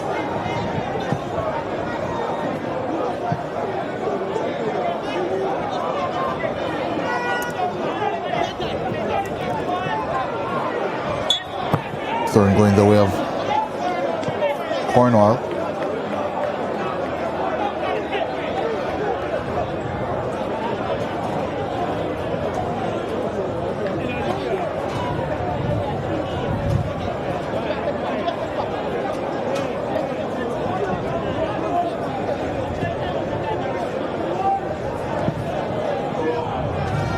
Ball coming over the top here for Cornwall College. Flag is up. And just a programming note to our viewers right here on CVM TV that we will have a CVM News at 7 coming up right after the completion of this contest. So of course you've gotten some bonus football here in really what is in the news at 7 hour. But we're winding down to the close. So stick around where you'll get the latest news coming up right after this.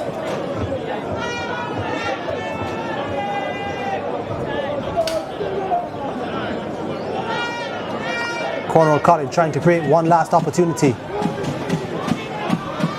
Ball played forward, straight to goalkeeper Chambers though.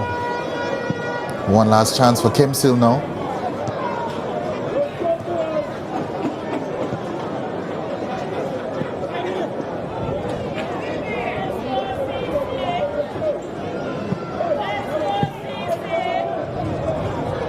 Ball over the top, goalkeeper quickly off his line. Tingling has been impressive all game long.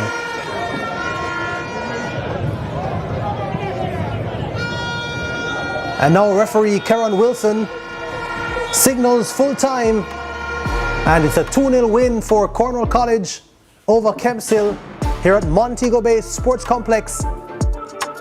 And a valuable 3 points for Cornwall College.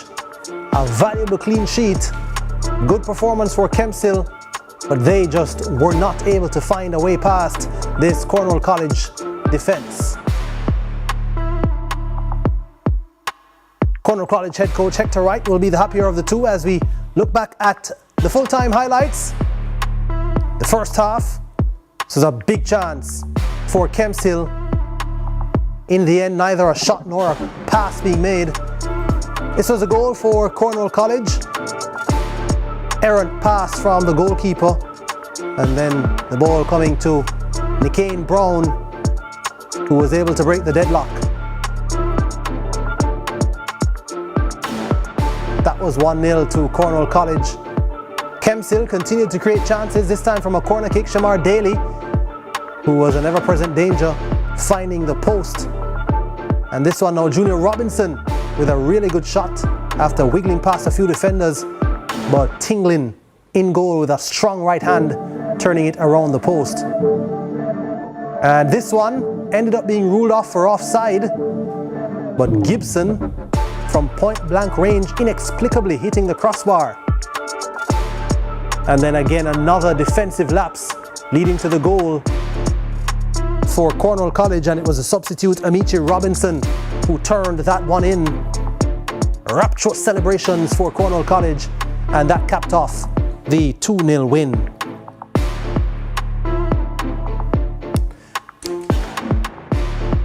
So this is the stats. Cornwall College 6 shots, 3 on target. Kemps Hill with 9, 4 on target. There were 15 fouls, Cornwall College committing the majority of them. A couple of yellow cards, no reds. 5 corners to Kemps Hill, and Kemps Hill had the slight advantage, but they could not, in terms of possession that is, but they could not turn the ball into goal.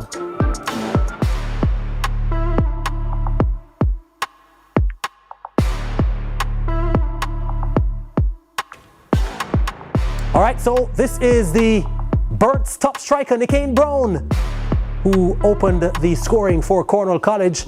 Scored 1 goal today, 7 for the season now for Nicaine Brown, and he is a top striker. Let's take a look back at his goal. Cool finish when the ball came through, just waited on the goalkeeper to commit, snuck it by him, and then pulled out the Richarlison celebration. Nicaine Brown is your top striker, sponsored by Burt's Auto Parts.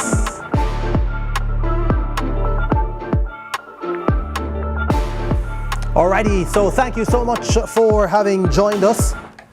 Jordan Fort Leger Williams taking you through this contest. Thank you also to Lyle Anthony Golding for taking us through the opening contest. CVM News at 7 is up next.